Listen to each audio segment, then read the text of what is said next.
In the kingdom of Avalon, there lived a knight who used nothing but a single spear to shatter every rule and stereotype. He was a towering figure in a black cloak wielding a crimson spear of terrifying power. Having seemingly reached the pinnacle of a master, he was a spear wielder without equal. With that spear in his hand, he crushed the most brutal armies to protect the peace. He was a great hero, and thanks to him the kingdom of Avalon was spared from the ravages of war. Revered and praised by all, he was hailed as the strongest man on the continent, a true grandeur. That man was Joshua Sanders. Yet his life met its end through the schemes and betrayal of the very people he cherished most. Nightfall blanketed the forest as a figure holding a black crystal orb leered at Joshua, his voice dripping with contempt. Just think about it. An peerless, all-powerful knight reduced to such a helpless death. Joshua brought a hand to his mouth and coughed up a pool of blood, his whole body trembling. He must have been severely wounded in the battle. His righteous face was twisted, brows furrowed in unbearable pain. Opposite him, a group of people watched Joshua writhe in agony with wicked delight. Their expressions were cold, simply waiting for death to claim him. That was the ending they had wanted most. Finally, staggering and barely able to stand, he clutched his chest, his eyes fixed on them with burning hatred. Why? The man in the black cloak spoke up.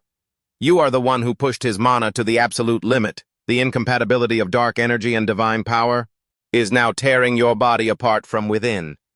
He stepped in front of Joshua, who could no longer hold himself up. He collapsed, hands pressed against the ground, straining to keep his body from falling flat. The man glared at Joshua like a wolf eyeing a dying prey, mocking him. If you were a normal person, the backlash from that conflict would have killed you already. Joshua still glared back with hateful eyes, blood staining the corners of his mouth. He gritted his teeth, his hands tightening in suppressed rage as he slammed a fist hard against the ground. He had never dreamed of the throne, nor had he ever wanted to stand above everyone else. All his life, Joshua only wanted people to see the wonders of the spear in his hands.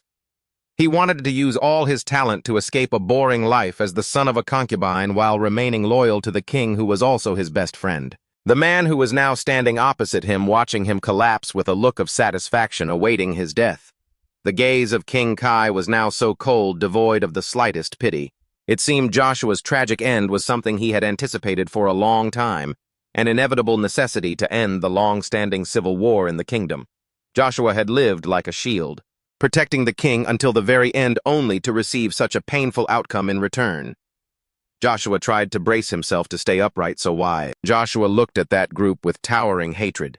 The man in the white cloak, a mage from the Evergrande Magic Tower, spoke to him. Joshua, there are people whose very existence is seen as a threat to the world. Because the civil war has ended, the king has secured his position. He can now plan to take whatever he wants, without fear of anything. And the only fear the king has is you, Joshua. Joshua couldn't believe it looking up at him. He had dedicated his entire life to the king, yet in the end, he was treated as a threat that needed to be eliminated. The mage continued, even when a warrior clings to the mana he has spent his whole life earning, spending decades sharpening a dagger into a blade brimming with power, it's all for nothing. Even if others pile up, you could still do it. With that kind of energy. He looked at the suffering Joshua and added, how many enemies have you cut down with that spear? His hand squeezed the orb he was holding, and the orb began to emit a haunting blue light. No. I know you have reached a new height of power. Agony instantly crushed Joshua's chest. The light from the orb in the mage's hand grew stronger. This is the orb found in the Ammon ruins. A knight stepped forward toward Joshua. I have worried so much that terrifying spear might chop my head off one day. I was so afraid that I had crazy thoughts. His face turned serious, as if even thinking about it made him anxious and terrified. Joshua gritted his teeth. Disappointment and pain had brought down the strongest knight of the Avalon Empire. He fell before those vile people. The white-robed mage sneered, thank you for everything up until now. If it weren't for you, we wouldn't be here. We are truly very grateful to you. A red light wrapped around Joshua like flames burning his body. The mage watched him with a look full of pleasure, speaking in a wretched tone. Farewell, my good friend. Joshua collapsed into a pool of blood, his breath fading. King Kai now put on a fake, sorrowful face. I cannot bear to watch any more. The final moments of my dear friend. With that, he turned his back and walked away. The others followed him one by one. Joshua gathered the last bit of his remaining strength and shouted, "Kai the Van Britten, this is not the end for me." A blue circle with a star in the center appeared beneath Joshua's feet. He began to panic. The circle exploded. "With my current ability, 5 minutes, how meaningless." Joshua desperately punched the ground. What a peerless knight. What a ridiculous title. In the end, just a crippled knight betrayed by the people he trusted dying on some nameless field. Damn it! A sound echoed from his side. He turned to look at the spear emitting a glowing red light nearby. Lugia, a blood-stained spear known on the battlefield as the Grim Reaper Lugia. He tried to drag himself toward his weapon. Lugia radiated a fiery red light. The spear had once charged across battlefields with him, glorious and imposing. He had once thought it could create some special types of magic, but he never expected to have to use that kind of magic. He yelled at Lugia, "Come here!" He tried to nudge himself a little further, just a little more. Finally, his hand touched the spear. The ground around him began to crack. His gaze became resolute, his hand gripping the spear, waiting for the end. The ground split open, lifting him up. Light erupted from the fissures. A terrifying pillar of light shot straight up, throwing Joshua high into the air. A deafening explosion rang out, tearing through the night and shattering the dark, silent atmosphere of the forest. In the sky, the blood-red moon looked like the hateful eyes of a betrayed knight. The one and only soul in the land of knights belonging to the kingdom of Avalon, Joshua Sanders, had closed his life's chapter. A deep crater appeared in the ground, burying Joshua along with all his glory. That sudden death was completely unworthy of his title as an undefeated spearman. "Ah!" Joshua jolted awake, looking around in bewilderment. Joshua was lying on a pile of straw in a stable surrounded by the horses of the Aknos family. Early sunlight filtered through the wooden cracks. A pile of straw. Where is this? What happened? Joshua recalled the moment he was thrown up. "I should have exploded into pieces. How?" Joshua raised both hands, staring in shock, unable to believe his hands were this small. It couldn't be. Joshua's face was filled with utter disbelief. He rushed outside and leaned over a bucket of water to catch his reflection. The image of a young boy staring back left him stunned to his core. "Have I been rejuvenated?" He suddenly realized something. This was the place he used to live. "I've returned to the past." He looked at the familiar surroundings, the corner of his mouth curling upward. "How interesting." Joshua's eyes ignited with an arrogant, prideful smile. "I've been given an incredibly rare opportunity. Kaiser Van Britten, don't expect anything good to come your way." Just as Joshua was reveling in his excitement, 3 knights approached from a distance.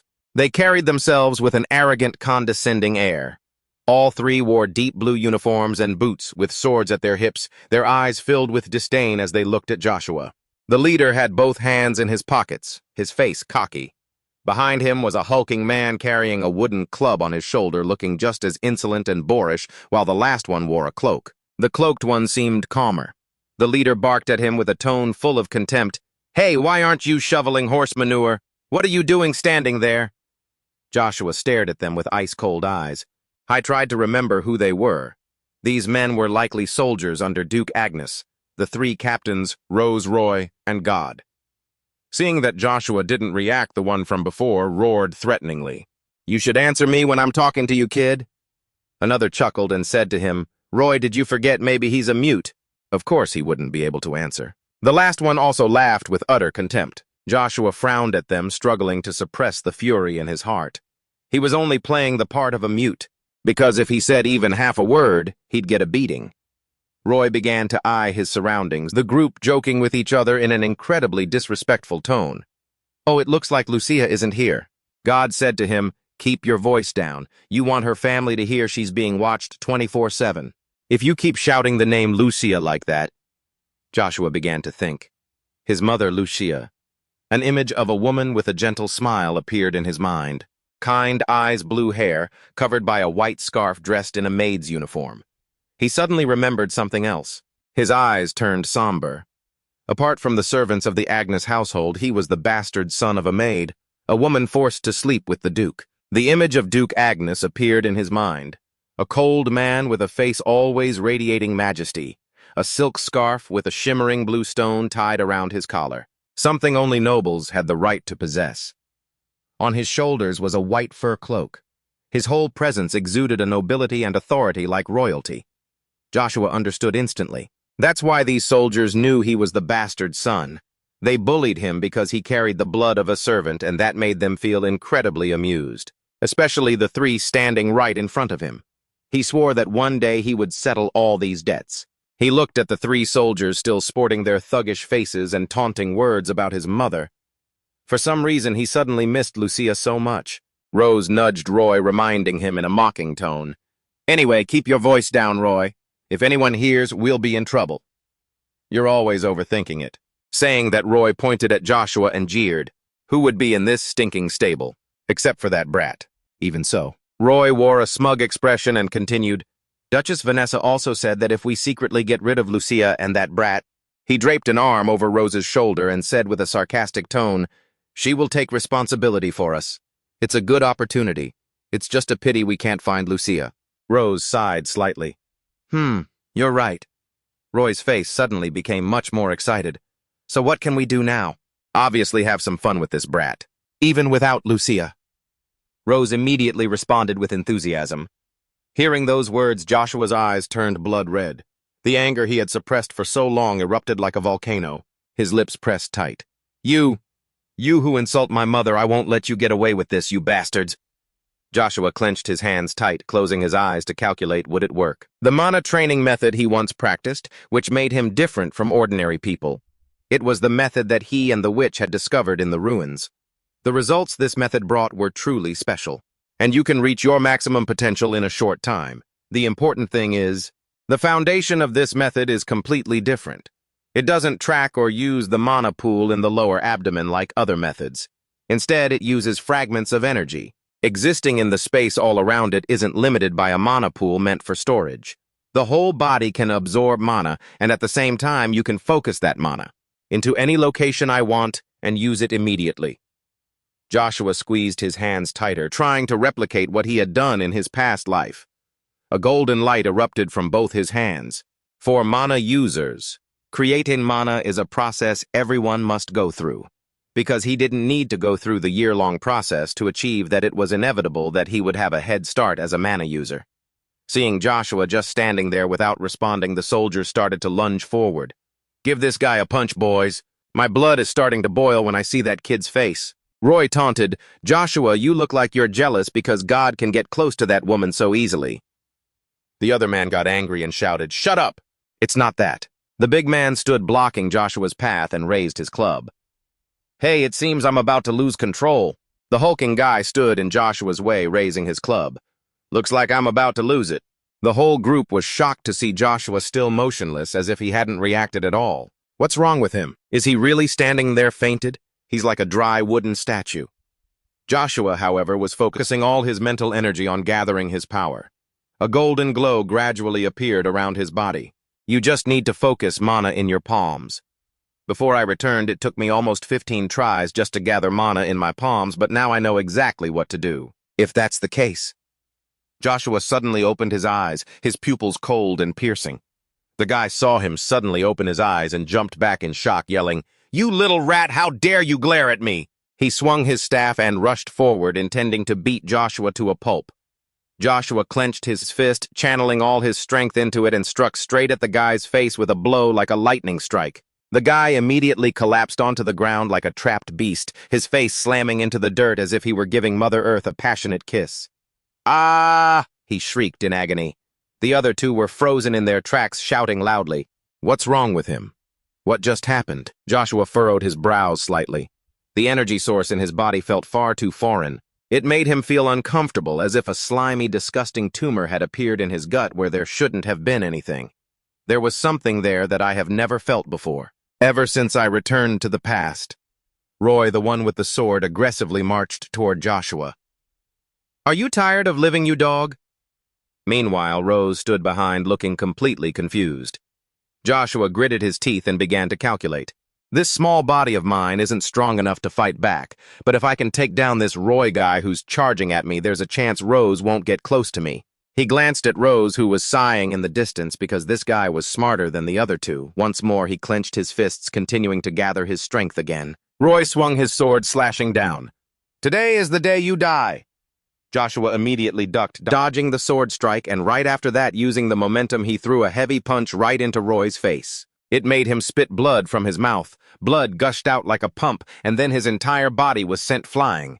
I fell flat in front of Rose. Rose looked at Joshua with utter shock.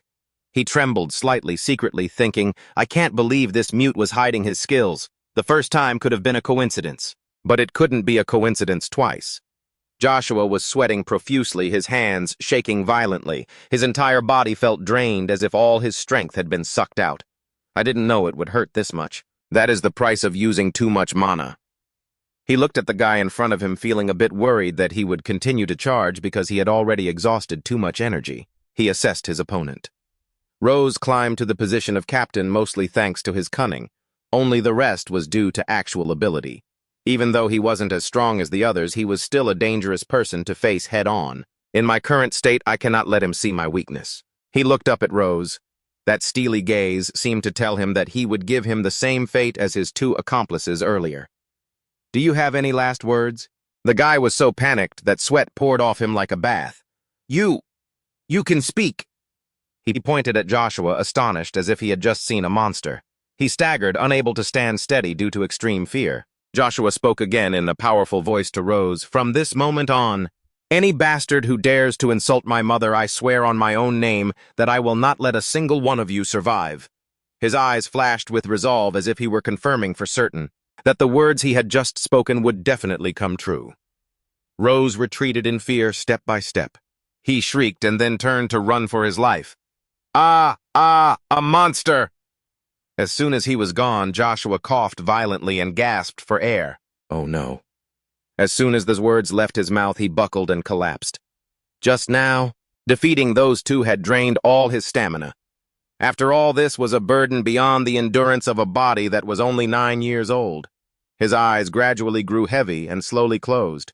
This time, he was truly, completely exhausted. The castle of Duke Agnos was magnificent, no different from a royal palace. The bright sunlight shone onto the massive white walls, making the place shine even brighter. Below in the castle courtyard, the sound of servants whispering and gossiping echoed everywhere. Hey, have you heard the news? The kid living in the stables actually knocked out those 3 captains. Do you even know? A servant recounted it with a dramatic tone as if telling a legend. Another servant chimed in. I heard about it too. There's even a rumor that he was faking being a mute. The remaining servant looked skeptical, his face full of doubt.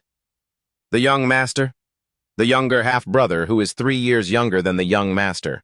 Did he really do that? That's strange, he said, protesting against the group. Do you really believe that? That's just an untrue rumor. He's just an orphan after all. Besides, how could someone who was a mute wake up one morning and know how to talk? Think about it. How could he take down 3 captains with his bare hands? Someone else replied to him, I know, but if that really happened, the succession plan for Duke Agnos might change. The other servant still refused to accept it. Even if Joshua's skills are acknowledged, he still can't beat young Master Babel. You all know that, right? I agree with that too. Because young Master Babel is now also a mana user. Oh, you hit the nail on the head. Duke Agnos, who achieved the title of Master, didn't use mana until he was 56, but young Master Babel is only 14 and can already use mana. That proves he is a genius, but the shadow of Duke Agnos is too large. The servant seemed to side with Babel. For him, that must be a challenge to become the successor. How ridiculous. Right at that moment, Joshua pushed the door open and stepped into the grand hall, catching the other guy completely off guard.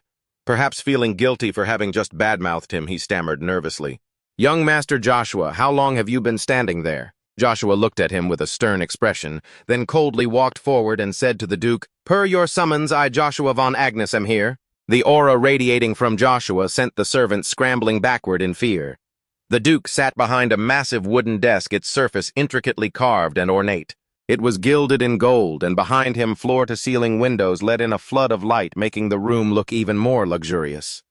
The curtains featured exquisite embroidery, and the wall lamps, though simple, were incredibly elegant. Behind the Duke, his aide stood perfectly still while in front of him, Rose knelt flat on the floor. Someone's coat was tossed to the side. The Duke asked, So you are Rose? He looked up, his voice trembling as he replied, Yes, sir, my name is Rose. Duke Agnes glanced at him with the disdainful look. Which battalion are you from? "The 29th Battalion, sir." The Duke turned to his aide and asked, "The 29th? That's near Griezmann, right, Chiffon?"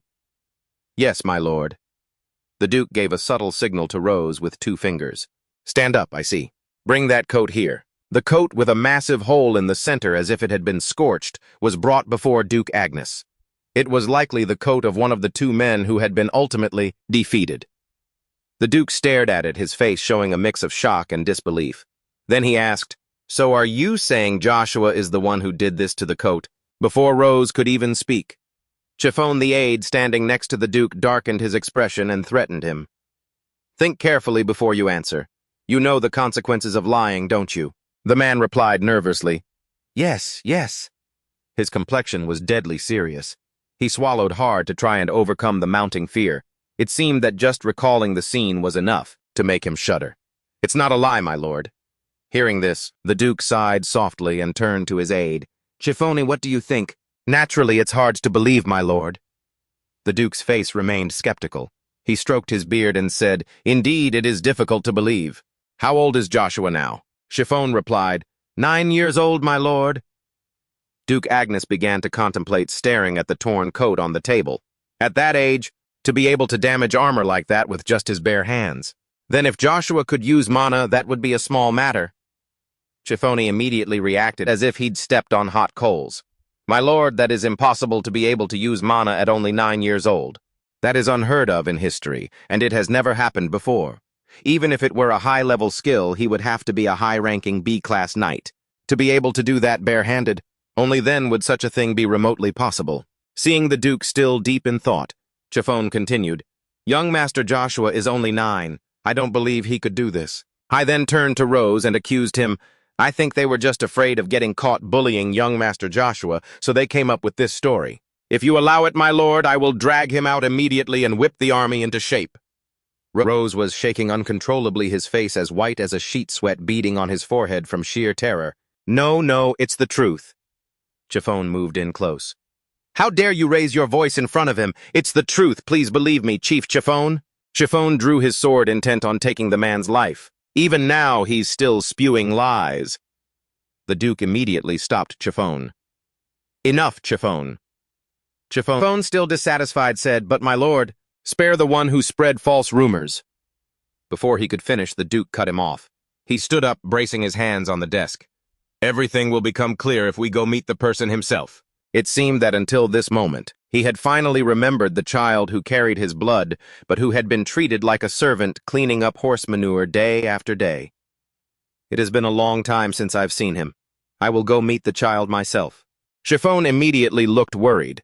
The Duke going to meet the illegitimate son in person, something he hadn't even done for young Master Babel, who was considered to have outstanding talent. The Duke left the desk and asked, "So where is Joshua?" "I heard he came to the main house and is waiting in the lounge." The Duke stepped out of the study. "I see. Lead the way, Chiffon." Chiffon reluctantly followed the Duke, leaving Rose behind. He let out a sigh of relief, having just escaped a life-or-death situation. The Agnes main house had long, wide corridors with gleaming glass windows on both sides that the servants polished with care. The columns were carved and gilded, and the walls were covered with precious paintings. Babel was walking somewhere when he suddenly spotted Joshua standing in the distance. His face immediately turned sour. Hatred was clear in his eyes. "What Joshua? Why is he here?" He marched straight toward Joshua and shouted, "Hey, what are you doing here, huh?" Joshua remained silent, seemingly not even noticing him. He was intently staring at the portrait of King Marcus, the one who had commanded the empire, radiating fury. For some reason, every time he looked at his portrait, he felt overwhelming hatred. "Kaiser von Britain, no matter what it takes, I must have my revenge," he silently cursed in his heart. Seeing Joshua, unresponsive, Babel, furious, clenched his fist. "Hey, you bastard, how dare you ignore me?" He swung his hand to attack Joshua from behind, but suddenly Joshua turned and counterattacked. Joshua's hand caught Babel's fist firmly. He squeezed Babel's hand hard, making a cracking sound. A look of shock mixed with a hint of fear flashed across Babel's face. "This power. Are the rumors about him defeating 3 captains actually true? Do you think I'm just going to stand here and take this?" Babel started gathering all his strength, ready to teach Joshua a lesson. Just then, Duke Agnes walked out. "What do you think you're doing?" Babel, startled and flustered, stepped back. He immediately shifted to a respectful stance, kneeling on one knee and placing his hand over his left chest to greet the Duke. The Duke looked at his eldest wife's son with a stern voice. "I asked you, what are you doing here?" "We were just exchanging greetings, Father." The Duke remembered the greeting and sighed slightly, then shifted his gaze to Joshua. Joshua just nodded faintly. Chiffon, seeing that Joshua didn't bow, whispered in judgment, "Is this guy crazy? Why isn't he kneeling before the Duke?" He stepped forward and barked directly at Joshua. "You're being disrespectful to the Duke. Bow to him right now. What the hell are you doing?" The Duke stopped his attendant from continuing and spoke up, his eyes filled with cold disgust. He called out, "Joshua." Joshua was still lost in his rage. Triggered by the king's trembling footsteps, hearing the Duke call him made him flinch. He whispered to himself, "Because those footsteps remind me of someone. That's why this fury started to boil over. I can't keep this in check anymore. This absolutely cannot continue. Agnes won't let it slide if someone dares to stand up against him, even if it's the king himself." The Duke gestured for Joshua to come closer and calmly said, "If you've calmed down now, come here. I will personally verify if you truly have mana or not." The Duke's brow furrowed, his face clearly showing he was waiting to confirm the doubts building in his heart. Babel, kneeling nearby, watched with absolute shock. "What is this mana, that lowly wretch, the one who spends his days shoveling horse manure? He has mana." Babel was so furious he gritted his teeth, his hatred and jealousy plain in his eyes. Chiffon stepped closer to Duke Agnes, intending to intervene. "Duke, leave this to me, but—" The Duke ignored him and continued calling to Joshua, "Joshua, come here." Joshua was somewhat uneasy. Duke Agnes was one of the 5 great mana masters of this vast empire. A man extremely sensitive to mana. If he discovered anything unusual, his entire plan would be ruined. Before Joshua could even react, the Duke had already grabbed his wrist. Immediately after, the Duke let out a cry, "What this is?" The Duke's expression turned incredibly grim.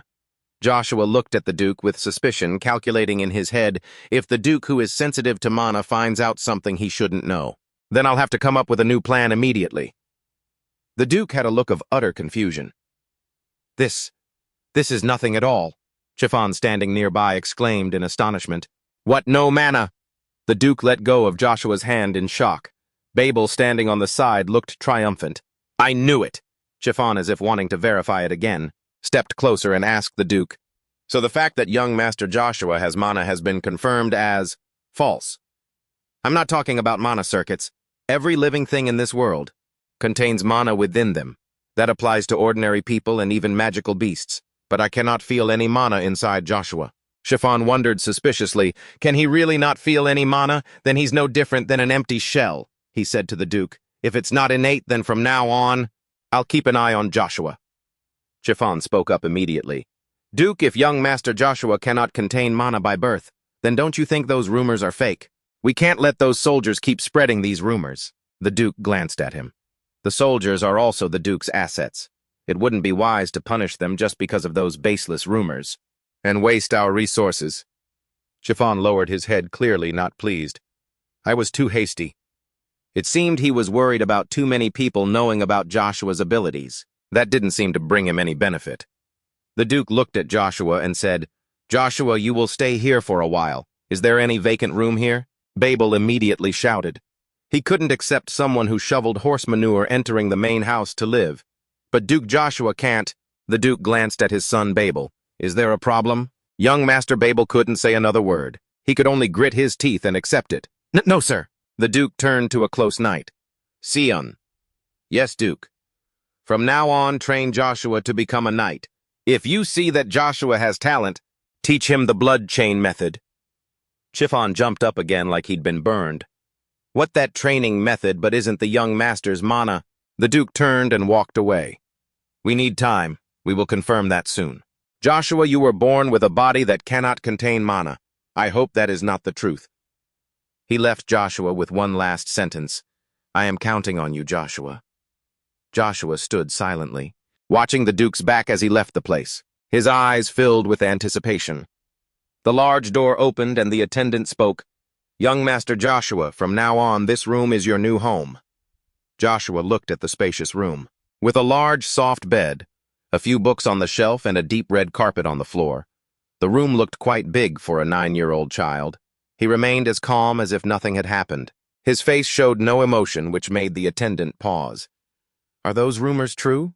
I didn't seem happy at all after receiving these benefits. He said to Joshua, "If you need anything, call me." Then he thought, it seems his attitude has changed. Could it be because Duke Agnes isn't here? Joshua let himself fall onto the bed.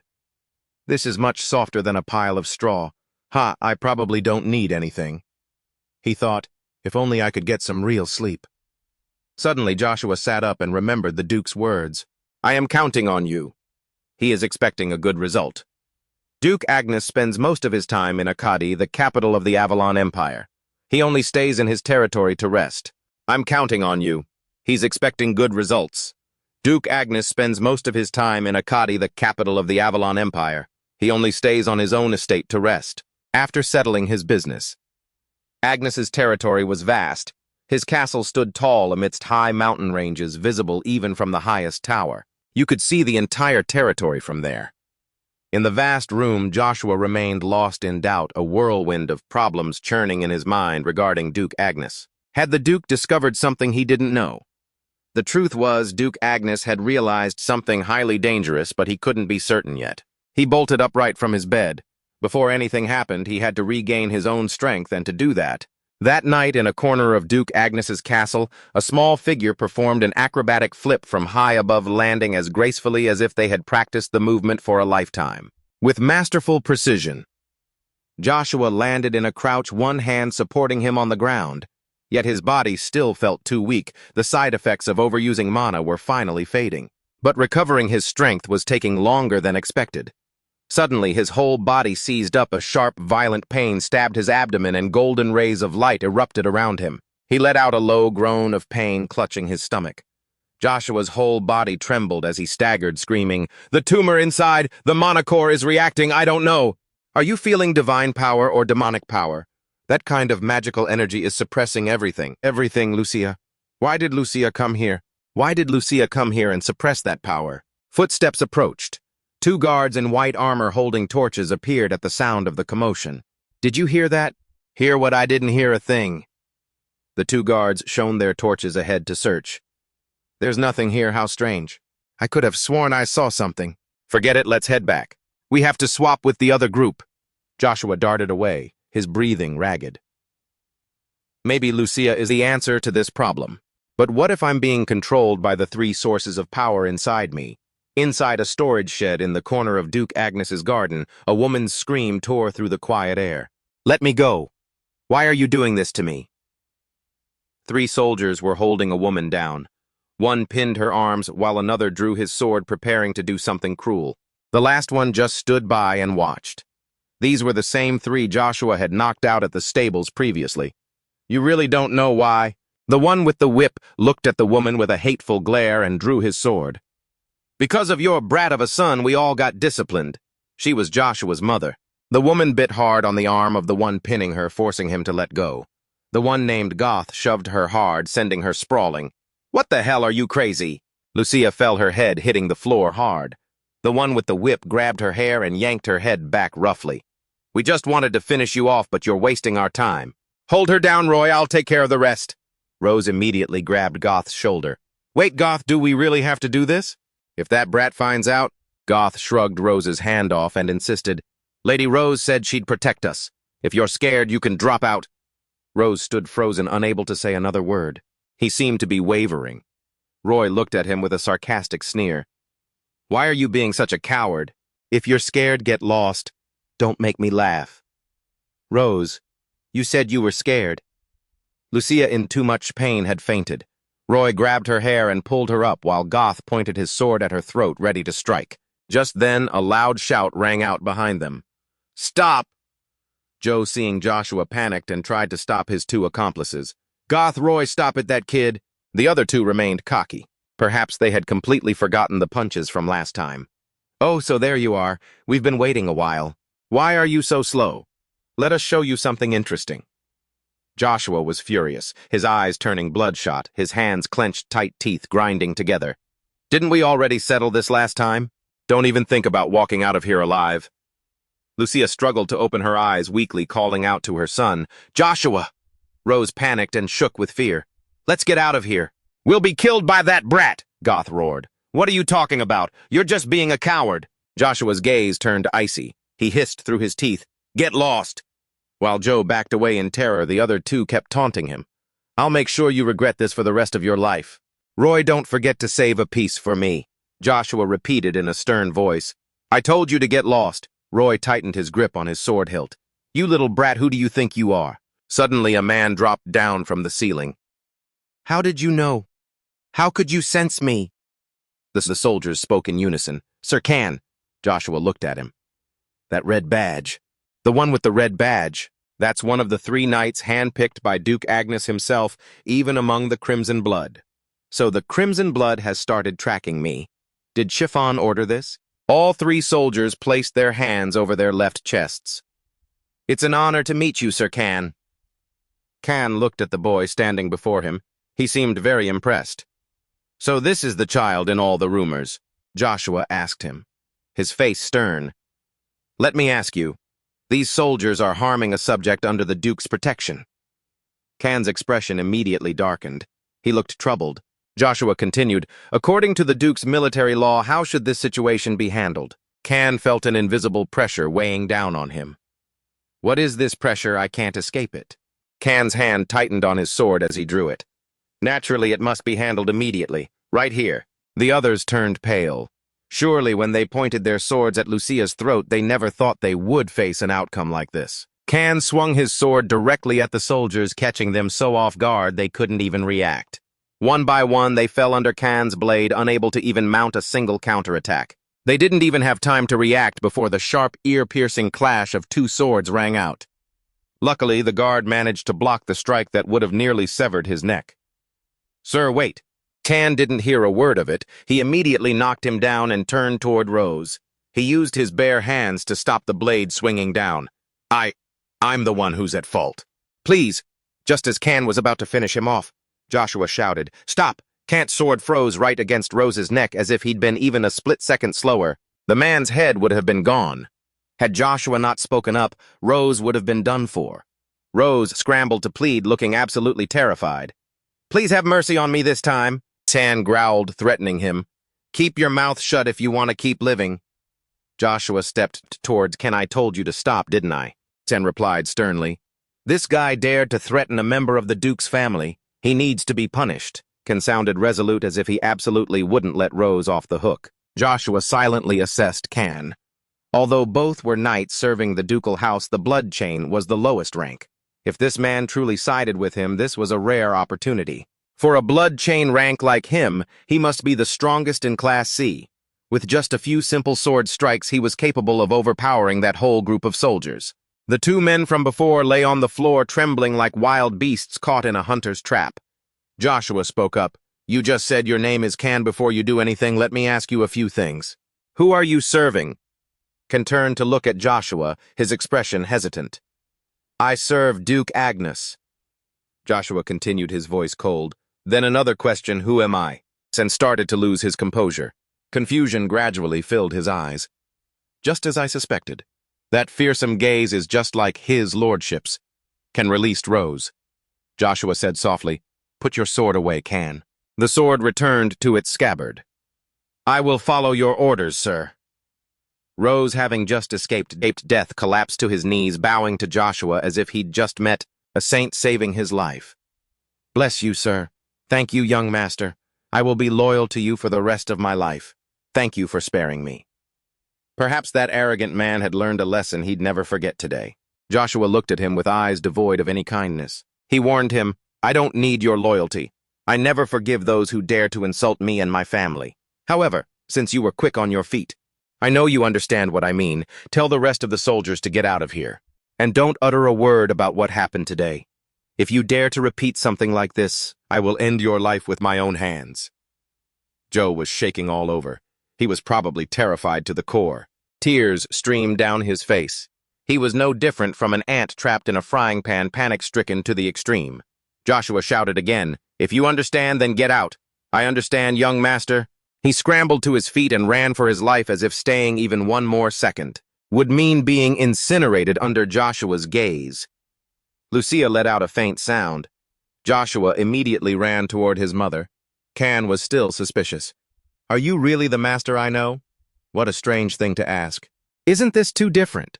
The master I know. Can hadn't finished his sentence when Joshua cut him off. The boy's eyes glinted with a smirk. The son of a concubine would never act like a stable boy cleaning up manure. Tan lowered his head, looking as if he'd just made a mistake. Young master, all the knights under the Agnes family must follow the Duke's orders. Joshua only slightly turned his head toward him, and Can continued. Once we turn 23, we have the right to choose our own master. I will be able to choose next year. Joshua looked at him with curiosity. Can placed his hand over his left chest and bowed slightly. I trust my intuition. Next year I will leave that place and serve you, young Master Joshua. Joshua thought to himself. He's made a decision. While he was thinking about the future. It would be great if I could pick the right bright gems in the Duke's family like Babel. He said, You're a strange one. In Duke Agnes's study, Chiffon and the Duke were discussing something. There's Lady Cheryl. The Duke pondered deeply at Chiffon's words. That's right. Babel has her, so how can I? The 5 great dukes held massive influence over the territory. Avalon.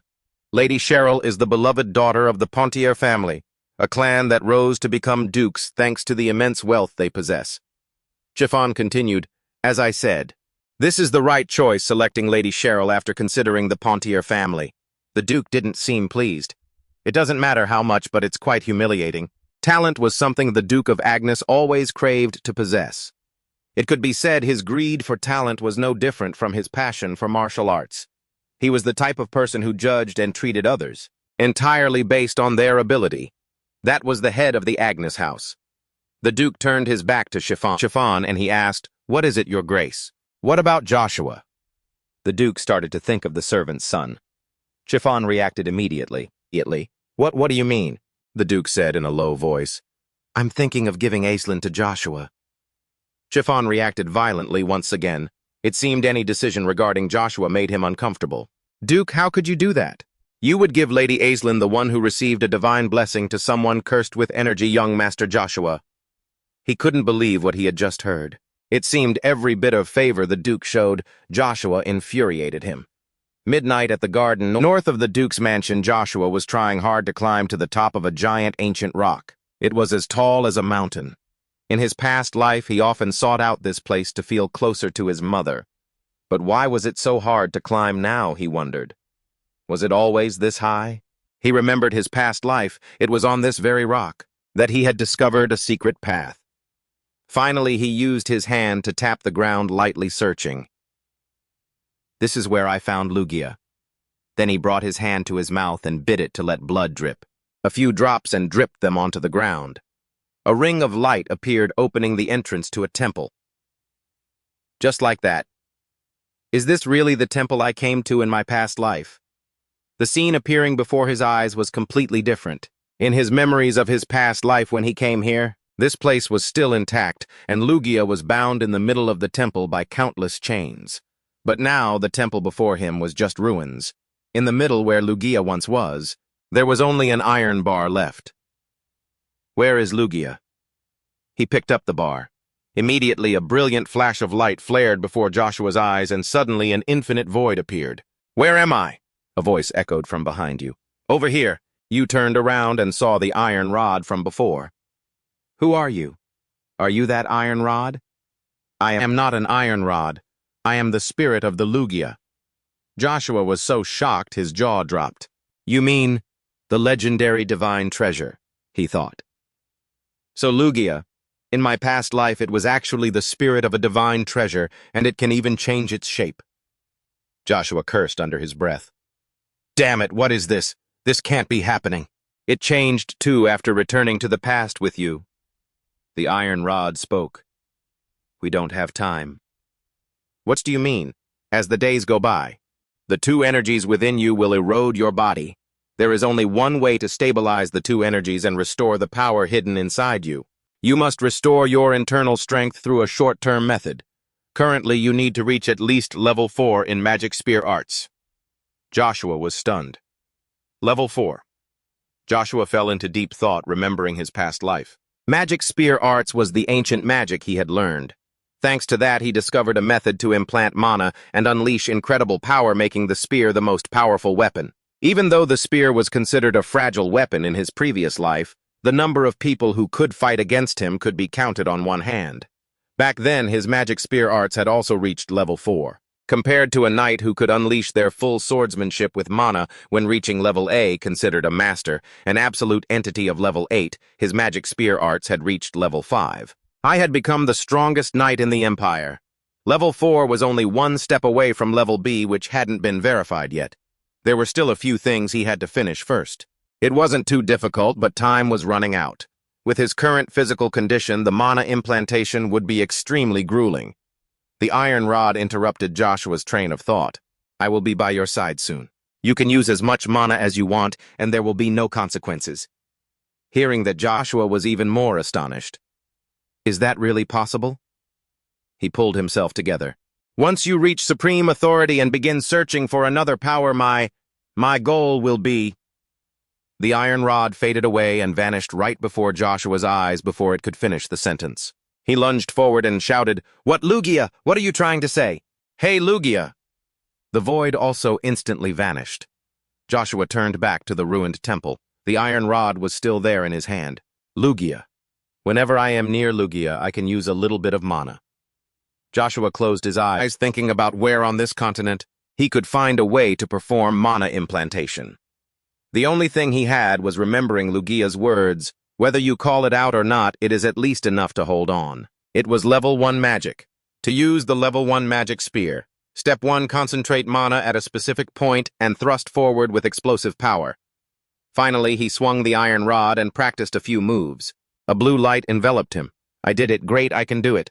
Rays of light shot out in all 4 directions around Joshua. He soared straight into the sky and exploded. This is just the beginning. Kai de Van Britten, I will become stronger and take everything from you. At the reception hall of Duke Agnes. The butler coughed lightly, signaling that Duke Agnes had arrived. A look of surprise appeared on the Duke's face. We have some unusual guests. A red-haired girl in a ball gown curtsied gracefully. It is such an honor to meet you, Duke. It was Chero, the beloved daughter of the Pontier family. Chero, why are you so late? Duke Agnes asked. Count Cock, the head of the Pontier family, hurried forward to explain. It is my fault, Duke. Lady Chero was a bit impatient, so it took us quite a while to explain. Agnes said he didn't need to apologize. Meeting him at this moment was actually quite convenient. Count Cock was the head of the Pontier family. All the wealth of this family was in his hands. Standing before Agnes, he appeared extremely submissive. It is an honor to hear you say that. Agnes spoke up. If you have apologized, then why not dedicate yourself to my family? The red-haired girl spoke up indignantly. Duke, you are still as mean as ever. How can you steal an important member of my family like that? Agnes chuckled softly. That is more like Chero. When you were greeting me, I even thought it wasn't the Chero I knew. Chero rested her chin on her hand and said, I heard that Belle will become a level C knight, right? I was wondering when I should start choosing a husband. As soon as Count Cock heard that, he immediately cried out, My lady, those words are too inappropriate. He bowed low before Agnes. Forgive her, Duke. The lady is still young. Agnes remained nonchalant and said she was just acting her age, then turned toward the handsome young man, standing next to a gentle-looking girl. Forgive me, Ponzeng. I forgot you were still here. That young man was Count Ponzeng, and the blue-haired girl beside him was Iceland Zing. Isorin performed a royal-style greeting to Duke Agnes. I am very honored to meet you, Duke. Chero frowned as she looked at Isorin. Why is she here? Ignoring Count Cock standing next to her, who kept reminding her to maintain her manners, Chero suddenly laughed. Oh, that's right. I heard that the son of the mistress has defeated 3 soldiers. I don't know if that is true or not. Count Cock could take it no longer and shouted right in her face, My lady, please watch your tongue. Did I say something wrong? I was just curious, so I asked. She pouted and turned to look at Count Cock. The Duke's attendant spoke up, interrupting. She is right, Princess Shirley. Those are just unconfirmed rumors. Furthermore, young Master Joshua was born with a weak body. The young master also suffers from a mana curse, so how could he have defeated those 3 soldiers? Duke Ponzeng was extremely startled. Really, young Master Joshua suffers from a mana curse? Isorin remained silent, not saying a single word. She seemed to be thinking about something. Duke Agnes turned to look at Ponson. You arrived just in time. Could you take care of this child for me? What aren't you currently training the 5th-rank mage class in the Empire? You are certainly more sensitive to mana than a knight like me. I hope you can look after the little one. Ponson thought to himself that this was his chance to score points with Duke Agnes, so he bowed down, though not entirely willingly, and replied, "Yes, I will take care of him." Just then the attendant Chiphone spoke up. "Duke, may I be so bold as to ask? I would like to check on the condition of young Master Joshua, if I may." "What do you mean? Before you leave the capital, shouldn't we verify if young Master Joshua is truly cursed by mana? Are those rumors really the truth?" Agnes narrowed his eyes at the attendant. "You're even calling in a knight, just for a 9-year-old kid." Chiphone immediately explained to the Duke, "If he truly possesses the power as rumored, it's best we prepare early. I will entrust this task to someone suitable." His eyes flashed. "I am certain he will be very pleased with my choice." In Chiphone's office, Knight Can was reporting back to him about young Master Joshua. "I have received your report, Can. You said there was a conflict." "Yes, that's correct. According to the law, you should have brought that case to trial, shouldn't you? Isn't that a bit too hasty?" Can bowed his head slightly, placing his hand on his chest. "Those people intentionally harmed the Duke's wife." Chiphone immediately jumped up, slamming his hand hard onto the table. "What did you say? Is what you're saying true?" His teeth gritted in anger. "How dare they do that to Lady Vanessa?" Can looked up at him. Not Vanessa, but Lucica." "Lucica, you mean?" "Yes, the Duke's concubine." Chiphone sat back down and sighed heavily. "You mean those two were crippled by a mere maid, while Lady Lucica has now been officially recognized? As the Duke's wife, she isn't someone that low-level soldiers can just mess with. Their behavior is nothing short of provocation and an insult to the Duke. If I were them, I would be ready to plead guilty and accept the punishment," San said in a righteous tone. Chiphone propped his chin on his hand and continued to sigh. "Fine, we will let this matter go. This time I have something for you to do." Can stood at attention decisively.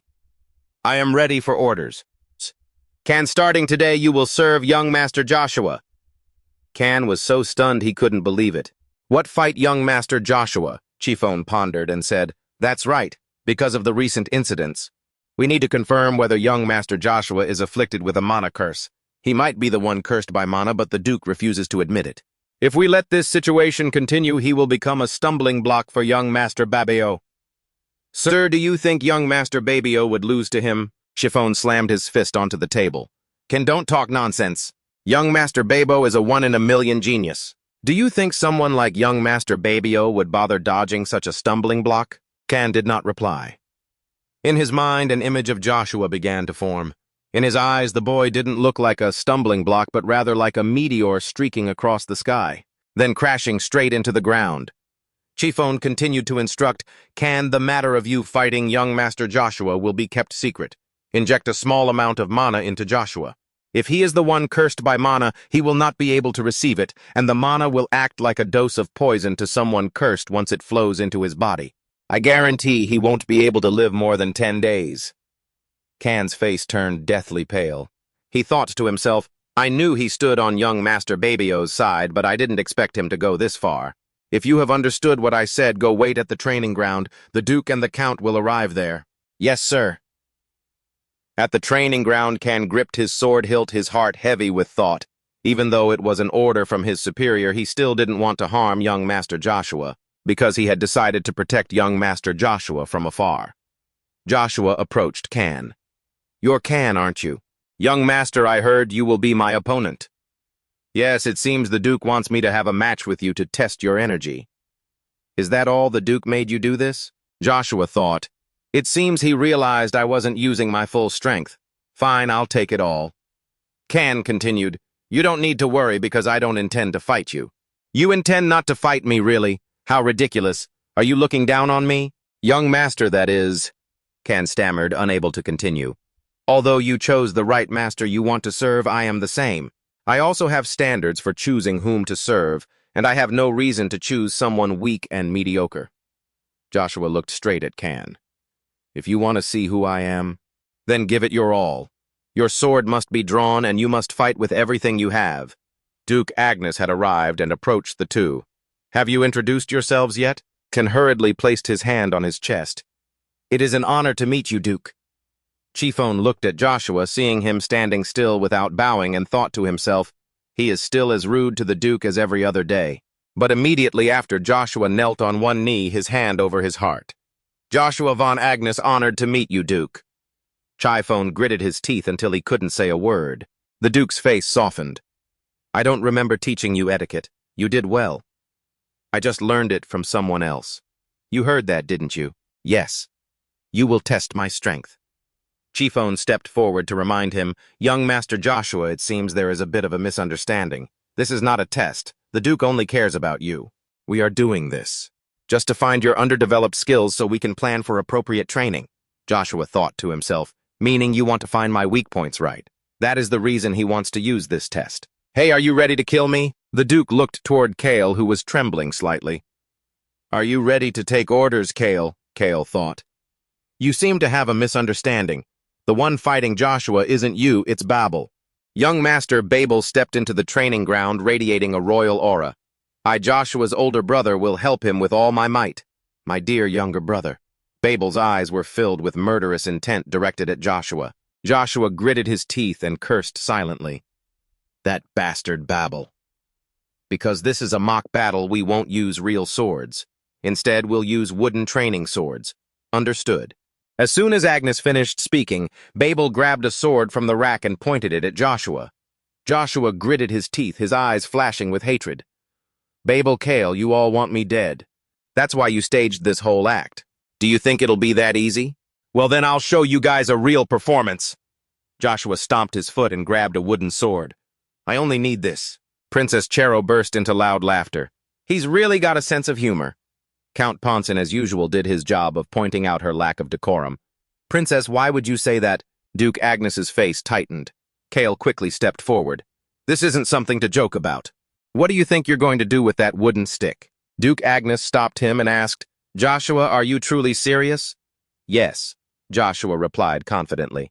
The Duke said nothing more and just turned to tell Kale, fine, show the guests to their seats. Yes, I understand. Agnes turned his eyes to Babel. No more words were needed. Babel, you are not allowed to use mana. You don't need to worry, Babel thought to himself. Do I really need mana to fight this brat? What a waste. Kale watched Joshua from afar. Young Master Joshua, what are you thinking? Babel looked at him with a provocative glare. Do you think you can block my sword strikes with that wooden stick? Hardly. I think you're better suited for shoveling horse manure. You piece of trash. The Duke spoke up. Now begin. Babel swung his sword and lunged at Joshua, but Joshua immediately swept his wooden sword, causing the slash to miss its mark. Looks like you've learned a few tricks to mess with me, huh? Did you think you could fool me? Joshua looked at him and silently assessed him. Even though he's a C-rank knight, he's only fast and his mind is still immature. He swung his staff, striking Babel's arm directly. He screamed, You bastard, how dare you? You're just a concubine's son and you dare to challenge me immediately after. Joshua landed another blow to Babel's stomach. From beginning to end, Joshua kept his expression serious and fully focused, while Babel was shaking all over. A piece of trash like you. How dare you? Joshua thought with disdain. Hold it together, Babel. Now keep the distance. Babel yelled in anger. You should just go back to where you belong, you dog. He started to activate his mana. Joshua was momentarily worried. Mana at that distance. This is dangerous, Duke Agnes shouted. Babel, stop! A wave of light suddenly burst forth, followed by a thunderous explosion. Babel's wooden sword snapped in two and flew nearly 1 kilometer away. Everyone around them was stunned. What is this that mana flow? Babel growled as he looked at Joshua, clearly feeling extreme bitterness. Liar, that bastard. Does he actually have mana? Remembering the time. Duke Agnes had told Joshua, I will wait for your results. Babel went even more insane, feeling more bitter than eating chili. I can't believe this, he screamed, then drew his sword and lunged toward young Master Joshua. I won't accept someone like you. The successor should be me. Joshua gripped his staff, preparing to face Babel as memories of his previous life flashed in his mind. In any case, 15 years from now, the dukedom will disappear after the Imperial Civil War. If I can get support from behind the scenes now, it will help my plan advance. A few more steps. I must obtain the position of Duke. Joshua also swung his staff toward Babel, both prepared to lunge at each other in a fierce battle. The light from their power forced everyone to cover their eyes. Duke Agnes stood up abruptly. "Stop!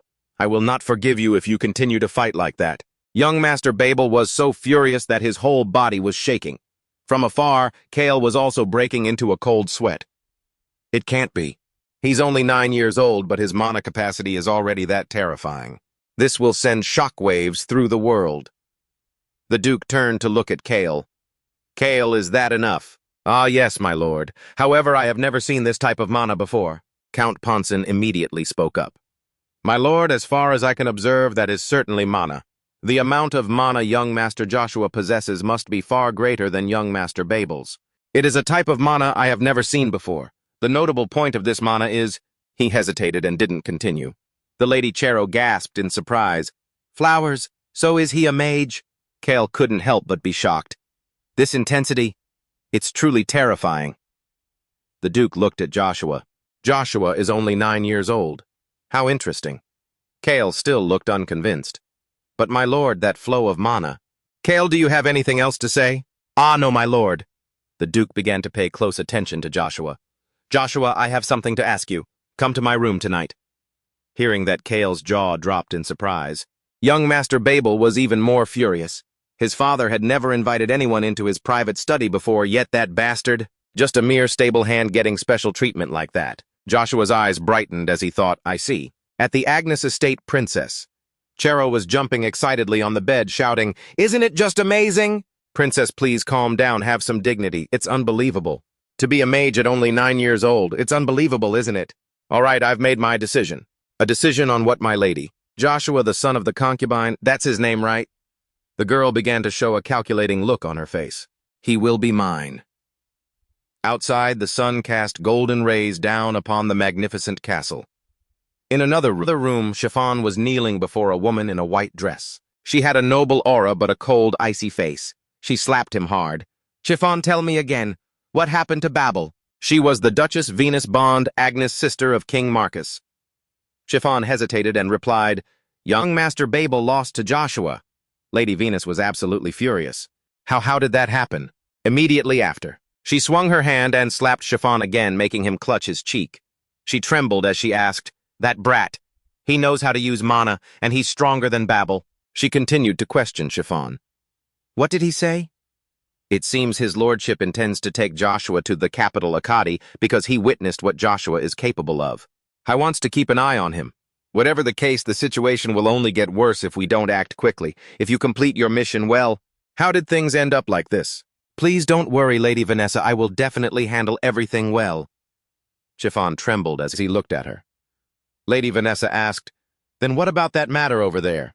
"Although this is just my speculation, it seems the Duke is trying to inform the king that Joshua is a C-rank mana user." "You still think he would actually do that?" "It wasn't just the Duke who witnessed it. 2 other counts were there as well. Even if he couldn't use mana, they would have pushed him into this test." "A test exactly." "To be recognized as a C-rank knight, one must fight a royal knight and prove that they can wield mana on the battlefield." "Is that so?" The lady's eyes flashed. It seemed she had just thought of something. "That brat has to fight a royal knight. Oh my, I must call your uncle." The scene shifts. Outside a room, someone was standing there. He raised his hand and knocked on the door. It was Joshua. He called out, "It's me, Joshua." From inside the room, a voice immediately replied, "Come in." Receiving permission. Joshua opened the door and stepped inside. His father, Duke Agnes, was already waiting for him. Joshua entered immediately, knelt on one knee, and performed the formal greeting. "You called for me, Duke." Agnes looked at him, frowned, and asked in a low voice, "Who are you?" Joshua hesitated slightly upon hearing that, then spoke up. "I am Joshua von Agnes." He lifted his head to look at his father, firmly stating his own name. Duke Agnes nodded upon hearing him. Then he said, "All right. It seems you have changed quite a lot since the last time I saw you." Hearing his father say that, Joshua looked at him and replied, "It has been a very long time since then." Hearing his son say that, Duke Agnes asked, "Do you hold a grudge against me?" Upon hearing this, Joshua immediately replied, "Not at all, my lord. Since you have to worry about the royal family, it is only natural that you could not pay attention to me." Joshua then suddenly stood up and continued, "However, I do have a request." Duke Agnes frowned and asked a request, an apology. Joshua spoke bluntly, not that useless thing. In his mind, he was thinking in this cruel world, an apology is useless. Joshua then said, "It's about you taking me to the capital Akkadi." Hearing that, Duke Agnes tilted his head looking at him and asked, "Are you sure I will take you to the capital?" Joshua did not hesitate and replied, "I am certain, father." His father then continued to ask, "And why do you think so?" Seeing that he wanted to know, Joshua stated his reasoning. "There are 2 reasons. First, because Babel is your successor, but I have appeared and interfered with that. I think the best way to prevent family conflict is to send me somewhere else." Hearing his son say that, Duke Agnes looked at him with slight surprise and thought, "So the boy not only possesses hidden talent that I can cultivate early." Joshua clenched his fists. "You looked at your father, then continued, and the other reason is that you want to claim me someone who could bring great benefits if I manage to surpass you. The Arnold family will rise again. The key is that even the royal family won't be able to interfere with this." After hearing his son, Duke Arnold clasped his hands behind his back and spoke, "I understand. To be able to say such things, you must know that you possess some ability." Joshua looked at him with a determined gaze and said, "I only know that I will not let you down."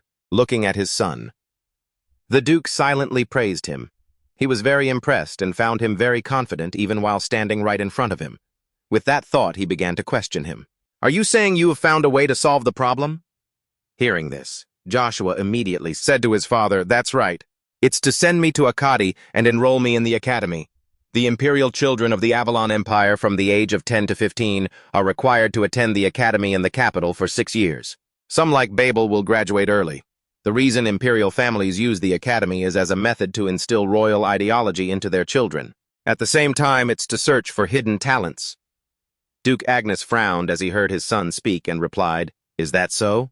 As you said, I will take you to the capital with me, and I will visit frequently since where I work is nearby." Hearing that, Joshua thought to himself, "The Duke of Agnes, one of the 5 grandmasters of swordsmanship.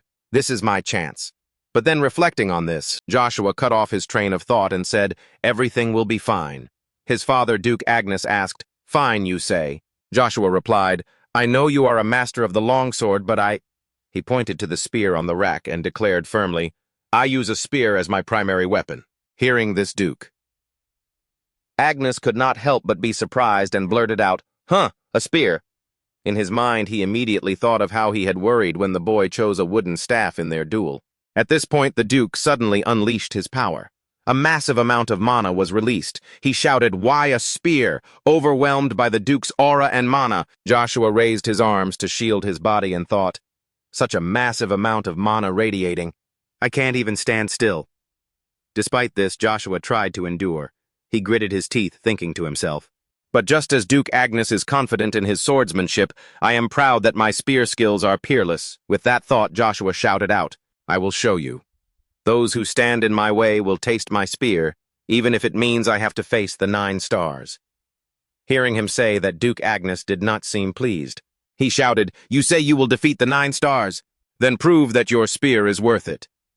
Confronting his father's surge of mana directly, Joshua asked, "Does that mean—" Duke Agnes narrowed his eyes at him and said, "I will test you myself." Hearing this, Joshua just smirked. In his mind, he thought Duke Agnes is one of the 9 stars. This is a once-in-a-millennium opportunity. His father then withdrew his mana. He looked at Joshua and asked, "Are you satisfied?" He nodded at his father and said, "Yes, but there is one more condition." Hearing this, the Duke repeated the word condition. Joshua, with a determined look, spoke, "If I pass your test, I want you to accept the request I mentioned earlier." The Duke heard this and immediately agreed. "Very well. If you pass the test, not only will you be allowed to use a spear, I promise to grant all your requests. However, conversely, if you fail the test, you must follow my orders." Hearing that, Joshua thought to himself, "His request is definitely for me to go to the academy and learn swordsmanship." Thinking this, he agreed immediately. "I understand." Inside, he was thinking, "That won't happen because I will show him everything I've got." Scene change. Someone was communicating through a magic orb to discuss something with someone else in a different place. Within the orb, the figure of a man appeared. That was Babel's mother, and another person was present in the room. The person in the cloak spoke, "Lady Vanessa, I have prepared everything." Babel's mother removed her hood and replied, "All right." She looked at the person inside the orb and asked, "It's been a while. Is everything still going well?" The man laughed and replied, "Of course, I'm really enjoying myself in the luxurious palace. How is things with the Duke?" Vanessa replied. "Actually, something happened here, and I want to ask for your help." Scene change. Joshua stepped out of Duke Agnes's room, stopped in front of the large door, and thought, just as I expected someone who reached the ultimate realm. That was amazing. My body is still trembling a little. "Young master." Babel approached and called out, "Hey Joshua, let's meet for a moment." Joshua sighed softly and turned around. "Do you have something to say to me?" "Wait, fight me one more time." Babel's gaze was completely different from any other day. The fiery spirit in his soul was clearly reflected in his eyes because he did not want to taste defeat again. Joshua smiled slightly. "Are you sure?" The Cantica Palace, magnificent and majestic, sat amidst high and majestic mountain ranges. Just one look was enough to feel the royalty of the Empire's imperial family. Marcus Van Britten sat on the throne, above which were two majestic golden dragons intricately carved. He looked down at the subordinate kneeling before him. "Really, a talent is shining in the Arnold family." "Yes, that is correct. Lady Vanessa has such a child." The king was astonished and blurted out, "What could it be, the child of the concubine?" The servant bowed and replied, "It could be said that he is the child of a maid in the family." The king's eyes flashed. How interesting. He stood up and began to ponder alone. Babel alone is already like a diamond among gravel. But it seems Duke Agnes is holding two diamonds at once, so envious. The attendant added, The princess is also known for her talent across the country. I feel for you, my lord." "That's certainly true. Lately, a few people have inherited the king's talent, but when you look at their current skills, none of them are weak. The king is training them hard. The princes who possess that talent are quite exceptional. Yet he sets the bar so high standards that are incredibly difficult to reach, because his criteria for true talent are just so demanding." The king rubbed his chin, looking deep in thought. He's right. If the Duke of Agnes hadn't hidden his second son, then his skills might be on par with Babel. The attendant tilted his head to look at the king. "Actually, there's a rumor that Babel was defeated by that kid." The king was stunned, unable to believe what he just heard. "What defeated is that kid older than Babel? He's only 9 years old," the king muttered to himself. A child only 9 years old, possessing talent that makes the entire empire tip its hat in surprise. Suddenly, the king burst into loud laughter. "Ha ha ha ha ha, how absolutely fascinating! Then we must confirm this immediately." The attendant bowed his head again. "Yes, indeed. This could be a scheme by the Agnes family to send troops to the royal palace. I'd place that kid at about a C-rank knight level." King Marcus raised an eyebrow with interest. "C-rank at 9 years old. That's a good thing. I'm so curious just how strong he really is." The attendant frowned, looking a bit worried. He's not actually going to test a 9-year-old kid's strength himself, is he? He thought to himself. Soon he will have an unimaginable power in his hands. The king spoke up. "I want to go see it too." "You don't need to go to such lengths for something like that, your majesty. But that would be humiliating. I can't do that. It would be like watching a dog with its eyes wide open waiting for food to appear. Regardless, send one of the princes there. Having an eye for talent is a trait a king should possess." Elsewhere, Joshua and Babel entered a new match and both charged straight at each other. Flashes of light continuously burst forth surrounding the pair. Joshua used his bare hands to face Babel's sword head-on. Babel's blade made Joshua's hand bleed. But then Babel himself was sent flying backward by Joshua's punch and fell to the ground. All that mana poured into that one blow. Is this guy really that strong? Joshua spoke to him. "I can tell what you're thinking. Get your emotions under control. I'll show you the kind of fear that comes from the technique you mocked." "What?" Joshua closed in on Babel, making him shiver slightly. Babel swung his sword toward Joshua. "Don't you dare underestimate me." Before his sword could even touch Joshua, he was blasted away by a surge of light tumbling across the ground. Babel was absolutely unwilling to accept this. The thought flashed through his mind. Did he concentrate his mana into just one part of his body? Damn it. I don't want to admit it, but this kid is truly stronger than me. Joshua stepped closer, looking down at Babel, who was lying at his feet in defeat. "Well, Joshua, then get it stronger. Never forget this day after taking a punch from the one you've looked down on for so long." Babel stared daggers at Joshua, his brows furrowed in pure resentment. Joshua continued. "Right now, I only want to end your life. You insulted and trampled upon my mother, but I'll let it slide just this once. From what I can see, you possess that energy as well. If you don't change that damn attitude of yours, I'll make sure you can never hold a sword for the rest of your life. His eyes finally seemed to ignite as if they wanted to incinerate Babel right then and there, making him tremble uncontrollably. Joshua turned and walked away, reminding him, "And don't forget today's match." Babel was so angry he burst into tears. Damn it! The next day at the Agnes estate, Joshua woke up feeling a bit uncomfortable. I'm tired. I guess I used too much mana yesterday. Even though I can control mana now after absorbing the core, I'm still suffering the side effects. Can my body really not handle it? A knock on the door echoed from outside. Is it Hungen here this early? Joshua opened the door and said, You're here earlier than I thought. But what caught his eye was a red-haired girl standing outside. He sighed slightly. The girl asked, Hello, you're Joshua von Agnes, right? Who are you? I'm Chero de Pontier. I'm here from the Duke of Pontier's family. I heard you're 3 years younger than me, so how should we address each other? Chero narrowed her eyes and smiled, looking quite amused, and continued without hesitation. Greetings. If you want, you can call me older sister. Standing out here doesn't seem very convenient. Why don't we go inside and talk? I have a lot of things I want to know about you. As soon as she finished speaking, she lifted her dress to step into Joshua's room. Immediately, he blocked her way. Hey, get out. You slammed the door shut, leaving Cheryl standing outside looking incredibly disappointed. As soon as you stepped inside, you heard knocking again. What now? It's barely morning. Is she still not going to leave? Should I just ignore her? But the knocking kept going. You started getting annoyed.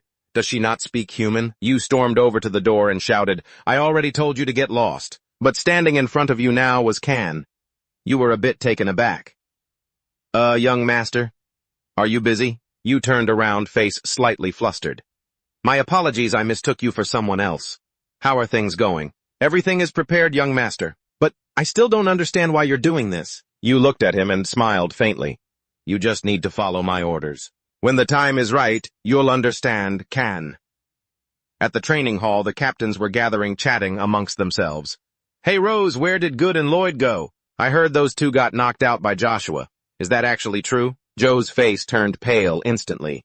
He frowned, looking bothered, and didn't answer. The others kept prying. What's with you? You look like you've seen a ghost. Those guys were bullying Joshua. Do you think they caught some kind of disease from that kid anyway who called all these knights here? I heard it was a knight from the Crimson Blood. Today's training session is going to be brutal. Just then a voice boomed from afar. Attention, Knight Can from the Crimson Blood has arrived. Can walked into the training hall with you holding a spear in his hand. Whispers erupted immediately. What that kid is, Joshua? Joe's face went completely bloodless. Young Master Joshua, why is he here? Tan looked at the knights and spoke up. Today's training will be led by young Master Joshua. He is here to help you all. You stepped forward and addressed everyone clearly. I am Joshua Van Agnes, and I have been tasked with training all of you. Everyone standing below was stunned, unable to believe what they were hearing. You continued, the knights standing here may one day become the commanders leading the vanguard. To achieve that, a skill is the most important factor. That is why today I will personally inspect and evaluate your strength. Your gaze turned icy. All of you come at me at once. The crowd below was shocked and began to murmur. What are you sure? Young master, you're joking, right? Tan leaned in close and whispered in your ear. Are you sure we have to do this, young master? Even if you are their master, fighting a knight like this is... The knights below joined in. He's right, young master. If we keep going, you might get hurt. That's right, even though you are our master. Doing something like that is an insult to the knights present here. You gripped the spear in your hand and stepped down toward the knights. Do you truly think so? Rose the knight stammered. What? No, of course not. I never thought that. You snapped with visible fury. Shut up. After seeing the reaction of the knights here, it seems you didn't pass on the words I told you, did you? Rose immediately knelt on the ground. I'm truly sorry.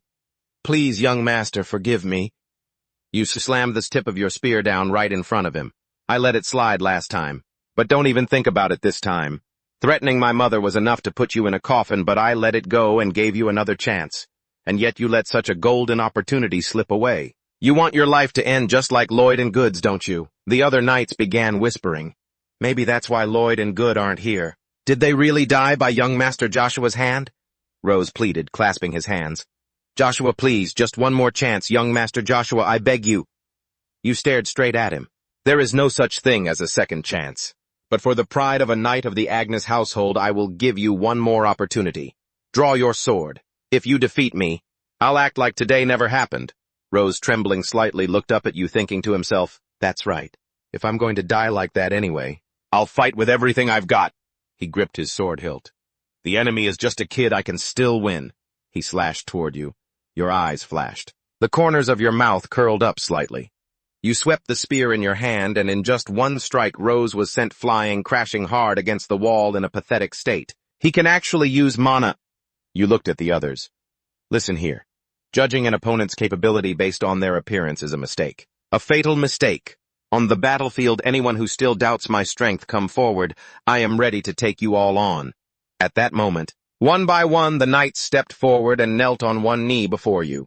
Knight 23, honored to meet you, young Master Joshua. Knight 35, honored to meet you, young Master Joshua. The 43rd Knight and the 13th Knight are delighted to meet you, young Master Joshua. The 65th Knight looked overjoyed as he stood behind them. He really did it. My master. From now on, I will give my all to serve you. In the guest room, Princess Cheryl hugged her teddy bear tightly, feeling dejected. Memories of being told to just get lost played over and over in her head. Her eyes shimmered with sadness. Count Cock rushed in through the door. Princess Cheryl, I have urgent news. I hear the royal knights will be arriving here very soon. Princess Cheryl let her head drop onto the bed, disheartened. She told him, I already told you to leave me alone. Princess, is something bothering you? You've seemed upset about something since this morning. Is something wrong? The princess turned around and shouted at the Count. Cock, leave me be! Have you forgotten my father's orders? Count Cock gave an awkward, forced smile. Ah, I forgot what the master ordered. Princess Cheryl glared at him. Don't forget the purpose of your visit here. Cock quickly backed away, closing the door as he muttered, My apologies, I'll be going now. After Cock left, Princess Cheryl lay back down on the bed, feeling gloomy, and buried her face in the teddy bear. It hurts so much. I want to see you. It seemed Joshua had left a profound impression on the princess. Inside the Duke's office, the Duke sat at his desk looking at Joshua, who was kneeling on one leg opposite him. You punished a knight there, did you? Yes, that is correct. You know full well, Duke, those knights insulted and slandered my mother. I acted according to the law to punish them for daring to offend a noble's family. The Duke let him think on it, and he understood that as well. If I were in his shoes, I would have cut off their heads with my own sword, he whispered, letting out a soft, how disgraceful. Joshua slowly stood up and spoke to the Duke. Are you thinking this was just an impulsive act by a kid who can't control his emotions? What do you mean by that? Joshua looked the Duke straight in the eye. Lord Agnes, just a few days ago, I was still a kid living in the stables shoveling manure every single day. Even if you say I've achieved skills beyond imagination, earning trust is still very difficult. Duke Agnes looked at him with a puzzled expression. Then, Joshua clenched his fists, his gaze hardening as he spoke. By overwhelming them with strength and striking fear into their hearts, they will never dare to threaten me or my mother again, and I am certain that all the knights will see. I am also a person who carries the Duke's blood. Duke Agnes fell silent, stroking his beard. I understand what you mean. The Duke stood up. Now let's put that aside and get ready. We are going to evaluate your mana. The royal knights should be arriving shortly. You must have heard the news by now, right? Joshua bowed slightly, his gaze unwavering as he replied, Yes, I will go prepare. The first knight of Duke Agnes was the Golden Mane Commander Armstrong. With a golden lion emblem on his left shoulder, he raised a hand to shade his eyes from the sun and said with excitement, This is so interesting. Our Duke is truly fortunate to have two sons who are both young C-rank knights. The knight named Chipphone, standing nearby, didn't seem pleased and spoke up. Regardless, one of them is the son of a concubine, so what's so great about that? Armstrong smirked, glancing at Chipphone out of the corner of his eye. Are you worried your position is being threatened after seeing young Master Beeble get defeated by young Master Joshua? Chipphone angrily clenched his fists and glared at Armstrong. What was that? Where did you hear such things? The Duke's voice cut through their argument. The royal knights are almost here, and you two are standing there arguing? Both of them immediately placed their hands over their hearts and bowed in respect to the Duke. Armstrong silently observed Joshua as he stood beside the Duke. Is that young Master Joshua? He looks so frail. Joshua suddenly spoke up. They're here. What a caravan of carriages accompanied by knights in iron armor marched into the Duke's castle. Chipphone was stunned to see such a large entourage. Who else is coming? Why would the royal knights bring an entire battalion? The gold-plated carriage stopped. Stepping out was a handsome young man with blonde hair and an aura of nobility radiating from him. Wait, is this Duke Agnes one of the 9 stars? The Duke was somewhat surprised to recognize this person. You are the 4th prince. Joshua looked at the young man, his eyes burning with hatred. His lips were tightly pressed together as he thought to himself, 4th Prince Kaiser Van Britain. I never expected this day to come so soon. A knight fell trembling and begging after taking a direct hit. I apologize, Lord Joker, please. Despite the plea, he swung his hand and finished the job without hesitation. His face showed not a shred of mercy. A weakling like you dares to challenge me. This person was Joker, the captain of the Royal Knights. Just then a voice rang out from behind him. I knew you'd be here. I immediately turned his head. The person continued, if you keep bullying the newcomers like this, who would dare to join the Royal Knights? The power radiating from him didn't stop. I cannot stand by and watch you act like a knight just because you can use a little mana. Why are you here? He smirked as he asked the person slowly emerging from behind the blue light. There are a few tasks from Lord Vanessa that you must take on. Back in the present, 4 people, including Joshua, were there. Duke Agnes and the golden-maned Commander Armstrong were standing solemnly before the Royal Knights. In the ranks of the Royal Knights, of course, the Commander Joker could not be missing. The one I introduced just a few seconds ago. So I just need to make sure that guy, Joshua, will never be able to hold a sword again, right? He wore a sinister smile. This is his mission, the 4th prince said aloud. I guess. Is that young Master Joshua from the rumors? Our male lead, although extremely angry, didn't show his discomfort on the outside. That damn bastard. The man in the hat standing next to the 4th prince spoke up. Young Master Joshua, please check your attitude. You are in the presence of a prince, facing that rebuke. Joshua smirked. How ridiculous. There cannot be 2 suns in the sky of the Empire. Unlike the words of the others, the only person the knights showed respect to without needing a reminder was Emperor Erlon. Is there any reason for me to pay attention to a 4th prince whose identity is uncertain? Facing Joshua's retort, the 4th prince kept his smile on his lips, not showing any discomfort at all. The knights stepped forward. The red-haired guy spoke up, his hand gripping the hilt of the sword at his side, readying himself for battle. It seems like this brat can't control himself anymore, huh? He shouted. You're just a bastard who picks up horse manure. Pulling his sword out, he was Ben John Brauch, the 9th knight and vice-captain of the Royal Knights. Did you fall into a manure bucket and go crazy? He snapped in a tone filled with contempt. Immediately, the golden-maned Commander Armstrong didn't want to back down, drawing his sword to protect his young master. The red-haired guy, seeing this, continued to speak. I would understand if he were Duke Agnes's son, but why must you defend a lowly person like him? He asked the golden-maned Commander Armstrong. Young Master Joshua is also part of the Agnes family, he replied firmly. The atmosphere became more tense than ever, as if both sides were about to explode into a battle, but just at that moment, Duke Agnes suddenly spoke up, breaking the suffocating atmosphere. You are in the presence of a prince. Do you want to die? The red-haired guy gave a strained, fearful smile. That was one of the 9 stars, Aiden Van Agnes. This terrifying pressure. Next, the Duke turned to Joshua and scolded, You are the one who is behaving improperly. Apologize to the prince immediately. The Duke issued the order instantly, but the 4th prince interrupted. It's fine, he's not wrong.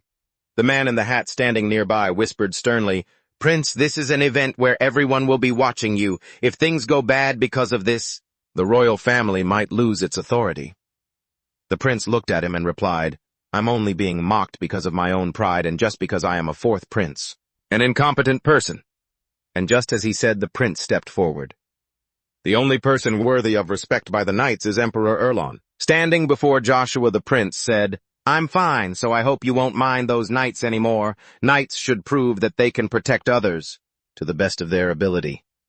The prince smiled and continued, I'm sure he only knows empty words. Someone who only talks but can't do anything for others. These words from the prince might make others think that he is generous, but to the male lead, it was just a way to turn the situation around. Even so, in this lifetime, that was all he could do because everything would be different. Our male lead knew him too well.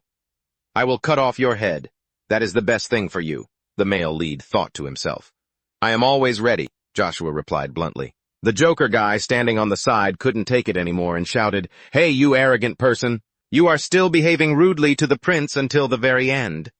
After saying that, he turned gently toward the prince and said politely, Your Highness, I beg your pardon for exceeding my authority by asking for this, but I want to evaluate his mana capacity through a match. He bowed, his hand placed on his chest. I want to see with my own eyes the skill that makes him act like this. Everything went exactly as planned. Facing that request, the prince spoke up. For your safety as well as fairness to me, Sir Joker, you are at rank B. Perhaps that will be more suitable for him. After receiving the prince's permission, the Joker gave a sinister smile and replied, Thank you, Your Highness. In this case, I will do my best to evaluate young Master Joshua's mana. Not long after, at the Agnes family's training ground, both Duke Agnes's side and the Royal Knights were intently watching the match between Joshua and Joker. Are you still planning to deceive everyone around you? The Joker spoke up. His weapon is a sword, and our male lead is only using a piece of steel. A piece of steel.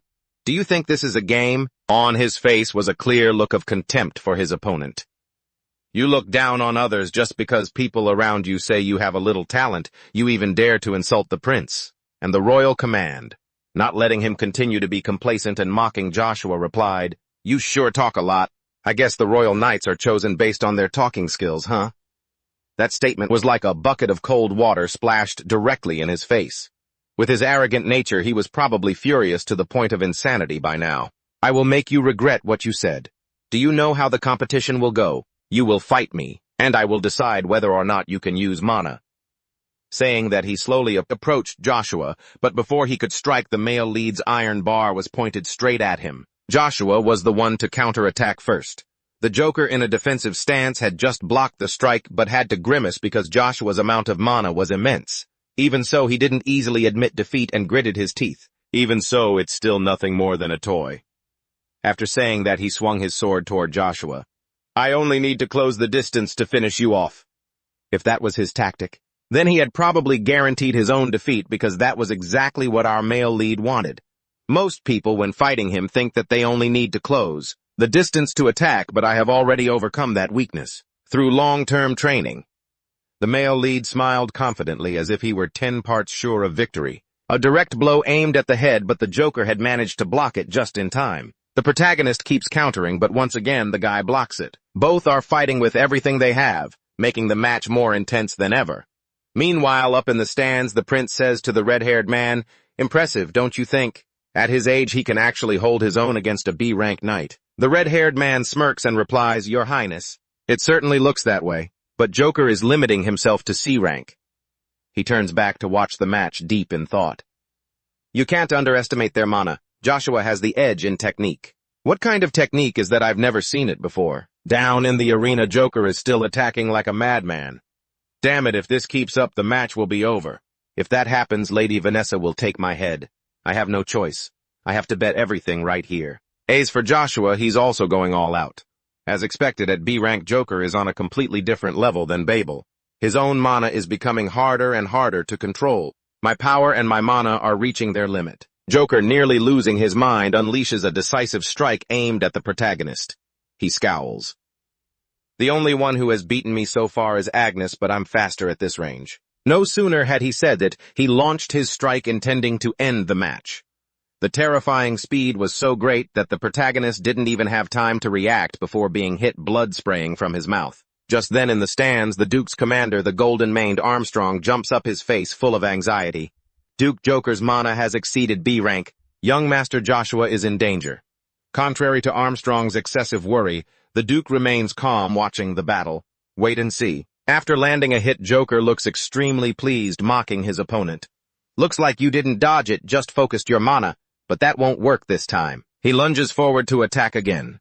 At this moment, our protagonist is channeling all his mana into the iron rod. Seeing this, Joker sneers, It's useless trying to pile your mana into that rod. Before he could finish, he poured all his strength into a dash straight at the protagonist. In the stands, the red-haired man shouts, Joker, what the hell are you doing? Stop right now. But it was too late. A fierce blue light erupted, shaking the entire training hall. Debris flew everywhere, leaving everyone watching in stunned silence. What the? The red-haired man covers the prince while glancing back to check the situation. The floor is no longer intact after the collision of the two mana waves. Joker is forced back, his face clearly showing his annoyance. What the hell just happened? The protagonist stands in a fighting stance. The weapon in his hand has transformed into a different shape. It's no longer just a plain iron rod. In the previous chapter, we were following the match between Joshua and Joker. Instead of fighting fairly, Joker used B-rank skills, causing the protagonist quite a few injuries. After that, both launched a decisive strike, creating an extremely powerful burst of light. This was Joker's scheme, the collision between C-rank mana and a B-rank sword technique. It would inflict severe additional damage on his opponent after the initial shock, and with that, his mission would be complete. Meanwhile, to block Joker's power, our Joshua channeled all his mana into the iron rod. Given his current physical state, this was incredibly difficult, but he had no other choice. Obey me, Lugia.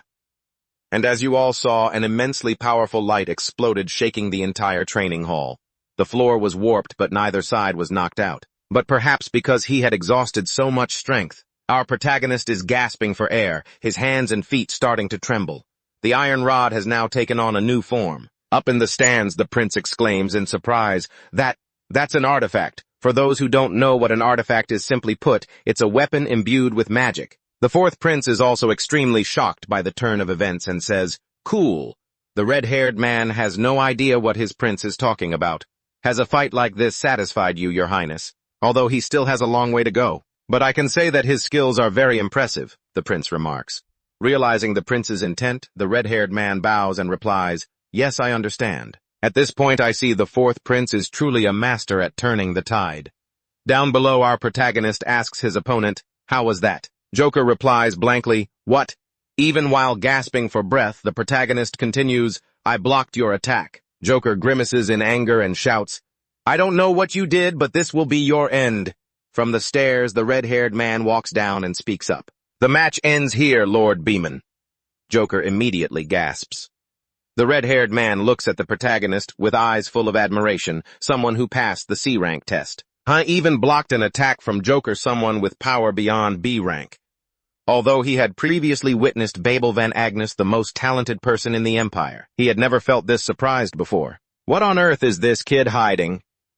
The red-haired man points his sword at the protagonist. In the name of the heavens, from this moment on, the son of the Agnes household, Joshua Paul Agnes, is officially a C-rank knight. Receive the sword of the Emperor. Before that declaration, our protagonist thinks quietly. At first, I didn't really care about becoming a C-rank knight, but if I do anything stupid, it could lead to my end. The space is deathly silent with only the sound of the prince's clapping. The protagonist looks off into the distance and thinks to himself, I don't want them to see my weak side. I will definitely make everyone here pay for what I had to endure in my past life. Cutting through his thoughts, the Duke steps up from behind and asks, Joshua, are you all right? Faced with the Duke's question, the protagonist looks at him with a meaningful gaze. I've never seen that look on his face before, thinking of him looking at me like that. I'm fine. After saying that, the protagonist stepped forward and took the sword from Sir Benman's hand, clearly in full view of the Empire. Something unprecedented on the continent had occurred. The protagonist held the sword high in the air with pride, marking the birth of the youngest mana user. That night, the Agnes family gathered for a meeting in the Duke's conference room. Everyone wore a serious expression. Report anything that requires attention. Count Angel Vatson of the Agnes Dukedom spoke up. Commander Armstrong of the Golden Mane, we recently received reports that the Scout Knights have returned unexpectedly. Count Angel Vatson was slightly surprised. The Golden Mane Knights returned already. Armstrong continued, That's right. For a number of reasons in the northern territories, they reported that the number of monsters approaching the villages has doubled.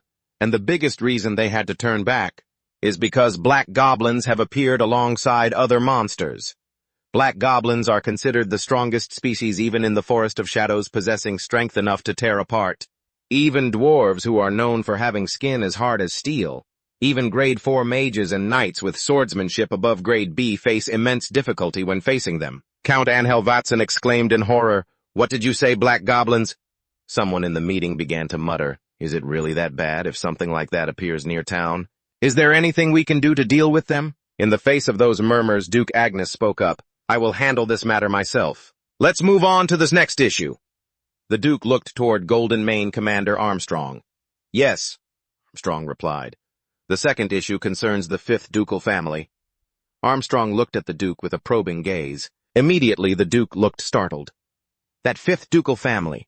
Could it be the Pontos family? The reason for the Duke's surprise was that this might be the very cause of Cheryl and Cock appearing here. Give me the report on that after the meeting, the Duke said. Yes. At this moment, Chief Own raised his hand to speak. I have a few things regarding young Master Joshua. Everyone immediately started whispering. I heard he surpassed 3 Bell and became the youngest grade C knight. Someone else added, this is good news for the Agnes family. Count Angel Vatsan spoke up. Not now. Please be quiet and listen to Commander Chief Own. Chief Own presented his point seriously. Young Master Joshua has been a forgotten person in this family. The main issue here is that previously he didn't have the mana to do anything at all. So why could someone suddenly become proficient and reach grade C knight status? You can't say it's just innate talent. So what are you trying to imply, Commander Chief Own? Baron Angel Vatsan asked. Personally, I think young Master Joshua has borrowed power from some sort of source, and this could endanger our future. If that's not the case, then I don't know how else to explain it. Before Chief Own could finish, Golden Mane Commander Armstrong, standing nearby, interjected. Another source. You saw it with your own eyes, didn't you? The weapon young Master Joshua used, did it change its shape? Was there magic in it? It was an artifact. However, in reality, young Master Joshua's weapon was merely a steel blade. Chief Own remained adamant in his speculation. There's no way a piece of steel could contain such power. When Joshua attacked with his final blow, Tutum sensed something like dark power. Baron Angel Vatsan immediately interrupted. Dark power, I suppose he couldn't have used dark power to become stronger, could he? But if it has anything to do with demons or black magic, even though it's taboo on the continent, I don't think the royal family would take kindly to this. Duke Agnes, if this is true, we will all be in trouble. Do you think we should find out the truth first? Faced with the barrage of questions, Duke Agnes only bowed his head silently. Just then Chief Own spoke again. Angel is right. We need to find the truth before it's too late. I suggest sending young Master Joshua somewhere far away from here. Right then the door swung open. Young Master Joshua slowly entered, causing everyone to fall silent in surprise. As he walked past Chief Own, Joshua didn't forget to look at him and said, Dark power, if you're that curious. Why don't you verify it yourself? Hearing this, Chief Own showed clear annoyance. What did you just say? Joshua repeated without hesitation. Why don't you check for yourself if I've really borrowed dark power? By challenging me. Or are you afraid? Faced with the challenge? Chief Own was visibly annoyed but held his tongue. This brat, how dare he? He's challenging me while he has the Duke's support. If I'm wrong, I'll have to pay for my words. But if that power is truly his, will I lose? Why are you hesitating so long? Joshua asked confidently. If you're one of the most capable knights in the family, don't you think you should at least be confident after saying those things? Chief Own finally couldn't hold it in anymore. He stood up, channeled his mana, and growled, Your words are very hard to listen to, young Master Joshua. Everyone present at the meeting was wary of the pressure radiating from Chief Own. Calm down, Commander Chief Own. You are in front of Duke Agnes. The Duke spoke. Both of you stop. Chief Own, there is something you have perhaps forgotten. Do you not remember who evaluated Joshua's mana? Golden Mane Commander Armstrong immediately added, It was the mages of the Royal Knights. If he had borrowed power from a demon, everyone there would have noticed it. The Duke continued, And with that, the issue regarding Joshua has been resolved. Does anyone disagree with this? However, that doesn't mean everything is resolved. There are a few things I need to verify, the Duke said with a stern face. The fact that you suddenly became strong, it's not just everyone else who is surprised, I am too. So to test your abilities, we are going to the Forest of Shadows. The room erupted in murmurs at the mention of that place. Are you planning to go into the Forest of Shadows yourself, my lord? Surely tasks like that should be left to the knights. Indeed, there is no need to put yourself in such danger. Why not keep yourself safe, especially with your upcoming trip to the capital Arcadia? While everyone voiced their own opinions, Commander Armstrong spoke up. I agree with the Count. If something were to happen to you, the Duke said coldly, who do you think I am? Armstrong realized he had overstepped and fell silent as the Duke continued. Once the Forest of Shadows is cleared, I intend to send Joshua to the Royal Academy in the capital. Regardless of your suspicions, Joshua's talent is an undeniable fact. According to the traditions of the Agnes family, he is also entitled to a fair chance. Chipon was still bitter about the decision. Damn it, if that brat's talent is honed at the Royal Academy, no one will be able to touch him. Babel might be pushed out of the succession race. I need to think of a reason to keep him here. I need to get rid of him. Joshua then spoke up. Duke, I have one request. What is it? The Duke asked. I want to go to the capital with my mother. Chipon immediately snapped. That is out of the question. Duchess Vanessa won't stand for it if you take Lucia to the capital. What would happen to me if she didn't stand for it? Joshua retorted to Chipon. Are you saying the Duke needs her permission all because of this trivial matter? He questioned. Chipon hesitated, his face turning pale. If he disagreed, it would sound like he was disrespecting the Duke. He couldn't let it end like this. I'm being played by that brat, not wanting to be backed into a corner. Chipon hurried to justify his intentions. Duke, I was only worried that if word of this got out, it would affect you and Lady Lucia. But before he could finish, the Duke cut him off. Forget about that. With that, he turned to Joshua. I grant you permission to take Lucia with you. Thank you, my lord. Joshua bowed, placing his hand over his heart. Duke Agnes looked at Joshua with secret pride, thinking to himself, as I thought, he is not an ordinary child. How long has it been since I've had this feeling? Even Babel never made me feel this way. To bring the tense meeting to a close, the Duke asked, Does anyone else have any opinions on this matter? Everyone bowed to the Duke's wishes. Even Chipon was forced to comply. Very well, that matter is settled. The Duke stood up and looked toward Commander Armstrong. Armstrong, come to my office and bring the knights you sent out. Once you have sorted everything out, report on Japontia. As you command. Armstrong bowed and replied. Before leaving, the Duke added, Joshua, you will come as well. Suddenly, the room door opened again. Young Master Babel appeared. Chipon spoke up as he approached the Duke. Babel von Agnes, greetings to the Duke. Babel saluted the Duke. Finally, you decide to show yourself after all this time, the Duke said, sounding reproachful but not overly surprised. I apologize, Father. I needed time to reflect on myself, Babel replied. Babel had changed too. His energy has changed. The Duke silently evaluated his son. This feeling isn't bad. Very well, you must have a reason for being here. What is it? The Duke asked. Babel looked toward Joshua. Joshua, do you have something you want to say to me? Joshua asked again. Joshua chose to provoke Chipon once more. Master Joshua, young Master Babel is of a higher rank than you, so please show some respect, facing Chipon's excessive hostility. Joshua made a biting remark. Are you Babel's spokesperson or something? That left Chipon speechless, unable to reply. What? Chipon exclaimed. I've noticed it for a long time now. But you keep acting as if you are Babel's subordinate. The only master you should serve is Duke Agnes. In reality, there has always been a line between a knight and their lord. No matter how talented a knight is, if they cross that line, they are to be cast out. At those words, Chipon angrily spat out, What did you say? I'm just helping you correct your etiquette so it's appropriate. Anyone can stand at the peak if they have the skills. If you want to voice your opinion, you should improve your own skills first.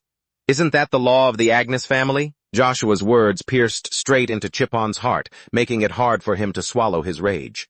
Babel spoke up then, I'm fine, Chipon. He's not wrong. Meanwhile, the Duke stood to the side observing. This arrogance and posturing are different from before. Finally, the look of a knight who strives to improve himself has emerged. I will take that advice to heart. I will climb even higher, Babel said to Joshua. Don't think that I will give up in despair. His eyes had changed completely in such a short time. Joshua thought to himself and gave a faint smile. Joshua replied, I know. Babel turned to the Duke. Duke, from this moment on, I will officially renounce my claim to the inheritance of the Agnes family.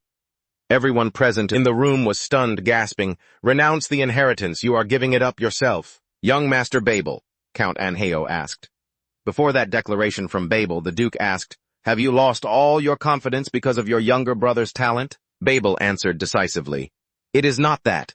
I only want to follow the laws of the Agnes house and compete in an honest and fair manner. I will think about it, the Duke replied. My request has been accepted by the Duke. Babel bowed to thank him, and once the Duke had spoken, he took his leave. The meeting is now adjourned. As he walked out of the meeting room, the Duke offered a rare smile. It was slow, but things were definitely going to change, though it was unclear how. But I don't think it's a bad thing. In Vanessa's room, a woman was covering her face laughing bitterly after hearing the report from Chipone. Hababal is giving up his right to inheritance, and that brat is taking Lucia to the capital. Yes, everything is true, Chipone replied. The woman flew into a rage and knocked the wine bottle off the table. Stay calm, my lady, Chipone urged. How can I stay calm when I hear this? My uncle's work has failed, and now this. Do you even realize that Babel is everything to me? The woman hid her face, her helplessness mixed with fury clearly visible. Chipone stood by, only able to bow his head. Yes, of course, I was there. I should have stopped him no matter what. I'm sorry. The woman glanced at Chipone and spoke. No, Chipone. I know better than anyone that Babel is just as stubborn as his father. You did nothing wrong. But then her expression shifted instantly. However, if that brat does anything that affects Babel's authority, then I will tell my husband all of these secrets. Her gaze held a fleeting threat. Chipone replied nervously, Please don't worry about that. Something like that won't happen again. Very well, regarding that child, does he have a plan? The Duke intends to take him to the palace. To the Lock Palace? The woman asked suspiciously. It's in the far north. It takes 2 days to get there, addressing her concern. Chipone replied, Monsters from the Forest of Shadows are running rampant, so the Duke plans to go himself, to wipe them out. The woman continued her questioning. Perhaps after returning the brat and Lucia will head for the capital. Chipone replied, In that case, before they depart, would they like to have a meal with me? The woman wore a sinister smile as if she were harboring some calculated scheme, for it was very likely that this would be the first and last time they would ever meet. Everyone was rushing to prepare for the journey. A knight in full armor spoke up, The knights here for the mana evaluation will also be leaving today. Another shouted, Hey, focus! We're departing today as well. Ah, yes, understood. Everyone was busy making the Agnes family estate feel much more lively than usual. Load the horses now. Hey, I need some help over here. I'll be right there. Meanwhile, our protagonist showed no signs of haste, just quietly looking at the ring on his finger, recalling the scene when he met Duke Agnes. We will go to Akkadi, right after wiping out the monsters in the Forest of Shadows. Before that, you must give them up, Agnes, the Duke said, leaving the protagonist stunned. What? The Duke continued. Instead, I will give you a gift. He then gently placed a box on the table and pushed it toward Joshua. During a time when I supported the magic tower, I received this magic ring as a token of gratitude. It is a ring from the master of the magic tower. It is one of the enchanted weapons he crafted himself. It allows the user to manifest armor the moment they infuse magic into the ring. You'll know how to use it once you charge it with mana, the Duke added. The protagonist asked innocently, Isn't this something that is only given to the heir? Facing the question, the Duke grew serious. Don't misunderstand my intentions. I'm only lending it to you because it was just junk in the warehouse. Is that all? Is there any other reason? Joshua asked. The moment you use the ring, your entire body will be wrapped in a layer of magic-imbued armor. That armor bears the family crest. It will protect you from pests and help you hide your identity. I hate nothing more than others taking what belongs to me. Besides, you will be the heir of a nameless noble family. Choose a name that suits you. Although the Duke had explained it clearly to Joshua, deep down Joshua still believed there was another reason for being given this ring. The intention behind it. Wasn't it just telling me not to cause any more trouble for the Agnes family? This ring is too easy to use for someone of a high rank like an imperial prince. I hate both of them. Suddenly the Duke called out Joshua. Yes. Do you resent me? The Duke asked. Facing that question, Joshua couldn't be sure. He never had any expectations for the Duke. But he was too surprised to see his demise in the Empire's civil war that would break out 15 years later. If he really thought about it, he had abandoned his mother and him. And that was exactly why his mother had passed away. Because the number of times he met him in his previous life was too few to count. All the resentment he felt toward him seemed to have faded. They say time is a healing medicine. Or perhaps that relationship never truly existed between us in the first place. Joshua looked at the ring on his hand and smiled.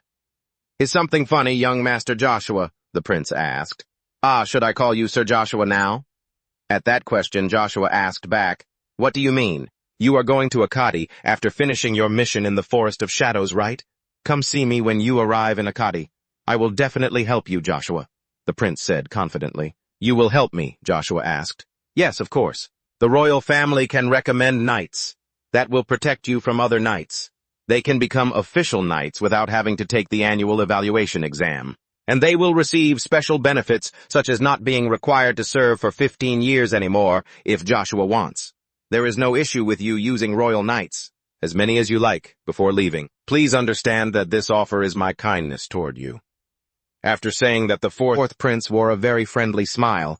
But how could that fool anyone? Our Joshua will do just fine. That smile mixed with such fakeness and hypocrisy is truly disgusting. Joshua thinks to himself that if not for the people behind that guy, he would have impaled his head and mouth with a spear long ago. Still, I must join the Royal Knights to meet my best friend from my past life. I need to enter the Royal Knights and become a battalion commander. I need to infiltrate the Royal Secret Vault where my friend lies sleeping. But first I need to handle this situation. Regarding that offer, Joshua calmly replies, I will think about it. I'm busy, so I'm leaving. The red-haired guy behind him speaks up. If he could behave as politely as he is skilled, he'd probably get promoted much faster. Before those words from the guy, the fourth prince chimes in, Don't be like that. We should head back for now. In the end, he'll fall into our hands anyway. Saying that, the two turn and walk away. Kaiser, this time I won't be your pawn. This time it's your turn, Joshua says with the confident look of someone who has already secured victory. Thanks to the command of Duke Agnes, an expedition team to enter the Forest of Darkness is quickly formed. The composition of the expedition team is quite simple under the leadership of the Duke of the Empire. It only consists of a fourth-rank magic swordsman, Xian the Ruthless, and 100 others excluding Bobbin and Joshua. This guy Bobbin, why does he keep staring at me? Joshua, riding his horse, feels a bit uncomfortable. As over 100 mounted soldiers cross the castle gate, a shout rings out. Everyone halt! Give your greetings to the Duke! Attention! A soldier places his hand over his chest, showing loyalty to the army about to depart. At the castle located right next to the Forest of Darkness, the Duke pulls on his reins and speaks up. Whoa, steady! After getting the horse to stop, the Duke turns to the soldier and says, It's been a long time, hasn't it, Reuben? Reuben, in a solemn posture, respectfully greets the Duke. Reuben is a former high-ranking knight of the Duke. I was once a member of the Clover Knights and a person who served the Duke a long time ago. I have always felt guilty towards you. I left you in this barren land after you retired. The Duke dismounts and says this, which makes Reuben flustered. Don't say that, sir. It is my honor to serve you. Even after retiring, I told you I wanted to spend time with my family. To that answer, the Duke says, Thank you for saying that. With deep respect for this warrior, suddenly two people walk out of the castle. Oh, my Duke, you've finally arrived. I am extremely moved to see the Duke personally come here to support us. Greetings, Duke, the girl beside him says. The person who just walked out is none other than Viscount Beach, the lord of this place and a relative of Vanessa.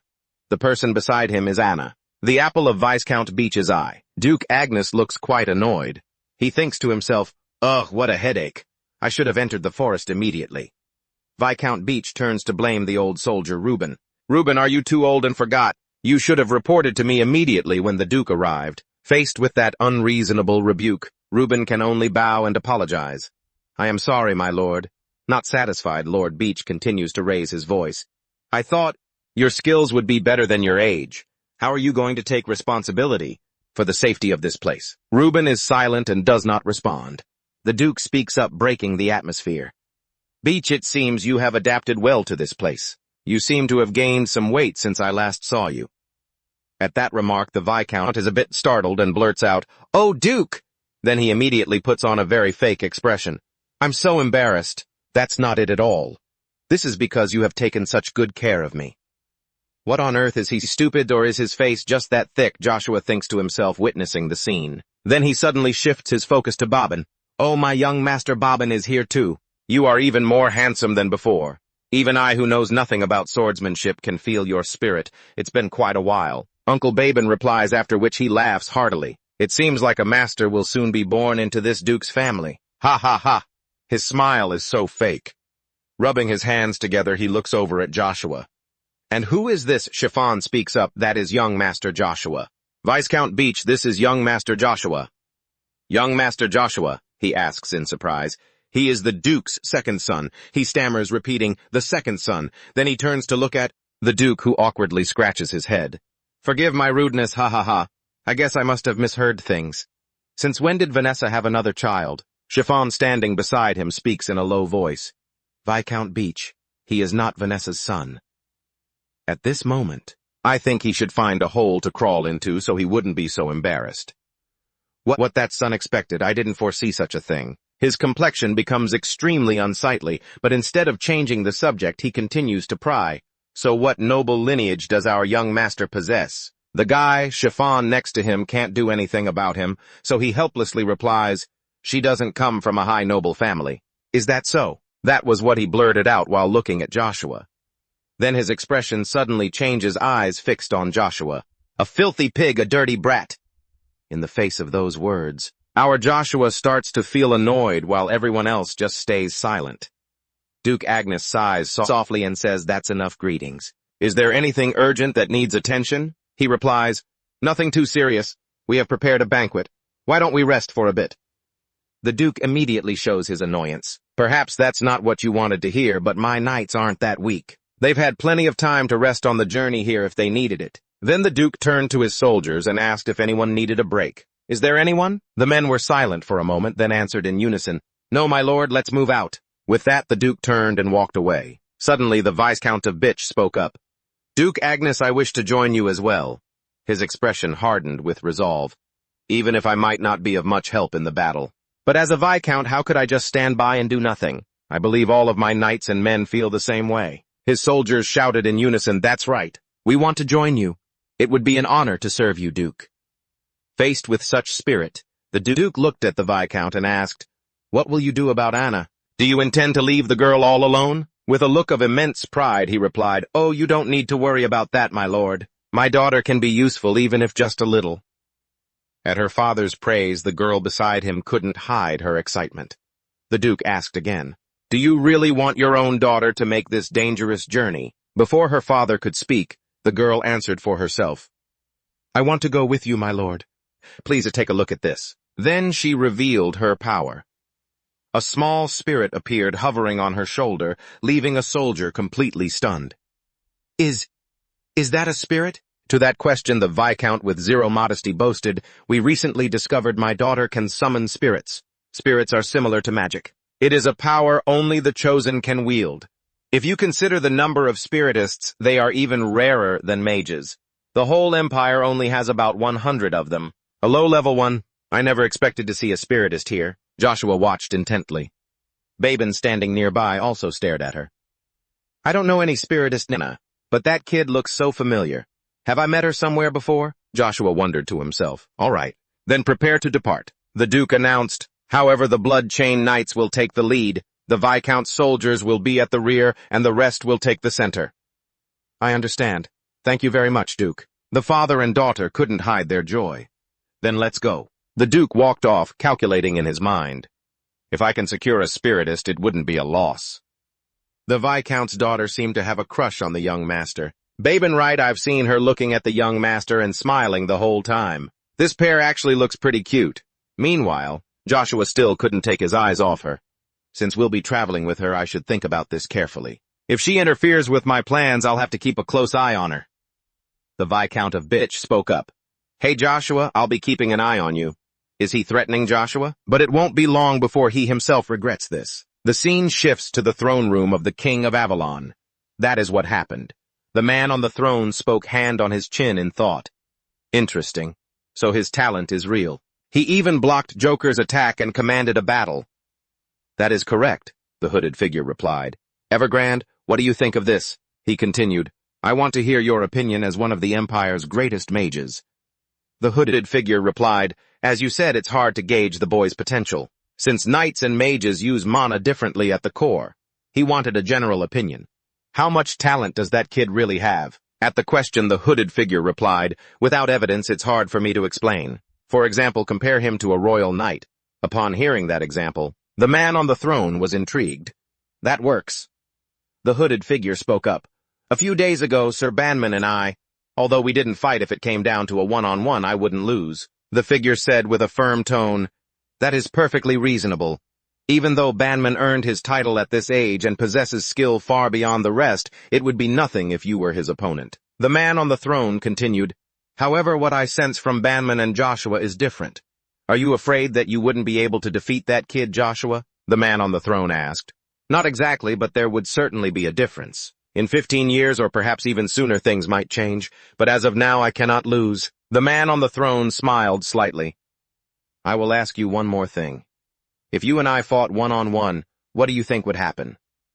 To this question the hooded figure did not answer. A moment later he adjusted his posture and said, "Truly interesting. Very interesting indeed. I shouldn't let others witness it. I should have verified it myself." He spoke in a stern voice. "It has already come to this. I'll observe that kid myself." He snapped his fingers and instantly a hazy shadow appeared. "You called your majesty?" the figure asked, bowing respectfully. "Dragon, can you keep that kid here for a while?" the king asked, and the man replied, "The fourth prince has already prepared the plan as we discussed, your majesty." He looked surprised at the answer. "Kaiser," the man continued, "just a moment ago the royal knights accepted an invitation from the fourth prince. Naturally, the target is Joshua von Agnes. That invitation is a clever move," the king mused, stroking his chin. "Though I understand why that strategy is being used. In fact, the 11th and 12th battalions, the ones who don't cause me trouble, will report back if any issues arise." The man bowed, replying, "Yes. Your Majesty, I ask for permission to leave." As he finished his sentence, his body slowly faded away. Once he was gone, the king laughed heartily. "Joshua von Agnes. With that talent, he'll become perfect." The scene shifts to the Forest of Darkness. The sky was stained the color of blood. Monsters roared, appearing in terrifying numbers. Joshua held an iron bar in his hand, struggling to fight them off. As the monster attacks continued, they found themselves surrounded. As dusk fell, everyone rushed to set up camp, while the key figures gathered to discuss battle strategy. "Duke Agnes," the Viscount began, "why are we setting up camp here instead of moving further ahead? We're right in front of the Forest of Darkness. If we stay in such an open area, we could be ambushed by monsters," he said with an anxious expression. Reuben, who was participating in the discussion, looked at him with contempt. I thought to himself that the Viscount was the only one who didn't understand the situation. His head was filled with nothing but his own insatiable greed. The Duke spoke up, annoyed. "Did you not research this place at all before opening your mouth to spout such nonsense? Can you tell me what is special about this forest just by looking at it?" Being asked back by the Duke, he faltered and replied, What's so special about it?" The Duke repeated, "I'm talking about the time when monsters become aggressive. When night falls, they head for the towns, as if they are possessed by something. Especially during the blood moon, monsters become even more vicious than usual," the Duke continued. "The worrying part is that even without a blood moon, the time it takes for monsters to reach the towns has shortened, and they are even attacking civilians. Night will be here soon. In a situation where our capabilities are reduced and the monsters become bloodthirsty, there is no way for us to approach them." Faced with that explanation, he could only offer the forced smile, rubbing his hands together. "The Duke is truly brilliant. Just as expected, I wouldn't have even thought of that. I am very impressed by your wisdom." "If you understand now, go set up camp," the Duke said. "Ha ha, of course." Afterward, the Duke turned to his two sons and instructed them, "You two go find a place to sleep as well." "Yes, understood," Reuben and Joshua replied in unison. Then the scene changed. The protagonist, Joshua, and a few others were gathering firewood in the forest. One of them spoke up, "Young Master Joshua, I think that's enough." Joshua replied, "I haven't gathered enough yet. You guys head back first." Once he said that the others left. But they didn't forget to add, "Understood, young master. Please don't return too late."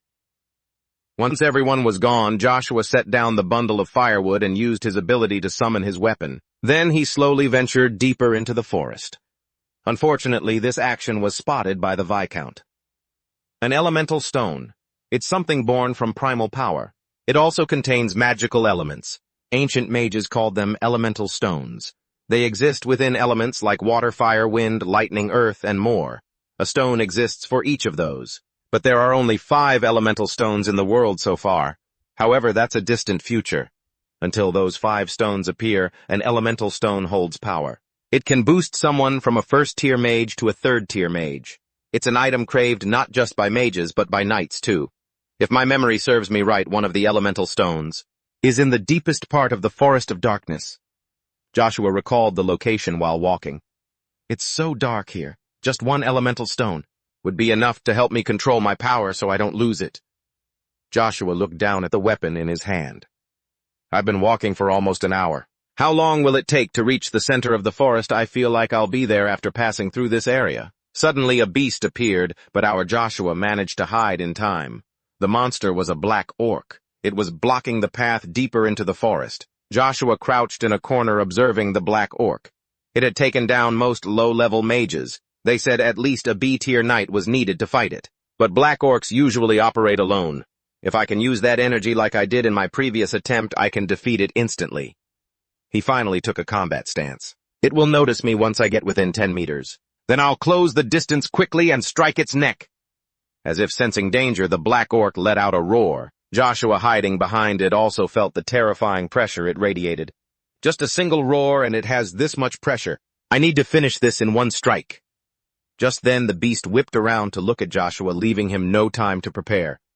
I'll definitely die if I don't dodge. The situation was extremely dangerous, but thanks to his agile footwork, Joshua quickly avoided the beast's attack.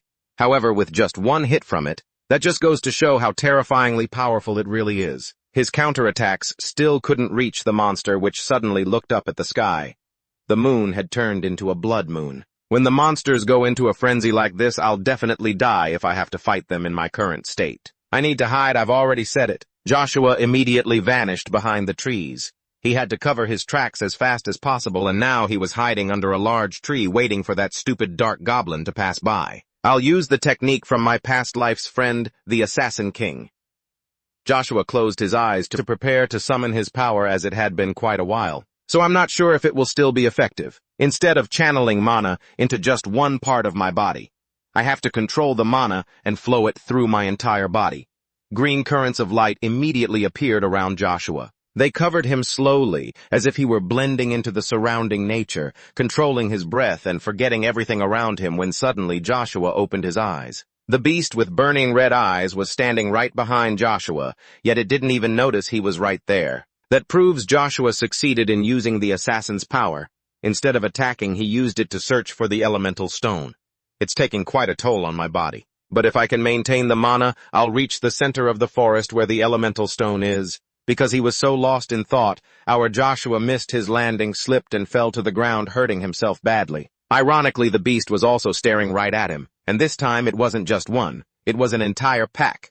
Our Joshua is done for facing a swarm of maddened beasts. The monsters lunged in waves, but instead of being afraid, Joshua saw this as a good opportunity.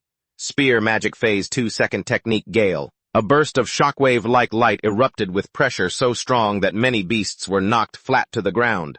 However, using such a massive source of power in a short time also drained our Joshua's stamina significantly.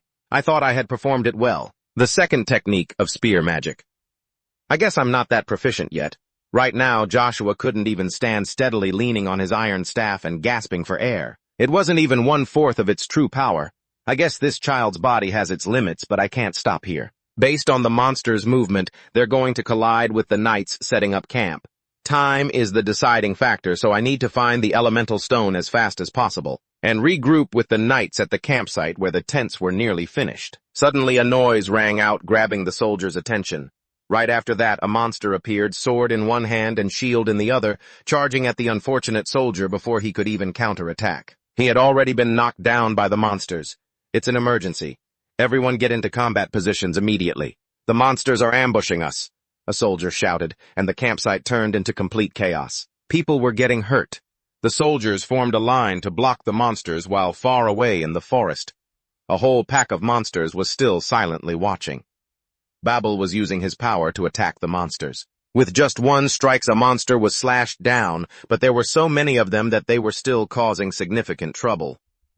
A warrior appeared behind him. Just a few strikes were enough to take down quite a few beasts, which caught young Master Babel's attention. Who's that? Someone that's skilled in the Blood Chain Knights. Based on his skills, he's around C rank.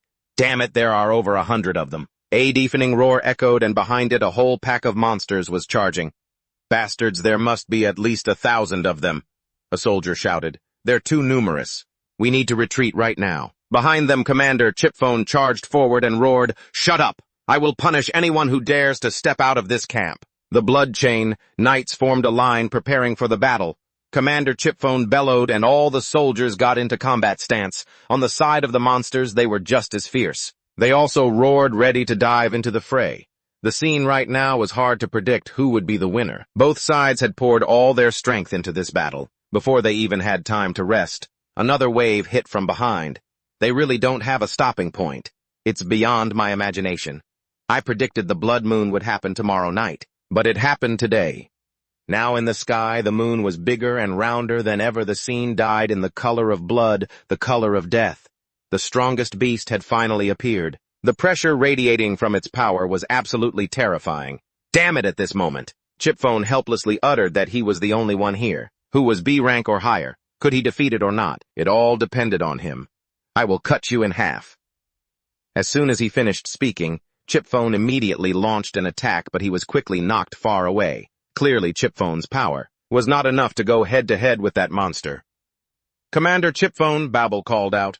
Another soldier screamed, "The Dark Goblin is coming, run! We'll be torn apart if we get caught.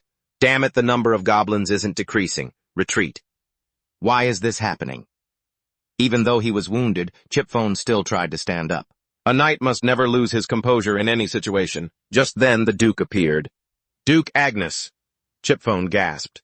"I will handle it from here," said the Duke, heading straight toward the monster brimming with killing intent. "If you're curious about the true power of the Duke, I will satisfy your visual craving right now."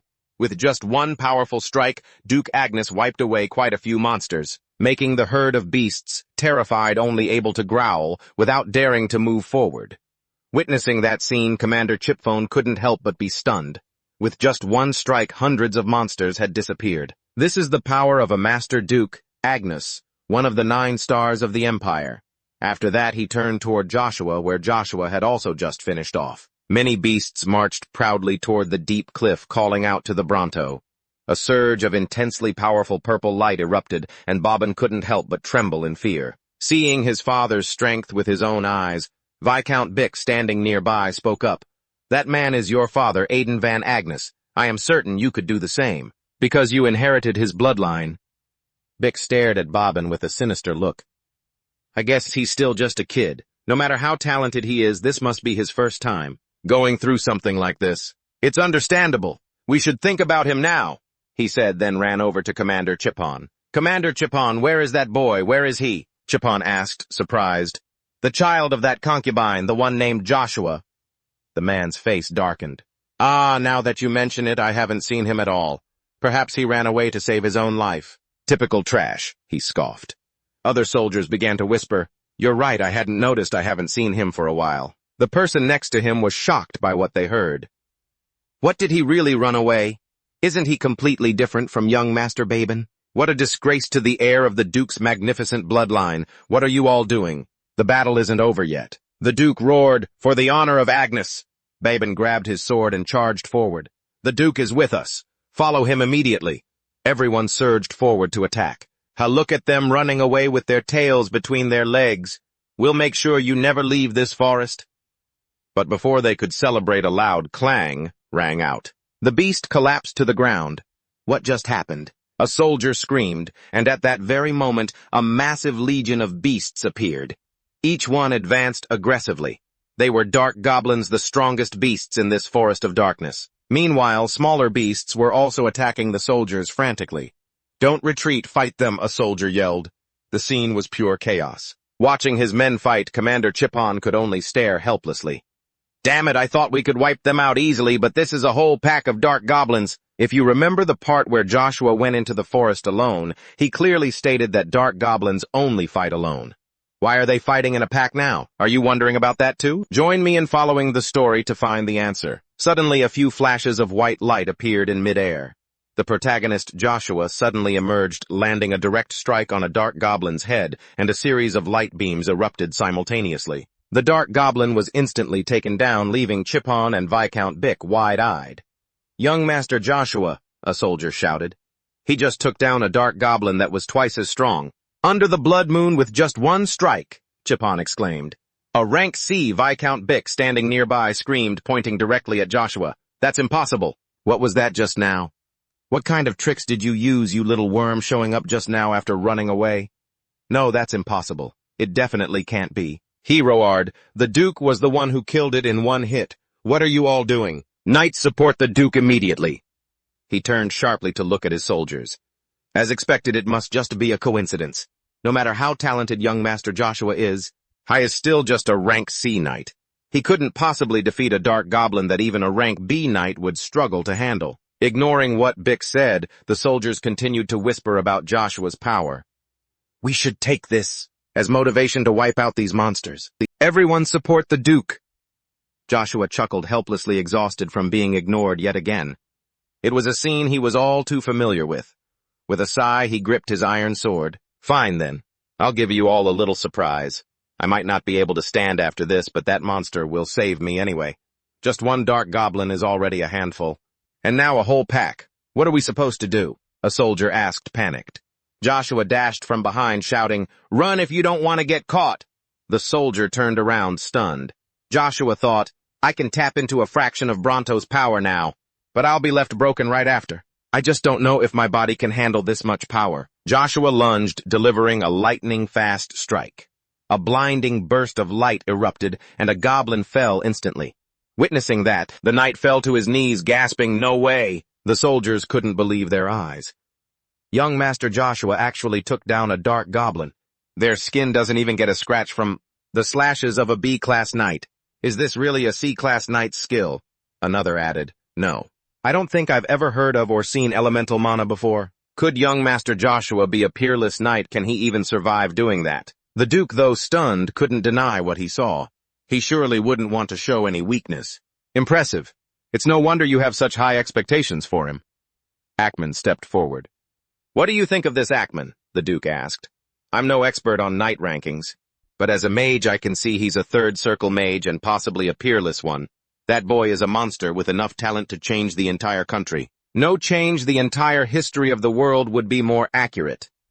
For those who don't know what peerless means, it's a divine gift usable by only a select few. It's the ability to cast two types of spells simultaneously, using complex magical methods without any interruption." Suddenly Ackman had a thought and blurted out, "He might just fulfill your long-held dream."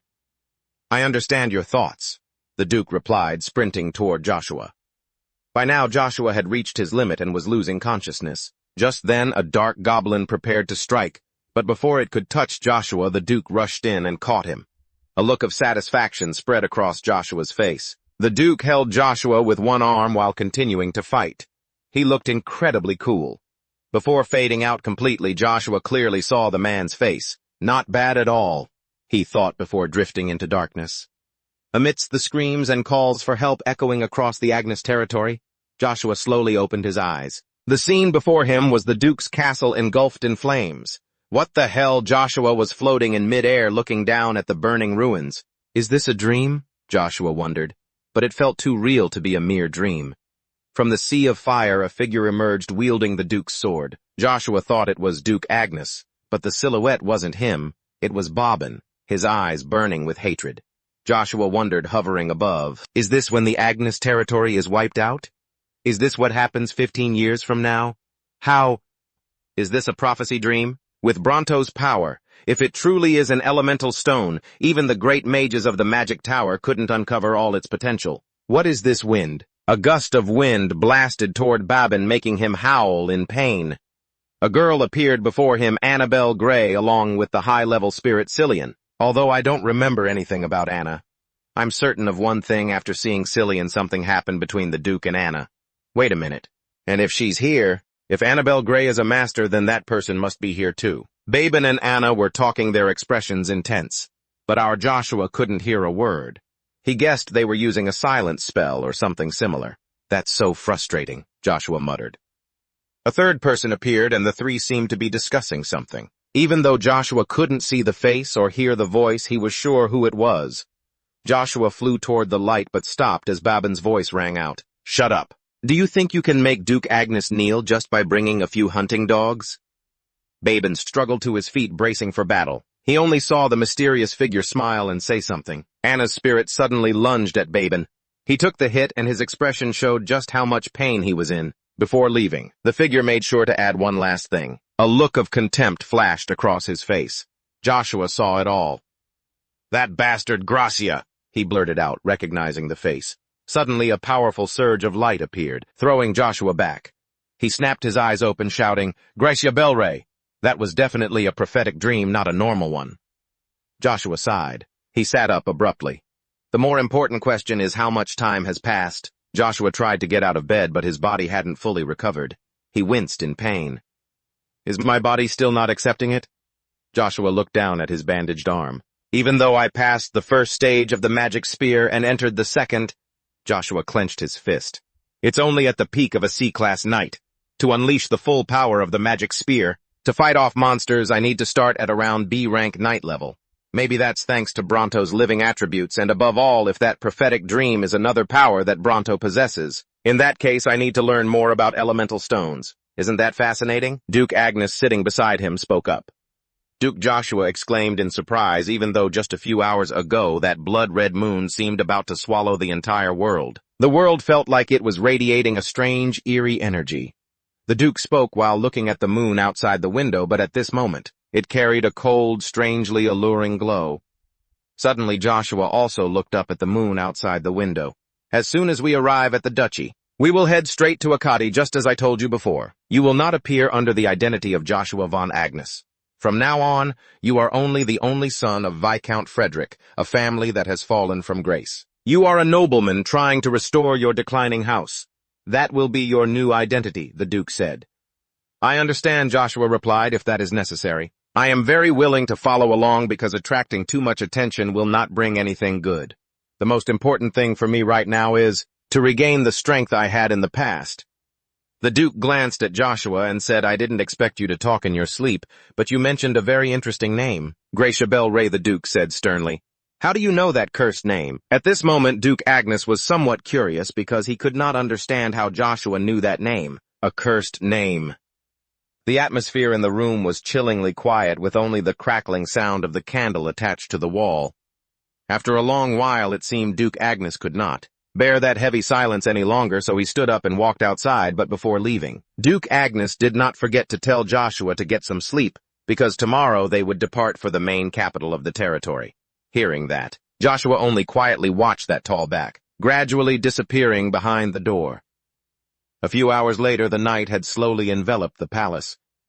It was also at that moment in a secret room that a private conversation was taking place. Viscount Bach was now extremely confused as to why Vanessa allowed everything to continue unfolding right before her eyes like that. Because Joshua is a real threat to Babel in the battle for the title inheritance. Hearing that, Chiphone also didn't know what else to say, because he understood very well that Lady Vanessa had absolutely no opportunity to take action. Furthermore, until now, Joshua had only been a stable boy. Who could have expected that he would conceal such a talent? Hearing that, Viscount Bach felt even more disdain, because he believed that the son of a maid, how talented could he really be? Even Babel, who is considered the #1 genius of the kingdom, to reach that position, he also needed huge backing from the Agnes family. Furthermore, Babel's swordsmanship was personally taught by Duke Agnes himself, but Joshua is completely different. Behind him there is no major support. Therefore, the story of him defeating a black goblin possessing skills beyond C rank is impossible. Even the C rank knights present there could not have done such a thing. Hearing that, Chiphone also agreed with the Viscount because he knew all too well that it was impossible for a C rank knight. But because they had witnessed Joshua defeat the black goblin with their own eyes. So in the end, they simply assumed that he was just a magic knight. Viscount Bach heard this, and still did not believe it, because he had another theory that was much more believable, that is, Joshua had made a contract with some high-level demon to exchange for this kind of power. Chiphone, hearing this, did not approve because Joshua was someone who had been recognized by Duke Agnes and the royal knights. Moreover, Chiphone himself was also there. So he knew very well that Joshua didn't have even a trace of mana. Viscount Bach, hearing this, didn't care in the slightest because to him, whether Joshua really signed a contract with a demon or not was inherently unimportant.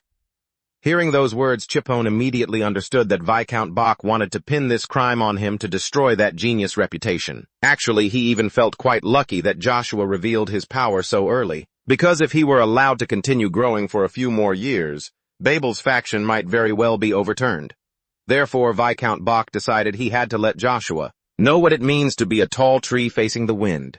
Hearing that, Chiphone was somewhat confused about what this old man intended to do.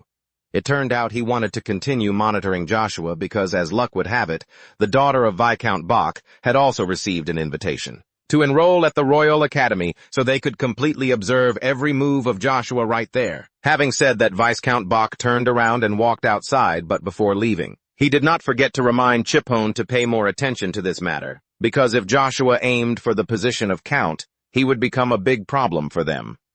Hearing that, Chiphone also understood the implication. After all, it is better to be prepared than to deal with things only after they happen. Therefore, they could only eliminate this danger as soon as possible. And at that moment, only Chiphone remained standing in the room. In his head at this moment, a plan was gradually forming to drag Joshua into this dirty mud. The next morning at the Agnes mansion, Cherry was standing blankly watching each leaf falling aimlessly in midair when at that very moment the door behind her was suddenly pushed open. It was Ron rushing over to report something urgent. Jerry heard this and couldn't figure out what could possibly have him so rattled, but it turned out to be about Joshua. I was on his way back after a purification mission in the dark forest. Hearing that the Agnes family was throwing a cleansing banquet for the Count, he immediately came to inform Jerry. However, upon hearing that, not a hint of joy appeared on her face. She just turned away and stood there lost in thought. Seeing this, Ron couldn't help but feel confused, as he had expected Jerry to be so happy she'd jump for joy at the news. That's what he thought. She, however, found his reasoning even more puzzling because as far as Jerry knew, Ron didn't even like Joshua that much. In reality, Ron hadn't liked him at first, but that was only because of his status as a maid's son. Now Joshua had become the youngest mage in history, the kind of existence that no matter how wealthy and prestigious the Fonte family was, could never be bought with money. Hearing this, Jerry was even more confused. Seeing that Ron asked in return if that wasn't the very reason Count Fonte had sent them to the Agnes family in the first place. How could Jerry not know? This was because the mercenary king wanted to use every means necessary to establish a connection between her and Barbel. After all, nobody expected that person would end up on the same side as the Gambent family.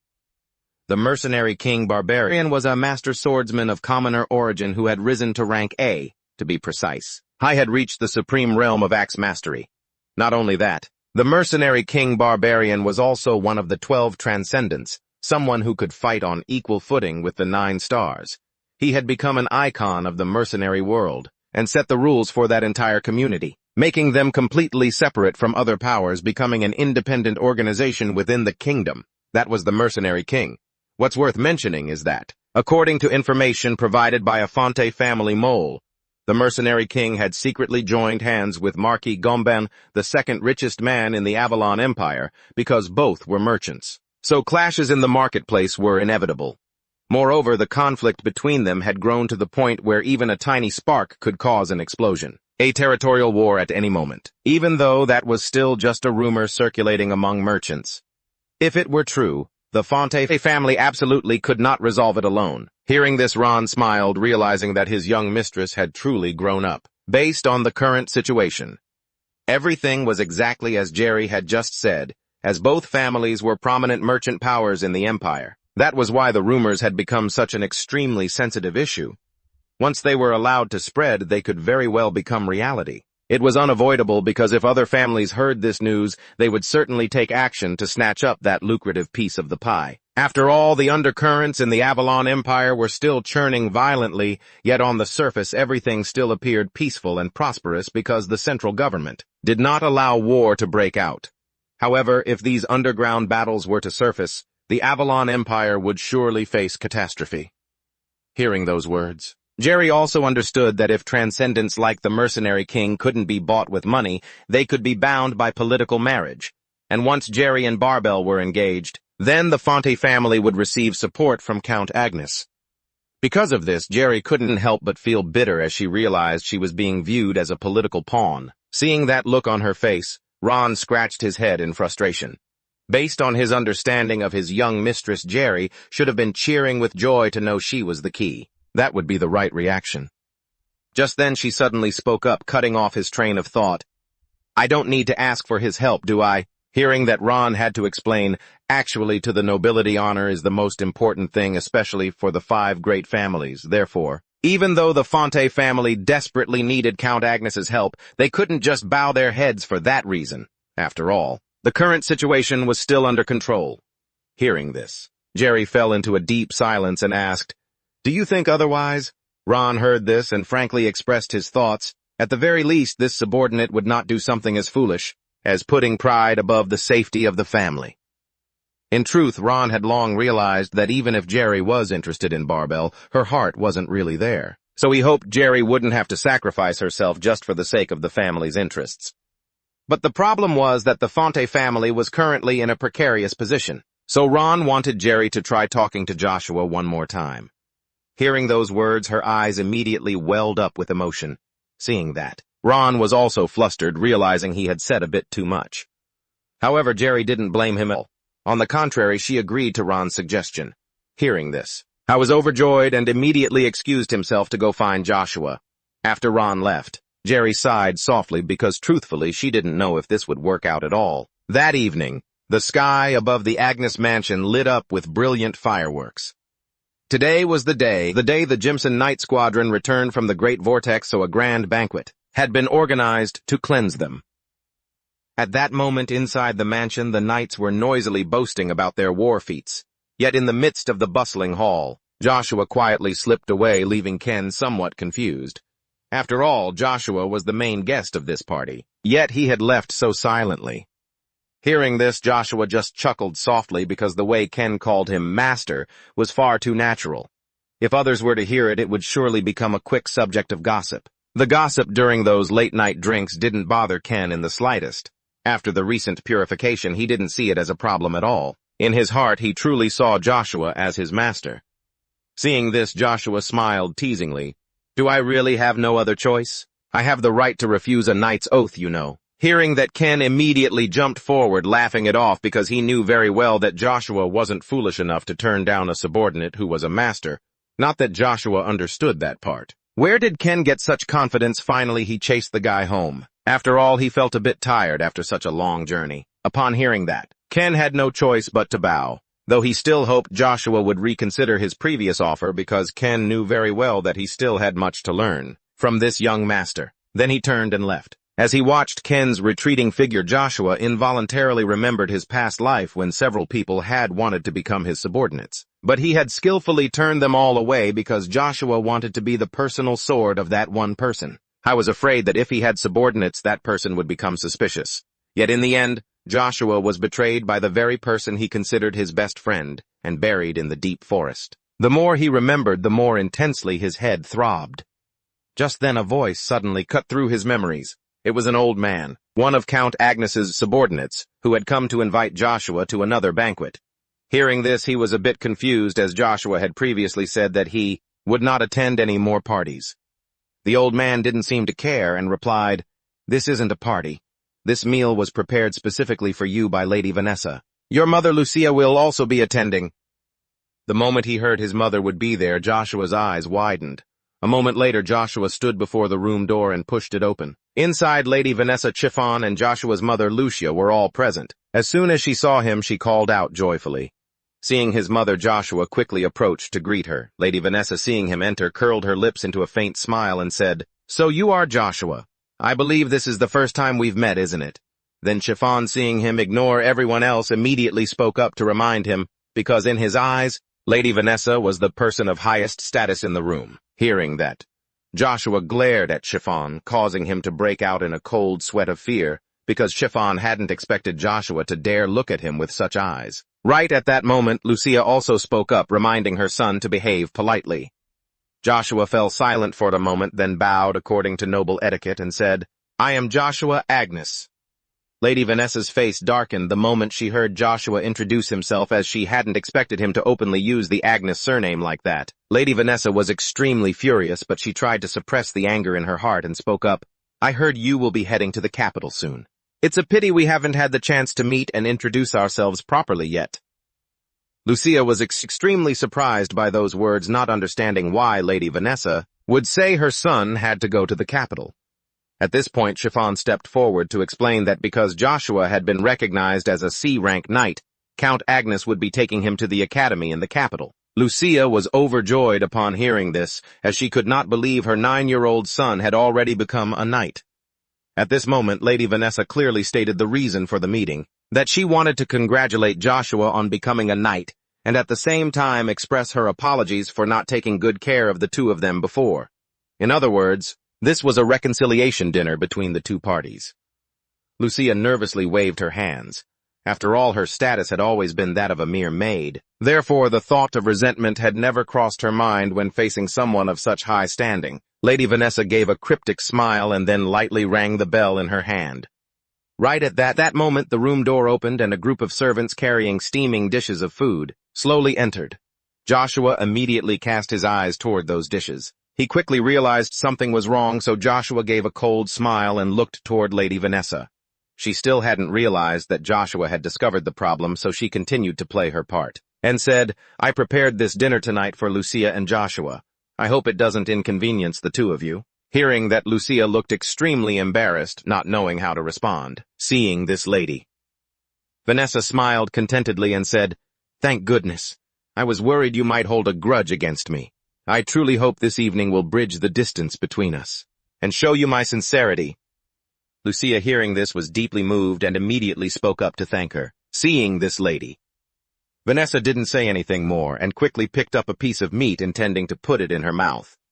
Lucia, seeing this, immediately followed suit. After all, since the host had already started eating, she could only do the same. Lady Vanessa watched the scene, her lips curling into a mad smile because her plan was about to succeed. Right at that moment, Joshua suddenly stood up to stop her and said, "Before we eat, I want to offer my apologies to the lady as my mother and I have caused you so much trouble. I apologize for not being able to dine with you, my lady." Lady Vanessa's face seemed to freeze at these words. She hadn't expected this kid to block her at that exact moment. But Lady Vanessa had no other choice but to continue urging the two of them to eat, while Joshua seemed not to notice her complexion had gradually turned somber, and he continued to refuse Lady Vanessa's heartfelt hospitality. Lucia looked confused, not understanding what her son meant, so Joshua spoke up. To explain Vanessa's little trap was painfully obvious. She had packed the plates of Lucia and her child with food while her own side was practically empty. By now, Lucia finally realized something was off, while Joshua kept smiling and chatting, though he was filled with utter contempt for Vanessa's cheap tricks. After all, in his past life, Joshua had been through plenty of these lethal banquets before, and the one thing that's always on the menu in a trap like this is naturally poison, since it's hard to spot and leaves almost no trace. So Joshua decided to give her a taste of her own medicine by insisting that Lady Vanessa join in on the meal. Her expression turned hideous, but she tried to play it off, claiming she was on a diet. So Joshua casually showered Lady Vanessa with compliments. He dropped a few lines, but he didn't intend to let her off the hook, acting as if her not eating was a grave insult to the meal. On the surface, she kept up a cheery facade, but inside she was grinding her teeth, never expecting Joshua to be this sharp.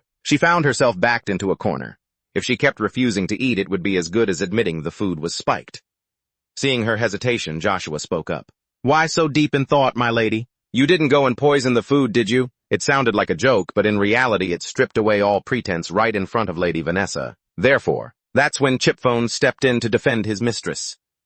Seeing the servant step up, Joshua stopped playing along and glared straight at him. After all, his status was that of a count's son, while Chipphone was nothing but a subordinate. In other words, he was committing an act of insubordination, but Chipphone didn't care. He broke into a cold sweat, feeling the suffocating bloodlust radiating from the boy in front of him, leaving him completely baffled as to how a grade C knight could control such killing intent with such mastery. Joshua ignored Chipphone completely and turned back to Vanessa.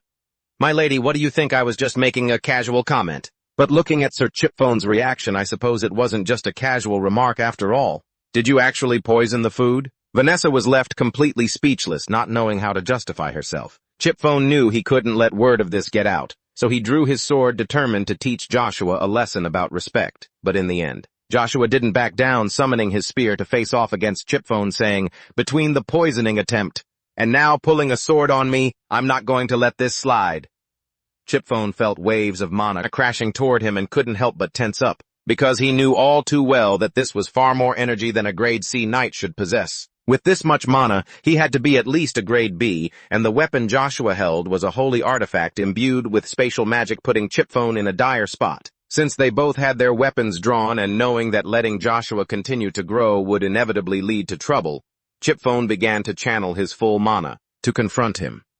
The room felt like a powder keg, with wild mana sweeping through and creating a vortex that tore everything apart just as the two were about to clash. Right before they fought, a voice suddenly boomed out, "What on earth do you two think you're doing?" Meanwhile, in the capital of the Avalon Empire, the fourth Prince Kaiser was relaxing with a book in his estate when a figure emerged from the void. It was Evergard, an imperial guard who had come to deliver a letter from Count Agnes to the fourth prince. Upon hearing this, Kaiser knew Joshua had made his decision. He reached out to take the letter from Evergard and casually asked if he wanted to see what was inside. But Evergard refused, as that would be an act of disrespect toward the royal family. Kaiser didn't push him and happily opened the letter. I was incredibly curious to see what choice Joshua had made. Evergard assumed it was a standard choice, as the Order of Knights was a place any knight would dream of joining, and Kaiser knew that too. So full of confidence, he opened the letter and began to read it line by line, but the smile on his face slowly froze. Then Kaiser burst into a frantic, manic laugh, leaving Evergard completely confused about what was happening. He didn't even acknowledge the guard anymore. He tore the letter to shreds. The gentle, composed face of the fourth prince had vanished, replaced by a dark, terrifying gloom. At the same time, Chipphone had begun to channel his mana, fearing that Joshua's growth would become a dangerous variable in the struggle for succession. The Count.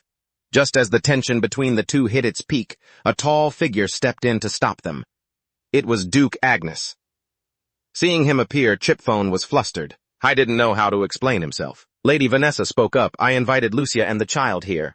I heard you were taking them to the capital with you, so I thought I would host a farewell dinner for them. Duke Agnes fell silent after hearing that. He cast his eyes toward Joshua and his mother, then glanced at the table spread with gourmet food. He knew perfectly well that those dishes were tampered with, but he didn't call them out on it directly. He simply ordered the phone to be taken away, upon hearing that he could only sheathe his sword. Joshua also put his weapon away. Duke Agnes looked at him and spoke. Joshua, we head out early tomorrow. Go get some rest tonight. Joshua didn't say another word and led his mother out of the room. Once their figures vanished behind the door, Lady Vanessa spoke up to question him. Why were you like that just now? Do you actually care for him? Duke Agnes didn't answer her directly, but instead asked, Do you hate me? Lady Vanessa didn't deny it. She admitted it outright.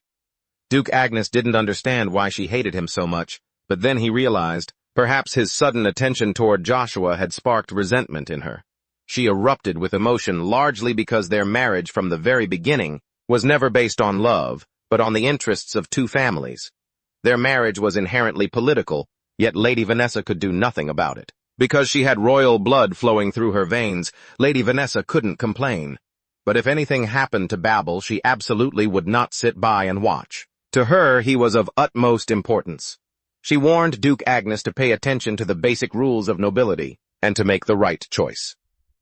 Duke Agnes scoffed and said, Do you think I'd do that if I knew the basic rules? Lady Vanessa was startled and pretended not to understand what he was implying. Seeing her react, his expression darkened.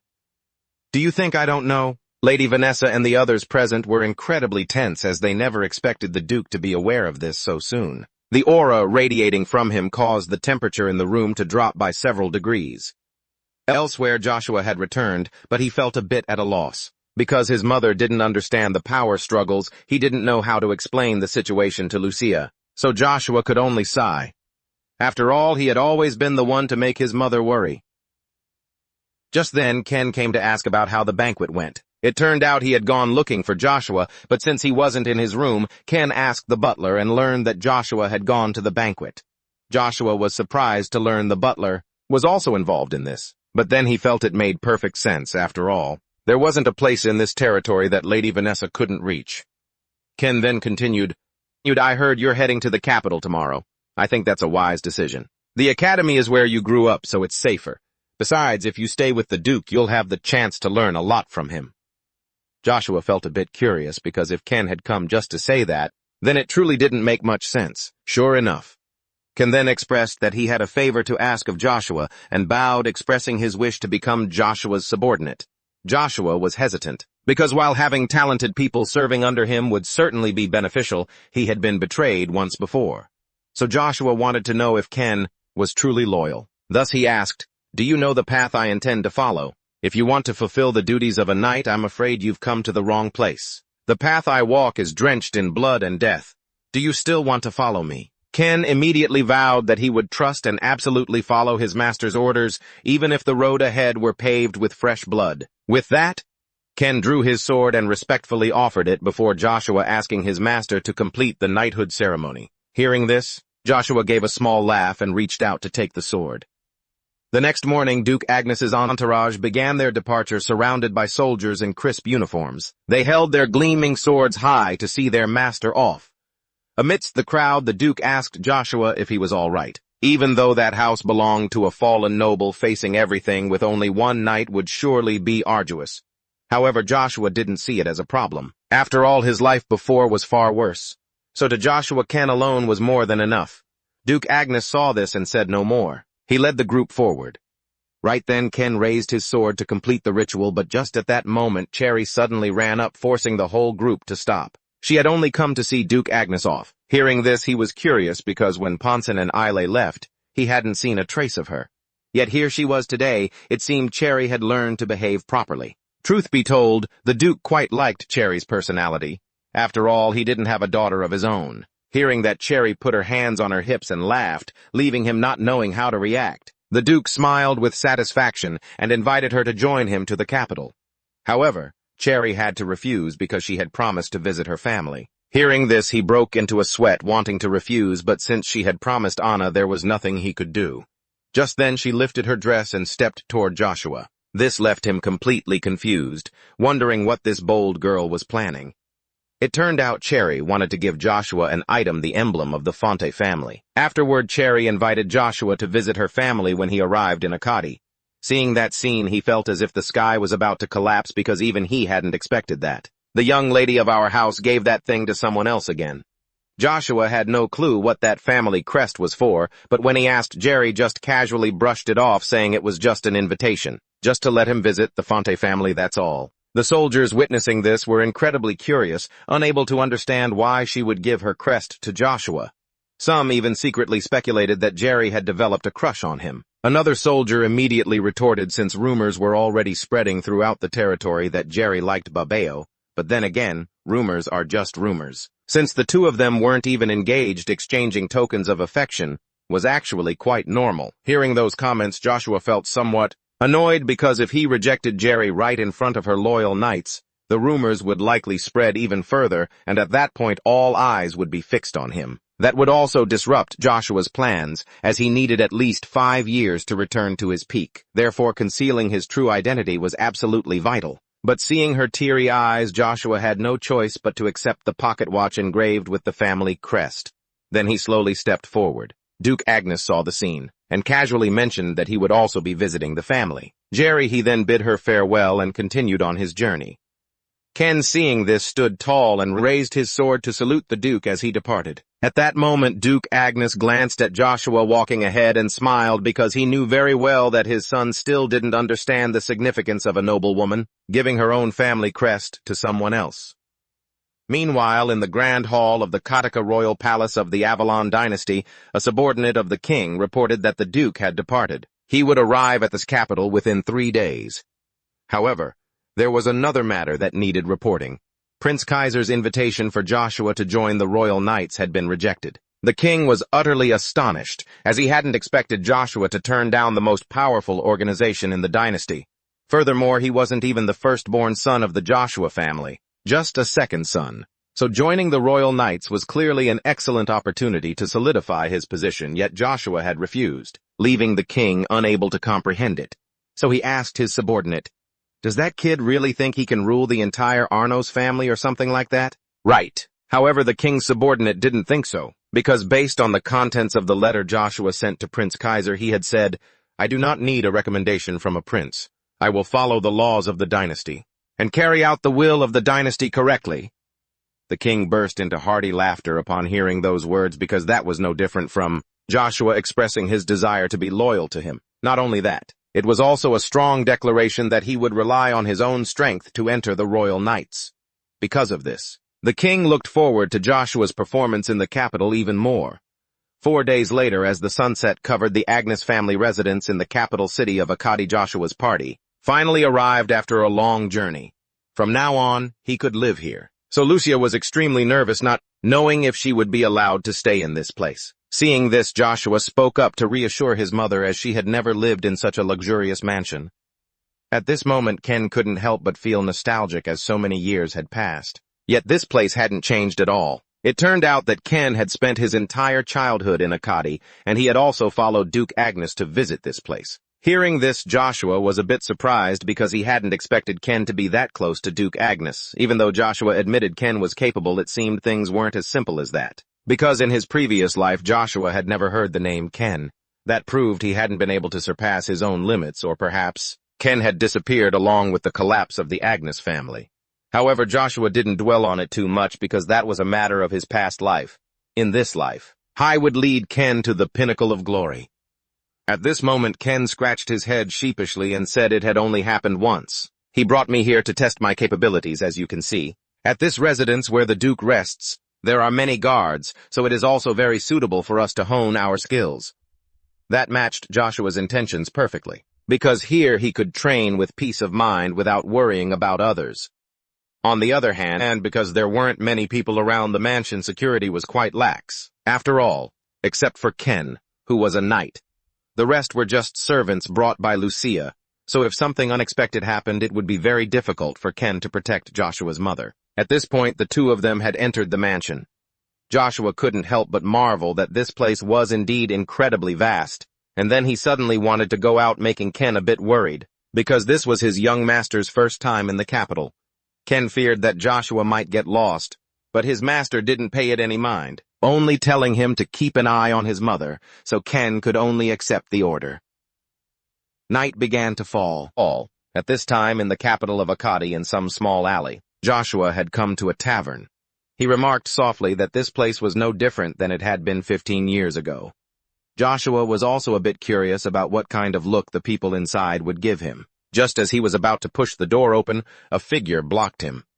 The person thought Joshua was lost and wanted to take him back. Seeing that, he simply said, "I came to look for a red gemberai deep under the river of memories."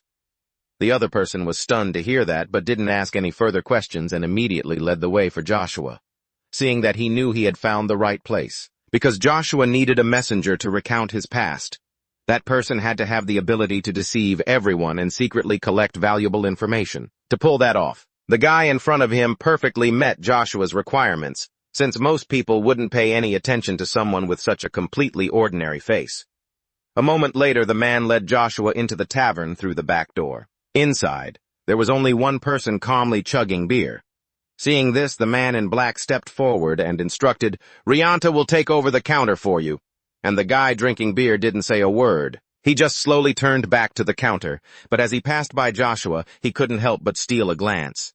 That was only natural, as anyone would be curious to see a child appear in a place like this. However, they strictly followed the messenger's code and didn't open their mouths to ask anything, a mandatory requirement to keep their work as discreet as possible. At this point, the man in black pointed to a door with a slit in it just enough to see straight inside.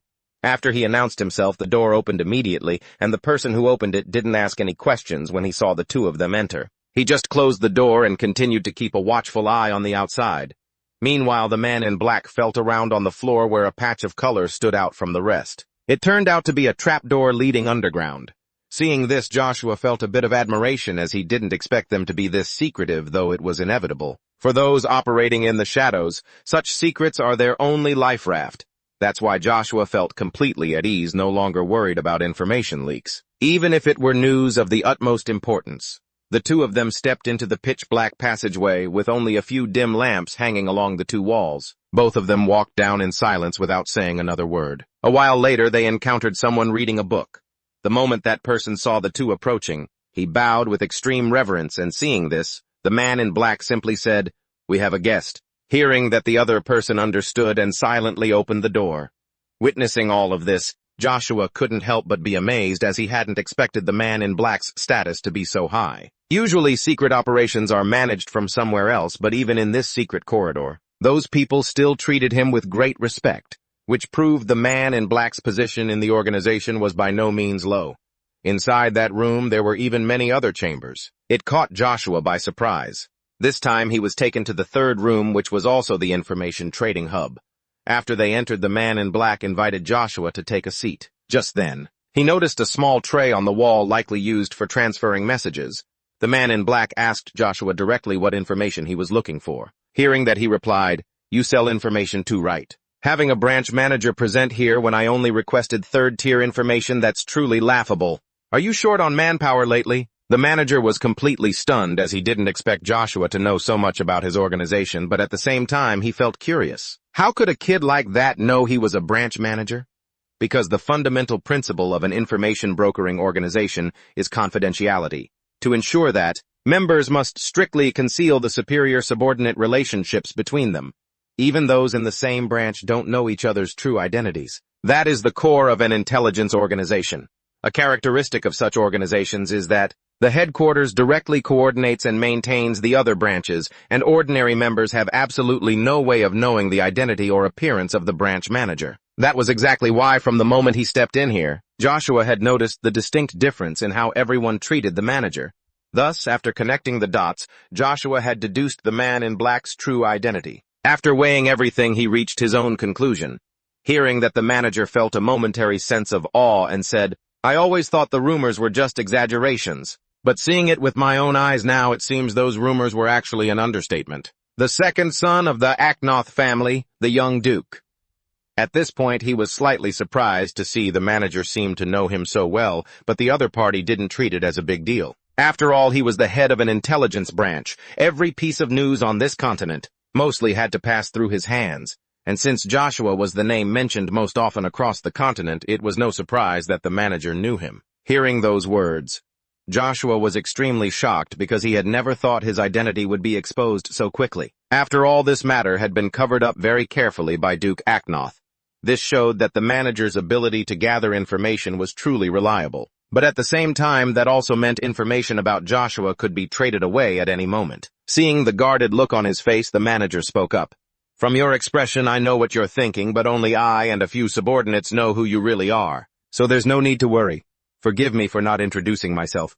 I am Zezo, responsible for managing the Akkad branch of the Moongate.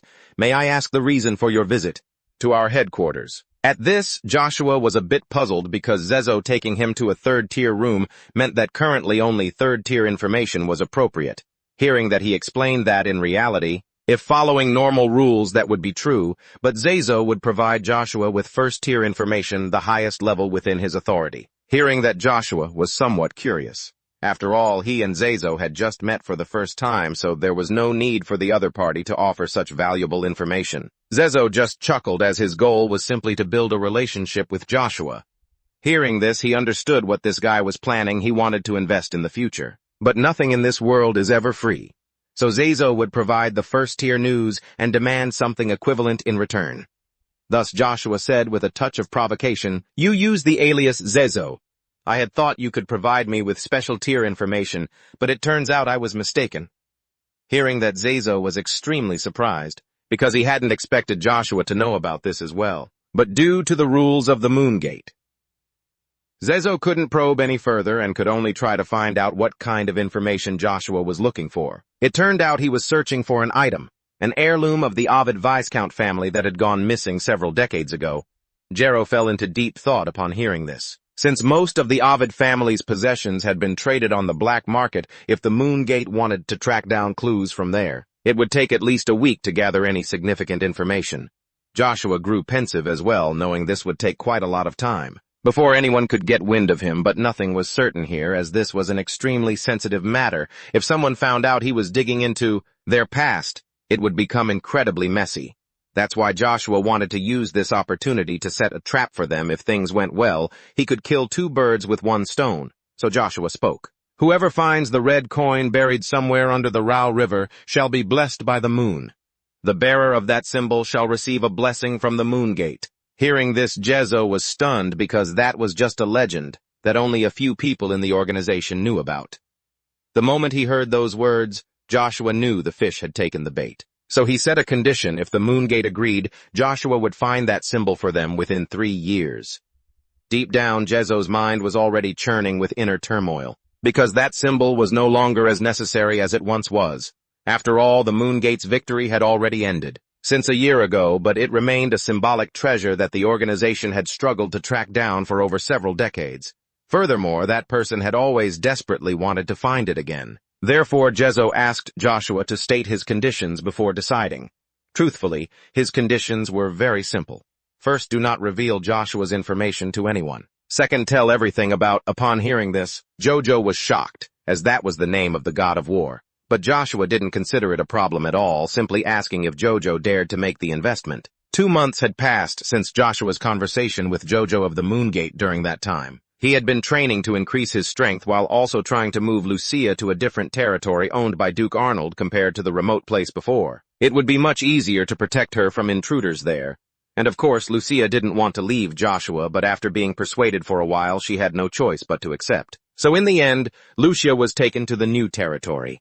In the moment of parting, the two didn't hug and weep, but just smiled at each other, and that was 1 week before the entrance ceremony at the academy. In the royal palace dining room, Joshua was slowly enjoying a steak with Ten. However, looking at his demeanor, it was clear Joshua had no interest in the food. Ten noticed this, and was a bit curious, wondering what he was worried about, as Joshua had looked incredibly stressed lately. It turned out what was bothering him was the information he had entrusted the Moongate to investigate. According to what they had said, a week should have been enough. Yet 2 months had passed and not even a single letter had arrived. Now that Joshua also had to enter the academy early, this would greatly affect his plans. Just at that moment, a figure approached and sat down at Joshua's table very naturally. It was Zezo, the branch manager of the Moongate, and the person Joshua had been waiting for over the past 2 months. At this moment, seeing someone else there, Zezo intended to shoo them away. After all, this information was extremely important to the organization. But seeing the murderous look in Ken's eyes, Zezo could only wave his hand in acceptance. Then Joshua spoke up to explain. I know this person, it's fine, Ken, then. Joshua asked again about the information he had entrusted, and of course Zezo had found it. If he hadn't found it, he wouldn't have shown up here. I would have just had to return in shame. It turned out that because the Ovid family heirloom had passed through so many hands, it took Zezo quite a while to track it down. And currently its location was the small vase in Joshua's hand. Hearing that, I didn't dig deeper but only asked about the service fee. Zezo replied that this was free of charge. Nothing compared to being entrusted by him. It was an heirloom, but in our eyes it's just a normal object. It would carry a different story if it possessed a bit of special power. Hearing that, Joshua immediately cut Zezo off because he knew this guy was trying to fish for more information. Hearing that, Zezo didn't continue but only said, next time I will settle everything you asked for. This is also a service because our organization requires payment up front for all transactions. Joshua listened in silence because he knew this guy would definitely give an inch and take a mile. Seeing that his business here was done, Jojo left the door to return. At this moment, Joshua took out the paper recording the information about the heirloom's location. The Ovid House. The family of Viscount Ovid was just a few decades ago a famous magical family close to the Diep JK family in the Avalon dynasty many years ago. Members of the Ovid family were once mages highly respected by the dynasty.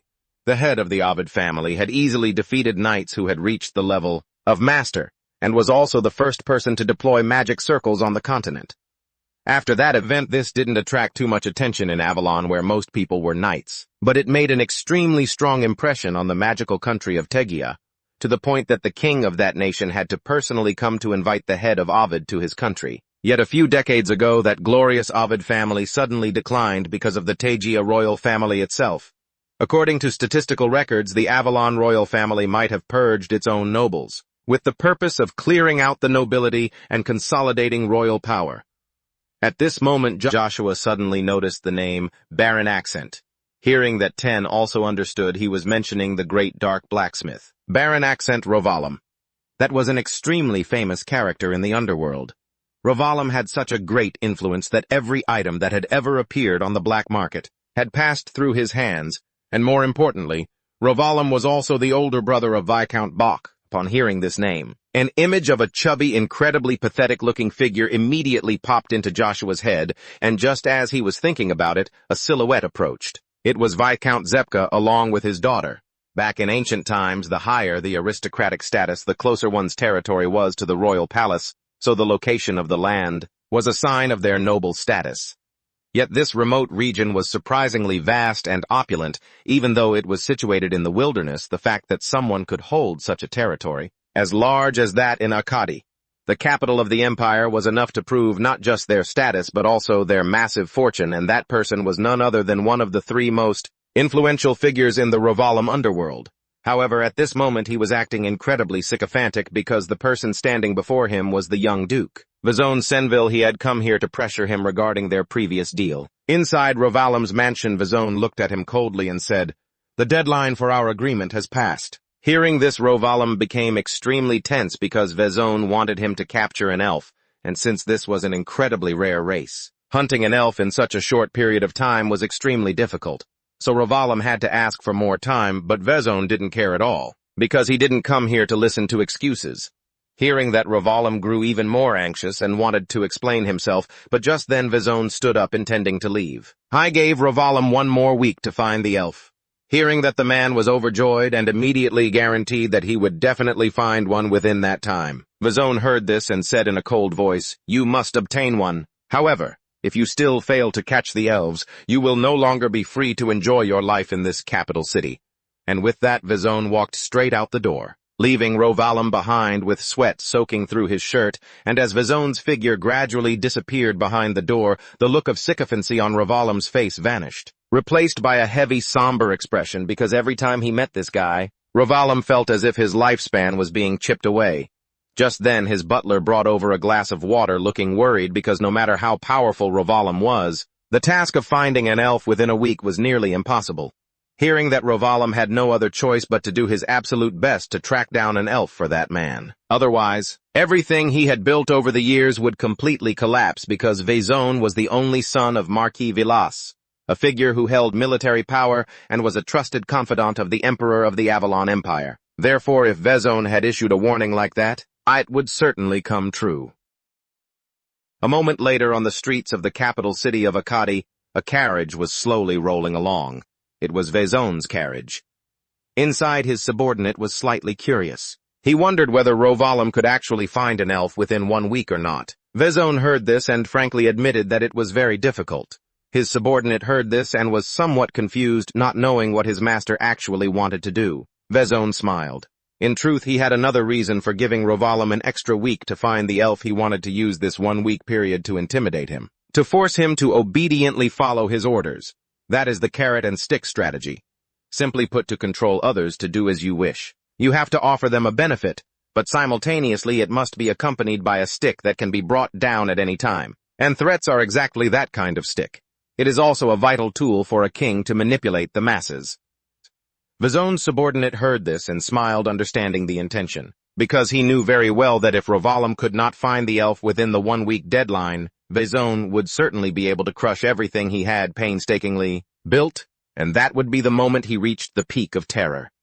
At that point, Vizon only needed to offer a little bit of grace and mercy, and Rovalum would obey him like a puppet. Hearing that, the subordinate smiled flatteringly and said, "As expected of young Duke Vizon, you have long seen through the true nature of John Rovalum." Vizon heard it and didn't really care. But deep down he was still a bit disappointed because in truth he had really hoped to catch an elf today to bring back as a plaything.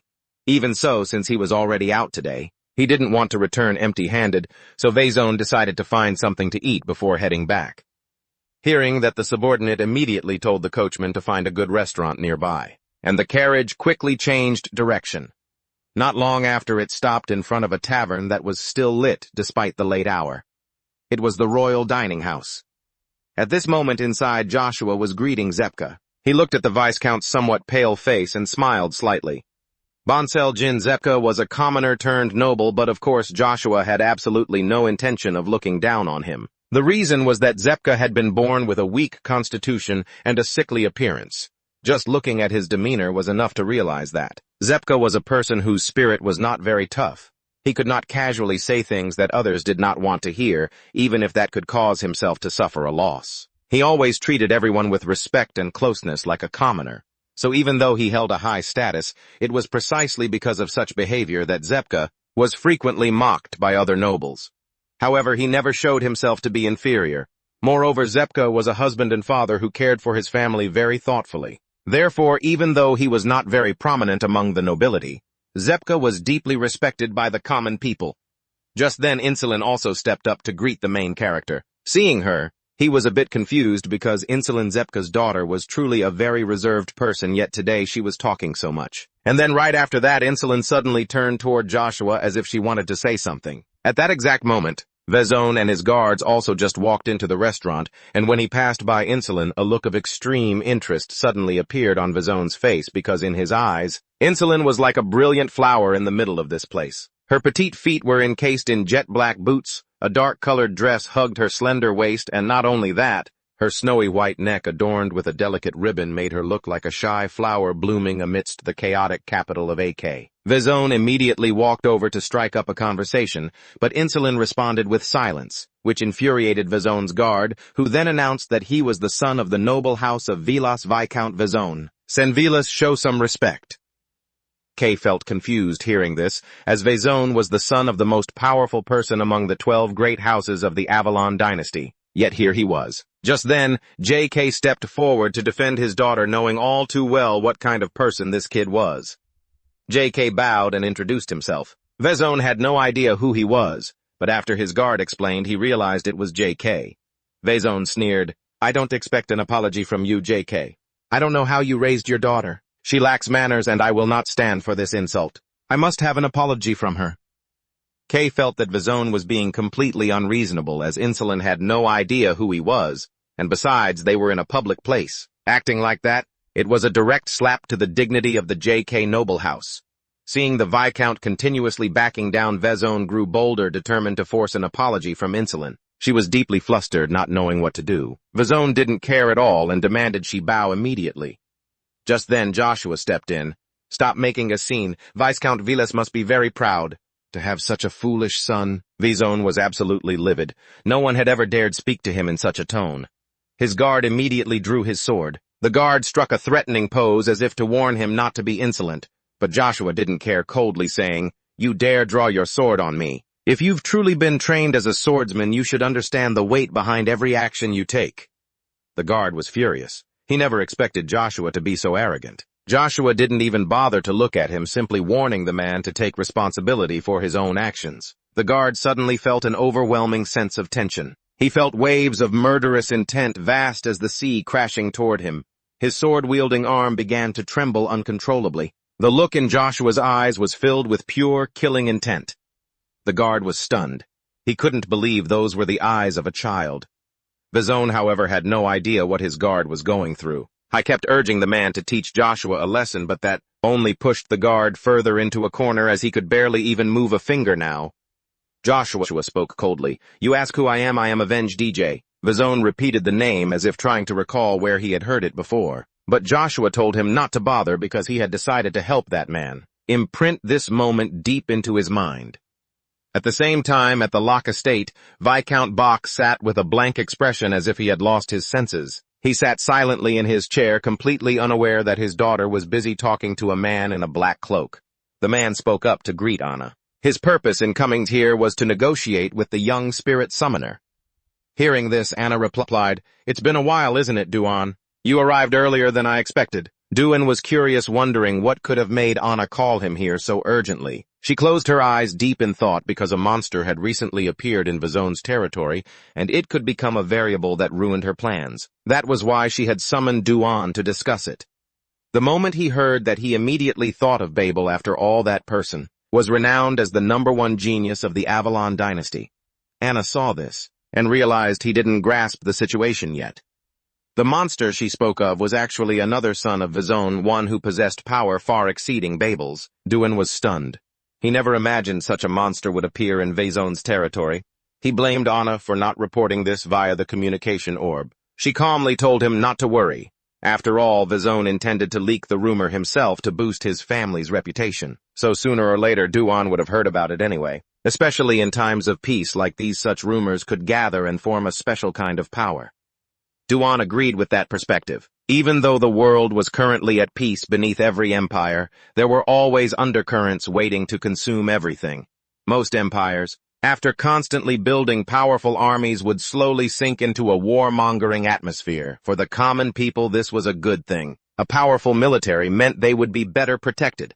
However, such stockpiling was a double-edged sword, because a nation's resources are finite, and if the military consumes the bulk of them, they are forced to find ways to seize more. The easiest way to get those resources is to steal them from other nations, and to do that, countries must recruit talent for war. Otherwise, no nation could win these resource wars. So every country relies on this kind of intelligence. Because of this, that very information unintentionally becomes a barrier that prevents war from breaking out. Hearing this, Juan understood that Ana was planning to recruit that monster. However, since he is the second son of the Vezon family, this needs to be calculated very carefully, as one mistake could turn their entire plan into nothing. Ana reassured Juan to relax, as she had another plan. She intended to enroll in the academy in the capital of Avalon, so Juan just needed to trust her. That way, Ana could bring Joshua over to their side. At that same moment in the capital of Akkadi, Joshua was standing face to face with Vezon, who now appeared somewhat pensive because until now, Vezon had never heard the name Gedik. Joshua wondered why this guy valued family names so much, while Vezon let out a cruel laugh. Because he wanted the Hick family in front of him to vanish from his sight. Vezon wanted Joshua to pay for his insolence. He then forced him to kneel and beg, saying that if he did, Joshua would escape death and only lose an arm. Hearing that, he laughed in contempt, seeing it as nothing more than a joke. Vezon couldn't take it anymore and ordered his subordinate Mocker to force Joshua to his knees. The moment he received the order, the guy immediately channeled mana. He poured it into the sword in his hand. Indeed, before this, Mocker had been taken aback by the protagonist's overwhelming killing intent, but after all, in front of him right now was just a 10-year-old kid. So Mocker dared to rush straight ahead, feeling a bit of regret in his heart because anyone who had ever dared to look down on the Velad family was destined to die. So Mocker intended to finish Joshua off cleanly with a single sword strike. Just as the blade was about to cut him in two, Joshua unexpectedly blocked it with his bare arm. Not only that, but with his other hand he clenched into a fist. Mocker and Vezon witnessed this in sheer terror, but before they could react, Mocker was struck directly in the gut by Joshua. His whole body doubled over like a shrimp. Joshua's punch was so strong that Mocker's entire body shook violently before collapsing to his knees in front of him. Vezon was stunned at the sight, because he didn't expect Mocker to be defeated by a 10-year-old brat who still smelled like milk with just one punch. Just then, Joshua wanted to take care of Vezon too, because basically, he had absolutely no intention of letting this guy go. Vezon kept interrogating him about the protagonist's family, but all he got in return was the name Anvin Gedik, which made Vezon scream in fury. Don't lie to me, I've never heard of the Gedik family. Do you know how severe the crime of impersonating nobility is, huh? I am the heir to the Vilas family, one of the 12 great noble houses supporting the empire. While Vezon was still bragging about his lineage, he suddenly took a direct punch from the protagonist, which knocked 2 of Vezon's teeth out. Not only that, his punch was so powerful that it made his mouth spray blood, and his body was sent flying a meter away before lying unconscious on the ground. He unable to move, but seeing this, Joshua still didn't intend to let him off. He slowly walked toward Vezon, grabbed him by the collar, and prepared to throw another punch because he had been pissed off by this guy's arrogant, high and mighty attitude for a long time. Just then Mocker crawled over with difficulty and said, "Young master, please stop. We have offended you. Please show us mercy just this once." Mocker's voice was filled with fear, because normally someone capable of covering their entire fist with mana like that must be at least a rank A knight. But if it's a child, he must be from a special yet unknown family on the continent, so Mocker could only beg. Otherwise, Vezon would be in danger. Joshua replied, "I already warned you. If a knight has drawn his sword, he must be responsible for his actions. I don't have the stature to grant mercy to my enemies." Mocker saw the killing intent on Joshua's face and froze because he clearly understood that he was determined to pursue this to the end. So to protect his master, Mocker smashed his head hard against the ground to beg. The impact was so violent that his forehead started bleeding. Not stopping there, Mocker even offered his own arm to exchange for Vezon's safety. Joshua fell silent hearing those pleas because he hadn't expected Mocker to do all this just to protect his master. It reminded Joshua of his past life, a fool who gave away everything that was beneficial to himself. But even so, Joshua still had no intention of forgiving that arrogant brat. He reached out, grabbed the necklace around Vezon's neck, and yanked it until it shattered into pieces. Witnessing that scene, Mocker stood frozen, completely unable to believe his eyes. Then Joshua spoke up. "I will stay in the capital. If you want to get your family's ring back, tell him to come find me. Otherwise, I'll sell it to the black market." After saying that, he coldly turned and walked toward the main door, ignoring Mocker, who was still sitting stunned beside his master. Someone watching the whole event couldn't help but exclaim, because Joshua's temper was too volatile, but perhaps that was his most attractive point. JK finished listening and added, "No matter how many times I look at him, it's always so astonishing." Right then, Insulin seemed to want to say something which made him curious, but she just shook her head and kept it to herself. After that, Insulin left happily, leaving her father full of questions while JK looked at Vizon's two servants. Seeing the two of them beaten to such a state, he just gave a strained smile and said, "Sir Mocker, I will show you to the nearest hospital." The next morning at a certain cathedral in the capital of Akkadi, two priests were piously praying before the statue of the benevolent goddess. Suddenly, the cathedral doors were violently kicked open. The person who appeared was none other than Vizon, his face completely swollen. Gone was the dashing, handsome heir from just yesterday. Infuriated Vizon immediately ordered Moker to go and settle the score with Joshua, but Moker looked extremely conflicted, because he knew all too well that with his current abilities, he was no match for Joshua. Hearing this, Vizon flew into a rage and kicked his guard, unable to believe how useless he was. He spat that if he couldn't even beat a 10-year-old kid, he might as well go back to the countryside and fish for a living. Mocker had no choice but to bow his head and obey. A moment later, Vizon calmed down slightly. I then ordered Moker to investigate the GZ family, wanting to drag everyone listed in their genealogy out and kill them all in front of Joshua. Mocker immediately advised his young master against such a move. He pointed out that they didn't have any legitimate reason to take such drastic action. Vizon exploded with rage, shocked that a future heir of the Vilas family would need evidence to get things done. Mocker could only show his distress.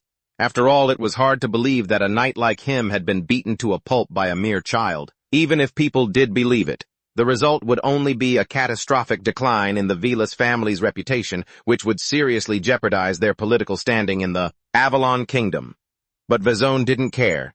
All he wanted was to vent his internal fury.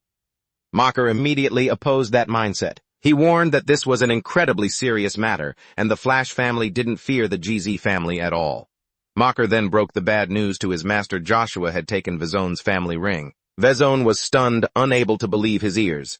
He hurriedly checked his coat pocket and realized that his family ring had indeed vanished. And that wasn't all. Joshua had sent word that if Vizon wanted it back, he would have to come and apologize in person. Given that this was a matter of great importance, Moker didn't want his master to continue offending others, especially since Joshua clearly had the upper hand. Hearing this, Vizon flew into a rage, never imagining that Moker would suggest he apologize to some nobody. Mocker knew his master would never bow his head, so he suggested Vizon find someone else to apologize on his behalf. Vizon fell into deep, brooding thought. At the same time, at the Royal Tavern, Joshua was quietly gazing at Vizon's family ring, lost in thought. Just then, Ken asked curiously if he was sure that young Master Vizon would come looking for him. Joshua just smiled. He knew full well that the arrogant Vizon would never show his face there personally. However, because the family ring was currently in Joshua's possession, he predicted that Vizon would send someone else in his place. Ken was even more curious about who would be chosen. Joshua smiled and said there was a rumor in Akkadi that the operator of the black market was Baron Ravalam, but the person who actually set the rules of the game there was the young master of the Vilas family. Ken was shocked.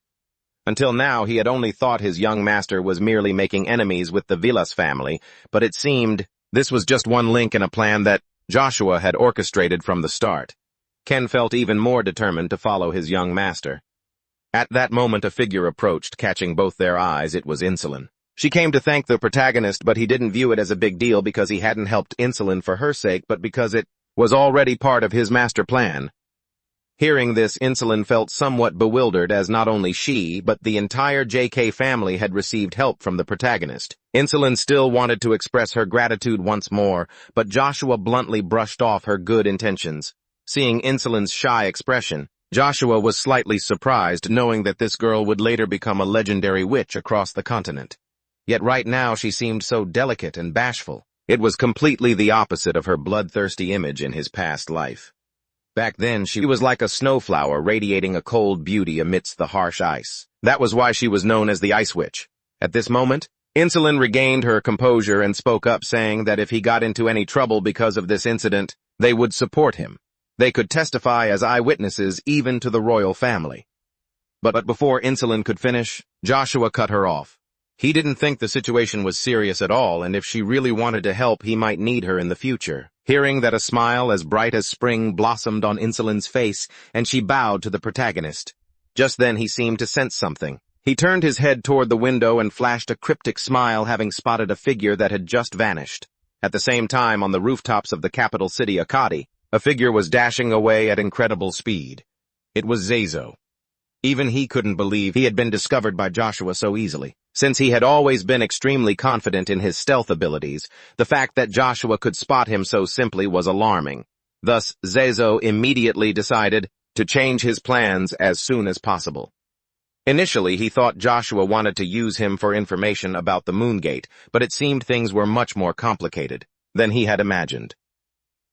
A moment later, at the Royal Tavern, a bald figure appeared at the door. It was Ravalam. At that very moment, he saw the father and daughter of the J.K. family walking away in a dark corner. Ravalam knew he had come to the right place. Joshua at that same moment recognized the old man he had met before. Hearing that Ravalam introduced himself. Not only that, this man who could stir up trouble in the black market actually bowed to the protagonist. Ken, witnessing this, was utterly stunned. He couldn't understand why a powerful man like Ravalam would treat a young master from a backwater family with such politeness. It turned out he had come to retrieve the ring that Joshua was holding. Hearing this, Joshua just laughed and said, "I believe I told him to come here himself. If you want it back, tell him exactly that. Tell him if he doesn't show up, I'll melt it down."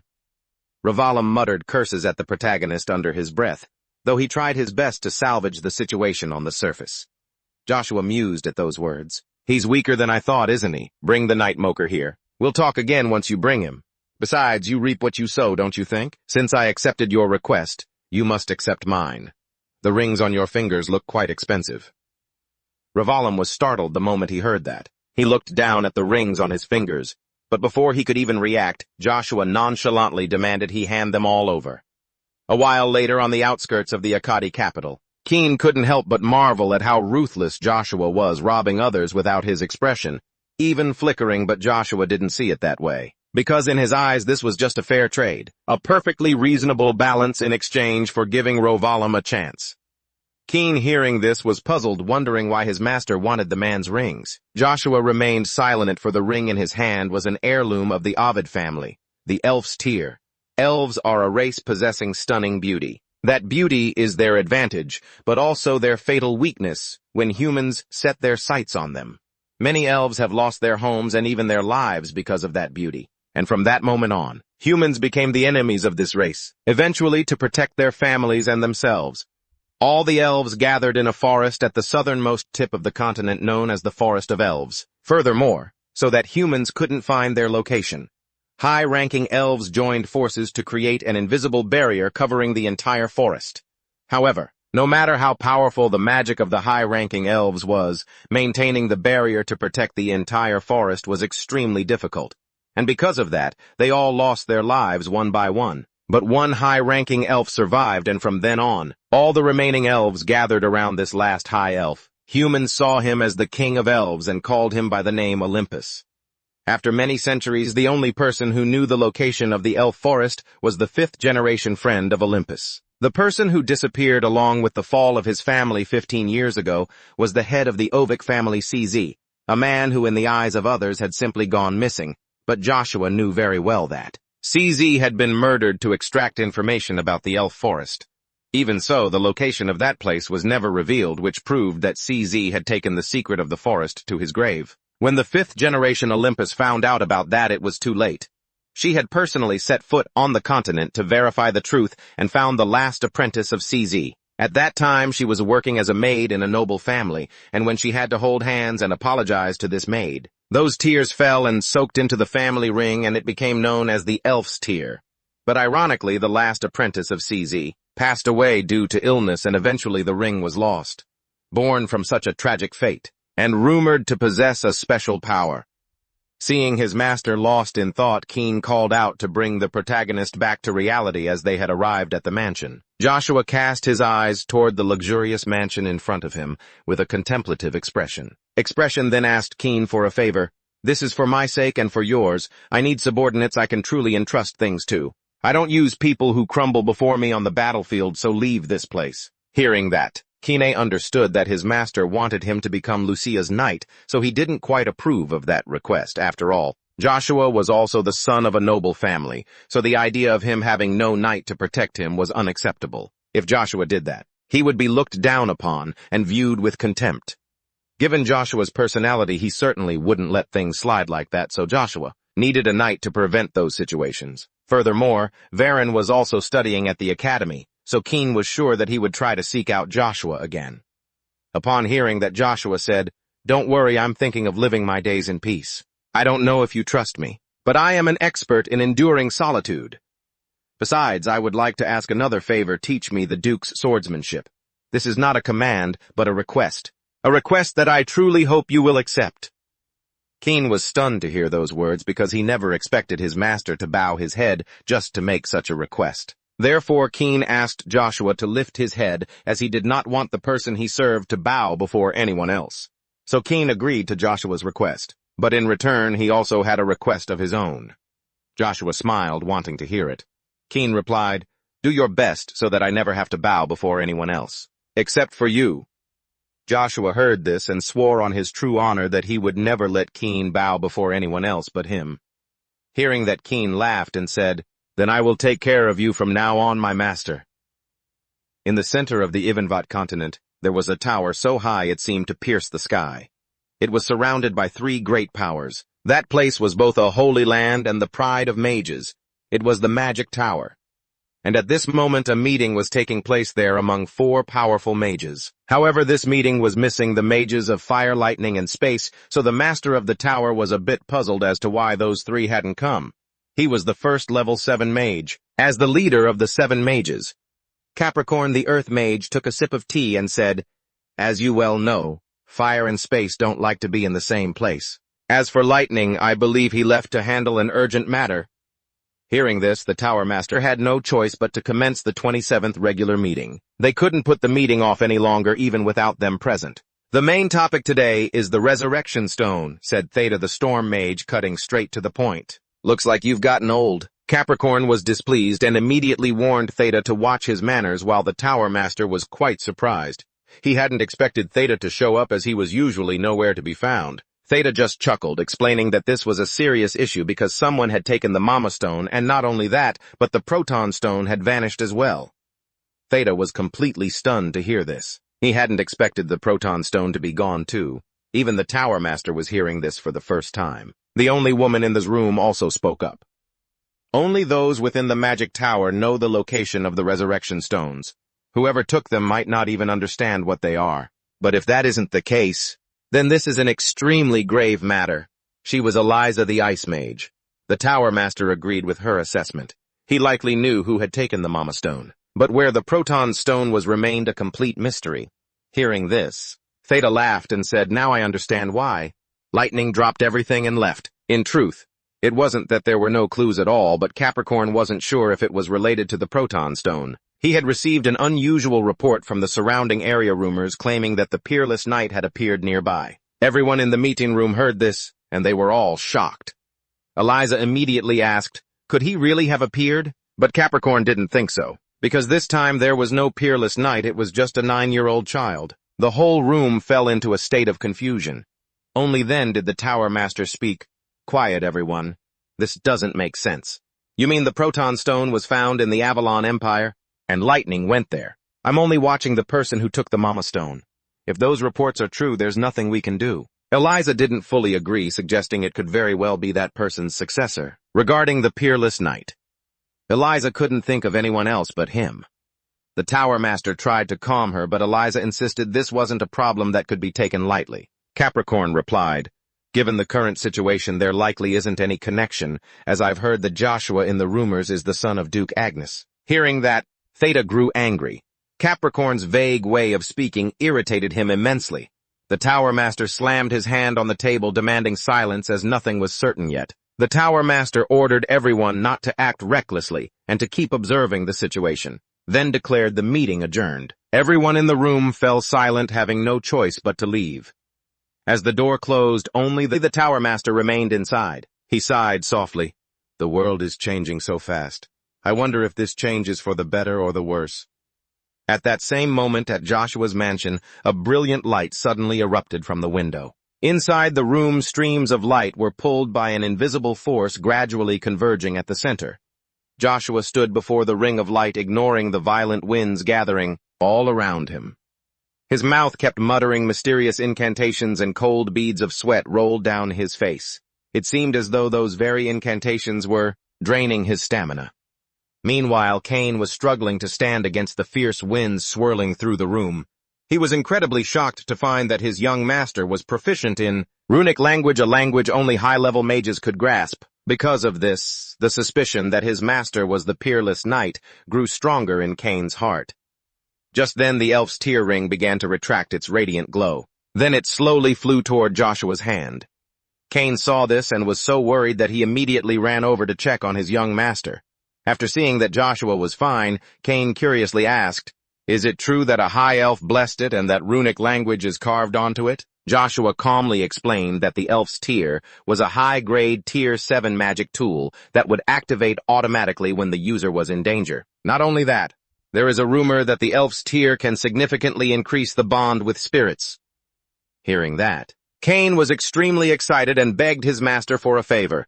It turned out he wanted Joshua to give him the elf's tear, but Joshua flatly refused. I explained that although this ring had been blessed by a high-ranking spirit, only women could use it.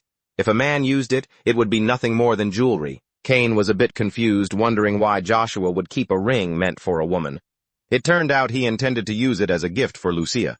Meanwhile, somewhere else, a hand slowly tapped a crystal ball. At that touch, the crystal ball began to glow, and a magic circle slowly appeared at Zero's feet. As the silhouette began to manifest within the magic circle, he immediately bowed his head in respect. The woman seemed surprised to see Zero, as she hadn't expected him to reach out to her at a time like this. She immediately guessed that Zero was contacting her because of that child. And just as she suspected, Zero had indeed reached out because he felt Joshua was far more than he appeared to be, a sentiment the woman couldn't help but agree with. After all, she knew that Joshua was an exceptionally unique child, and the mages from the Magic Tower had already begun tracking him down. Zero was stunned to hear this, never expecting the Magic Tower to make a move so soon. The woman explained that he might not be aware, but one of the 7 mages had already started searching for Joshua, suspecting he was a descendant of the magic swordsman Alot.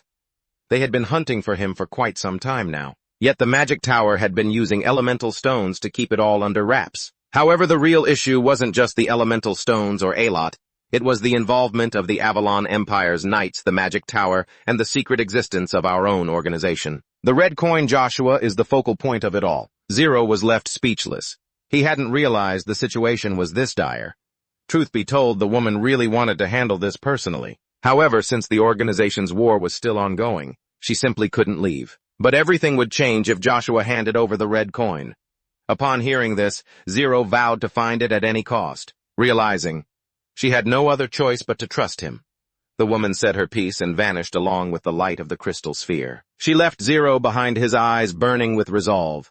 At the same time, deep in a forest within the Duke of Agnes's territory, the dim moonlight made the woods feel chillingly ominous. Suddenly, a bolt of lightning flashed and struck the area. From within the brilliance, a figure slowly stepped out, heading towards someone tied to a nearby tree. The person bound was none other than Viscount Bitch. His mouth was tightly gagged, leaving him only able to mumble helplessly. The figure ignored him immediately, shifting into a combat stance. A pack of monsters was charging in from the deep forest opposite them. Unafraid, he began to chant slowly. Light fills the vast sky. Gather in my hands strike of judgment. Rain down upon all who dare to block my path. A rain of light shall fall. Lightning storm. No sooner had he finished speaking than countless bolts of lightning slammed down from the sky, striking the frenzying pack of monsters. It created a beautiful dance of light in the heart of the deep forest. A moment later, as the thunder subsided, the pack had been reduced to charred ash. Viscount Beach watched the scene in sheer terror, but he could neither scream nor run. Since he was tied tight to the tree, he could only blink, watching as the monsters fell one by one. The man turned to Viscount Beach and asked, "Now tell me, compared to Joshua's abilities, how was that magic?" But because the Viscount was still gagged, he couldn't answer. Seeing this, the man slowly ripped the cloth from his mouth, forcing him to speak. Even then, the Viscount refused to answer and instead threatened that the man would pay for this. Immediately the man closed in, channeling mana. Lightning crackled around his body like bloodthirsty vipers. This man didn't fear the Avalon Empire at all, otherwise he wouldn't have dared to kidnap a Viscount and drag him all the way into this deep forest. So he asked again directly, how was it, compared to that brat Joshua, the rumored peerless knight? At that point, Viscount Bitch had no choice but to answer honestly. In terms of pure magical power, yours far surpasses his. Even a magic expert like myself can confirm that. Hearing this, the man fell into deep thought. Since Alot's element wasn't lightning, he deduced that Joshua hadn't obtained the power yet. Because of that, he decided to go meet the boy personally. Even though the Duke of Agnes's estate wasn't easy to infiltrate, Viscount Beach immediately warned him. That plan wouldn't work because Joshua was no longer at the estate. He had gone to the capital to enroll in the academy. The man found this troublesome as the Avalon capital was a completely different beast. Besides, the Duke of Agnes had many formidable people around him. Just then, Viscount Beach spoke up. I will help you, even though we didn't start off on the right foot. If you intend to eliminate Joshua, I'm more than willing to help. His arrogance and lack of awareness of his own status are truly annoying. I can't stand it anymore. The man was intrigued. He wondered how the Viscount intended to help him. It turned out the Viscount already knew his true identity. How was Tobor a grade 6 mage, the thunder of the magic tower? The man was slightly surprised that a rural Viscount would know his secret. After hearing this, Viscount Beach continued to try and persuade Tobor to team up, claiming he knew many people in the capital. But Tobor rejected him coldly and decisively, because he had no desire to join forces with a nobody of a Viscount.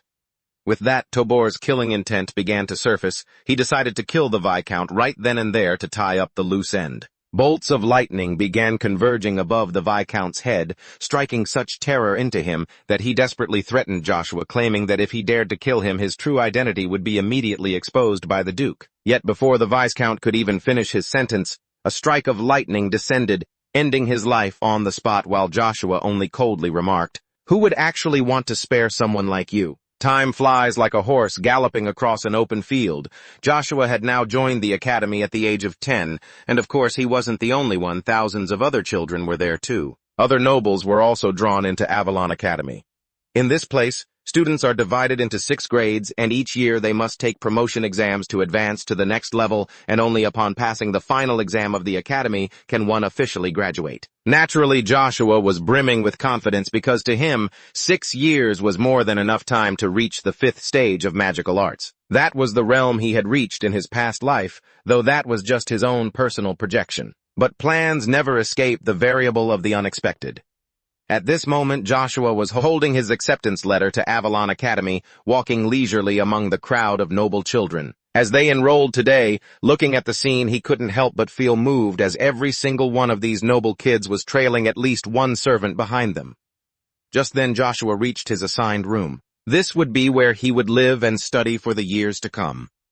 Upon entering the room, Joshua was somewhat surprised and muttered, 3 people to a room. Truly, it lives up to the reputation of Avalon. For Joshua, this place was great, but it would have been even better if Varen hadn't been assigned to this same room, because Joshua wanted to spend his days at the academy in peace. Just then, a voice suddenly rang out, capturing his attention. It turned out that at the doorway, a purple-haired youth was struggling to carry a heavy load of luggage inside. Seeing this, Joshua didn't know what to say for a moment, so he just stepped forward to help. The youth set his luggage down and immediately thanked Joshua, as the amount he had brought was indeed too much. Afterward, the youth introduced himself as Agazet. Hearing this, Joshua silently concluded that the person in front of him must be a good person, because with someone as generous as Agazet, it would be rare for him to be a bad apple. So Joshua reached out to shake his hand and introduced himself as well. Of course, he used his fake name, though he had never heard of Joshua before. Agazet was still very cheerful as he greeted him. Just then, another voice cut in, interrupting their introduction. It was Icaros, the final roommate. Hearing that name, Joshua froze, because in his past life he had heard of Icaros, who was hailed as the genius of the era, the brain of the gods. In Joshua's memories of his past life, the first civil war between the princes was an incredibly bloody battle that took place as the Avalon Empire was weakening from conflicts between empires. Not only that, Emperor Marcus also passed away mysteriously, and amidst that situation, the worst civil war in history erupted between the first and second princes. In the name of stabilizing the nation, the two launched a war across the entire empire. The Avalon Civil War lasted nearly 15 years, causing tens of thousands of casualties. Finally, the first prince emerged victorious and, of course, after the victory, he purged the entire armed force and the cabinet belonging to the second prince's faction. During that civil war, two people made immense contributions in quenching that rain of blood. The first was the fourth prince, who later became a hero for ending the long-standing fratricidal war, Kaiser Van Britain. The other was the master of strategy and tactics, the man honored as having a brain created by the gods, a vassal who guided the first prince to glory. The brain of the gods, Icaros. But right at this moment, that genius was extremely flustered because Icaros completely didn't understand why his two roommates were staring at him. Agazet was the first to react. He stepped forward and threw an arm around Icaros because Agazet was truly overjoyed to meet him at this Avalon Academy. Icaros was also very happy hearing that, as he never expected he would be sharing a room with him. Agazet looked at his two roommates greeting each other so excitedly. Joshua was deeply astonished, because he never expected that his two roommates would know each other beforehand. Moreover, in his past life, he had never known that this genius had friends. Icaros originally came from the rural southern region of Avalon. It was unclear for what reason. The baron there could not have an heir, and since a noble cannot sustain a state without an heir for too long, they adopted Icaros. At that time, he was just their servant, but after realizing Icaros's talent, they officially adopted him. Because of this matter, the baron there was mocked by many other nobles because no matter how talented Icaros was, he could not escape his commoner origins. Thus he was frequently bullied and despised. So throughout that time, Icaros almost always lived in isolation. The first person to help Icaros was the first emperor of the empire, Kaiser Van Britain, who was also his first friend. Not only that, Kaiser was also the one who gave him the wings to reach the peak of glory. For that reason, Joshua felt the deep sense of empathy for Icaros. After all, in his past life, he too had experienced a dark youth. Even at the end of his life, he was killed by the very person he trusted most, Kaiser. Thus, Joshua wanted to form a bond with this person. So he slowly walked over to Icaros and reached out his hand, wanting to shake his. Icaros saw this and happily returned the greeting. Honestly, Joshua was determined to bring this genius under his side, to prove himself. I believed this was a fated encounter.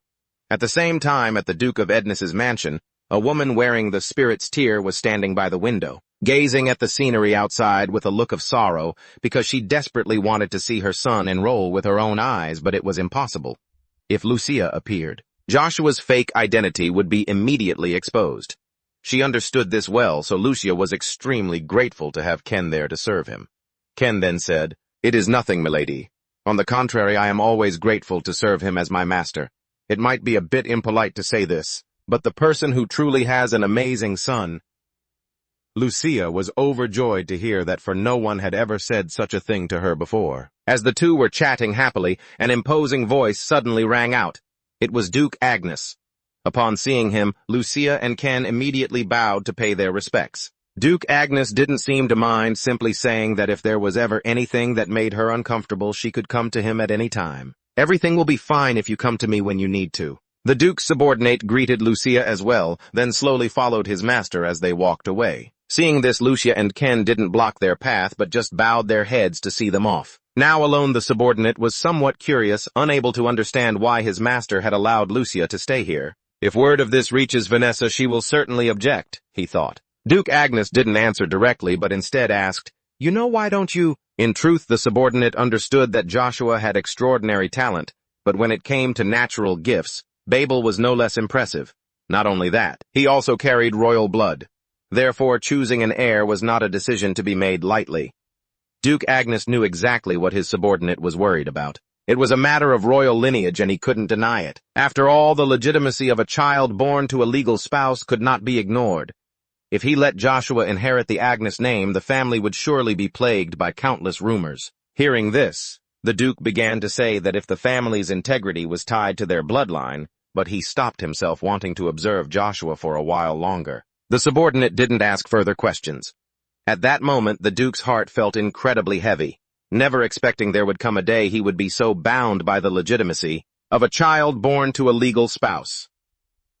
A while later, during his first lesson since enrolling, Joshua learned of the relationship between Agazet and Icaros, as both were quite famous in the academy. And of course, that fame didn't come from anything good. A group of students was blocking the three of them, hurling insults.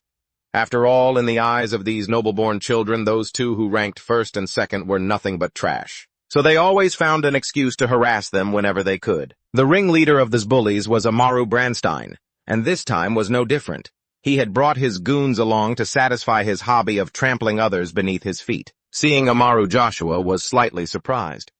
In his past life, Amaru was one of the 5 grandmasters of the Avalon Empire, famous for his mastery of the rapier. The kid standing in front of Joshua looked exactly like him, with golden hair and squinted eyes.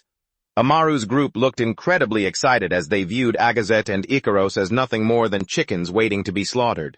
Seeing the yellow ties on Amaru's group, Joshua realized they were upperclassmen, as first-year students like him were only allowed to wear white ties. But just then, Joshua didn't have the heart to worry about that anymore, because he had just realized that Agazet was also an illegitimate child, just like him.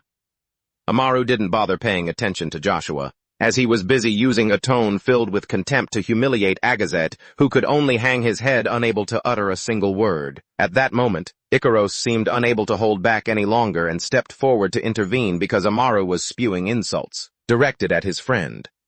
But Amaru didn't care about Ikaros's reaction, as one of his lackeys stepped up and covered Ikaros's mouth. It was Duncan.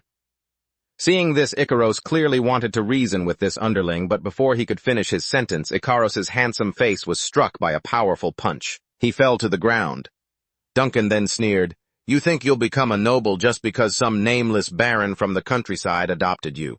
The blood flowing in your veins is nothing but that of livestock. How dare you speak to us? Just that alone is an insult to us." Seeing the situation turn sour, Agazet rushed forward to stop the conflict, but one of Amaru's goons saw him coming and landed a kick, sending him sprawling backward. And at that very moment, he noticed someone slowly walking toward them. It was Joshua. When Amaru's group saw him approaching, they didn't know who he was. Joshua's face was chillingly cold because from beginning to end, he had only wanted a peaceful life at the academy. But the people in front of him had crossed the line, leaving him no choice but to stop holding back and step in.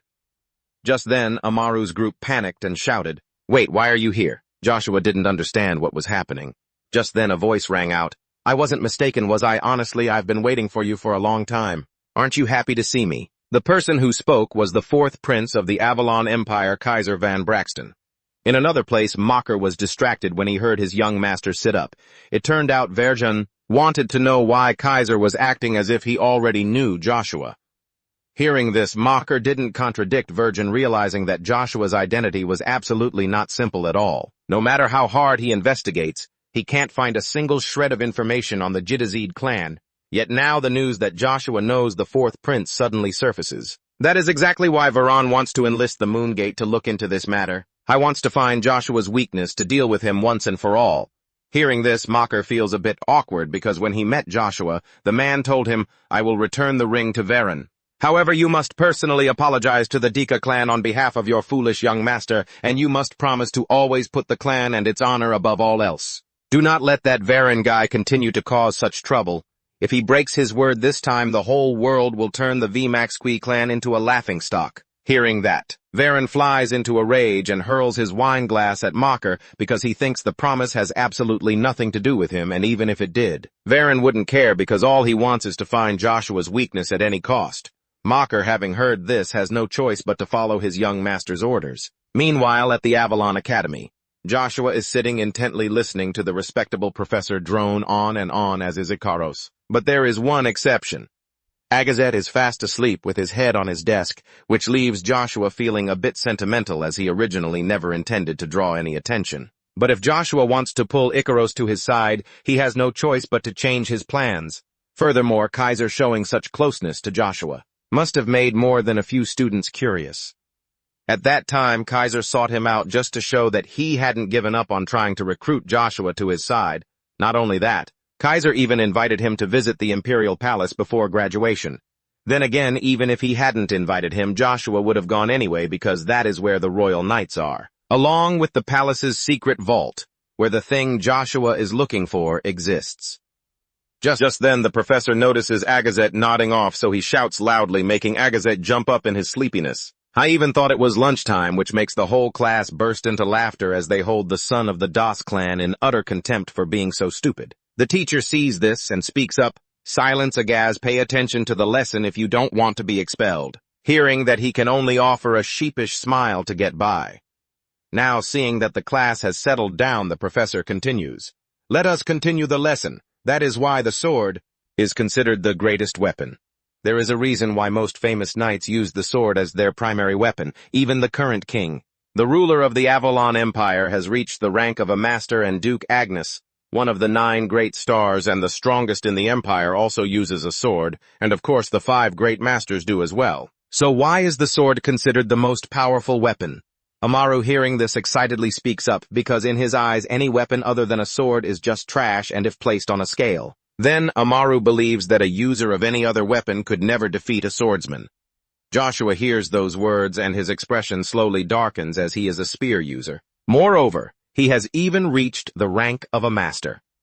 The teacher doesn't pay any attention to Joshua's increasingly somber face and asks further, "However, in battle, most soldiers don't use swords but use spears instead.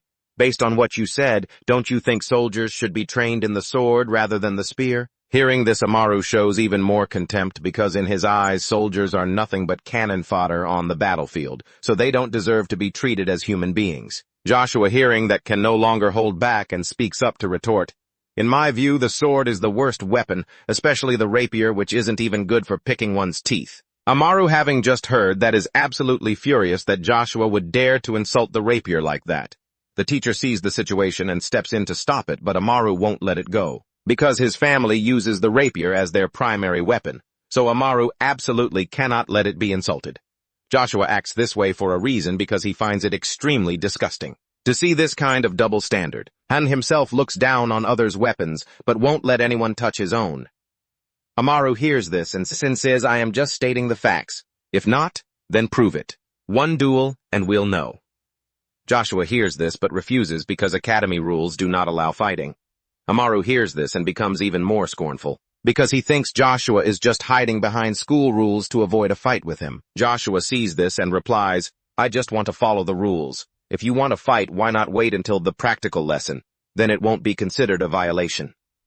Amaru hears this and speaks in a mocking tone. "Fine, that's one way to do it. The swordsmanship practical class is tomorrow. Professor, I beg you, if you allow this challenge, I will never argue about this issue again. Please give me the chance to prove myself so I won't be labeled a liar in front of the other students." The professor hears those words and gets a massive headache, because Amaru is from the immensely powerful Stan clan, so he can't refuse even if he wants to. But the matter has reached this point. The professor has no choice but to stand by and watch. Therefore, he accepts that the duel will take place, but they must not use real swords, only wooden ones. Amaru hears this and is extremely excited, because he wants to use a wooden sword to crush Joshua's body, even if he knows the 4th prince once he steps onto the dueling arena. He has to accept the outcome, because of that. Amaru looks at Joshua with a provocative gaze, while Joshua only wears a bone-chilling cold smile. A while later, at the dormitory of Joshua, Agazet, and Icaros, they are completely bewildered as to why he dared to call the rapier trash right in front of someone from the Stan clan. Joshua doesn't see this as a problem at all, but Agazet and Icaros don't think so, because they know very well that Amaru is the type to hold a grudge. So both are extremely worried for Joshua. He hears this and says with a touch of sentiment, "I thought you were someone who lived without doubting much of anything. I didn't expect you to be able to observe your surroundings like that." Agazet doesn't answer, but continues to warn him, because Amaru is one of the most excellent students in the academy, and through his veins flows the blood of the Stan clan. Not only that, Amaru could even sense mana on his own, making him an incredibly tough opponent at the academy. Hearing this, Joshua felt a bit curious, because from what he had seen, Agazet knew this Amaru fellow all too well. It turned out the two had been friends for a long time, as their families both guarded the Deadlands in northern Avalon. Amaru's father was considered the commander of the North. I was also the head of the Stan family, while Agazet's father led the Douglas family and was the one who always stood by his side to protect and support him. The bond between their fathers was legendary within the Avalon Empire, forged through countless life-or-death battles, which is also how Agazet came to know Amaru. But because he was an illegitimate son, it was hard to truly be friends with him. However, since they shared one thing in common, that neither could inherit their family titles, they had been friends since they were little. Agazet and Amaru grew up together, and that's why he understood him better than anyone. So when Agazet suggested going to apologize to Amaru, Joshua just laughed mockingly. "You want me to offer such a pathetic apology? Besides, you're living comfortably enough now, acting like a fool who just smiles and bows to everyone." Ikaros spoke up, advising his new friend not to take this so personally, because he knew perfectly well that Agazet was only worried about Joshua. But Joshua didn't see it that way. To him, apologizing just made people look weak. He believed that if they wanted to change their fate, they both needed to strive hard to achieve their goals. Not just that, they had to hold firm in their belief in themselves. So Joshua advised the two that if they didn't want to live their whole lives hidden in the shadows of others, then they had to remember that. Having said that, he coldly turned his back and walked away. Agazet and Ikaros watched the door slowly close, lost in thought, unable to believe a 9-year-old child could speak such wisdom. That night, in the 7th chamber of the Moon Gate, Zero was hosting Mocker, who had come to dig up information on Joshua. Mocker said, "That's right, I need information on him. All we know is that he just enrolled in the Avalon Academy this year." Zero replied, "I have a few theories." But before he could finish, Mocker cut him off clearly in a rush. Mocker was willing to pay any price to get the info on Joshua. Zero agreed to provide it, but the price for that information was far from cheap. At first, Mocker didn't think much of it, but when Zero stated a price that was staggeringly high, he was immediately struck dumb, left completely stunned, because he never expected Joshua's true identity to be this massive. Even the Moon Gate, a famous intelligence organization in the Avalon Empire, had to treat him with special care. But due to the mission Varen had assigned, Mocker was determined to get that information at any cost. However, when he heard Zero demand 1 million gold, Mocker was terrified, as 1 million gold was more than the tax revenue of most provinces, collected in an entire year. Seeing the hesitation on Mocker's face, Zero didn't make it difficult for him and gave him time to think. Mocker watched the manager of the Moon Gate leave the room, deep in thought. Outside the door, Zero was actually quite excited because for him, this was a calculated investment. Even if Varen managed to find another source to investigate, once the Moon Gate set a price of 1 million gold for information, they would surely assume Joshua was an extremely dangerous figure. If Zero's hunch was right, Varen would definitely abandon this grudge. Fearing the consequences, Zero knew that Kid Varen was the type to fear the strong but love to bully the weak. Therefore, so that Joshua could focus on searching for the red coin, Zero did not hesitate to invest his own capital to nip this conflict in the bud right from the start.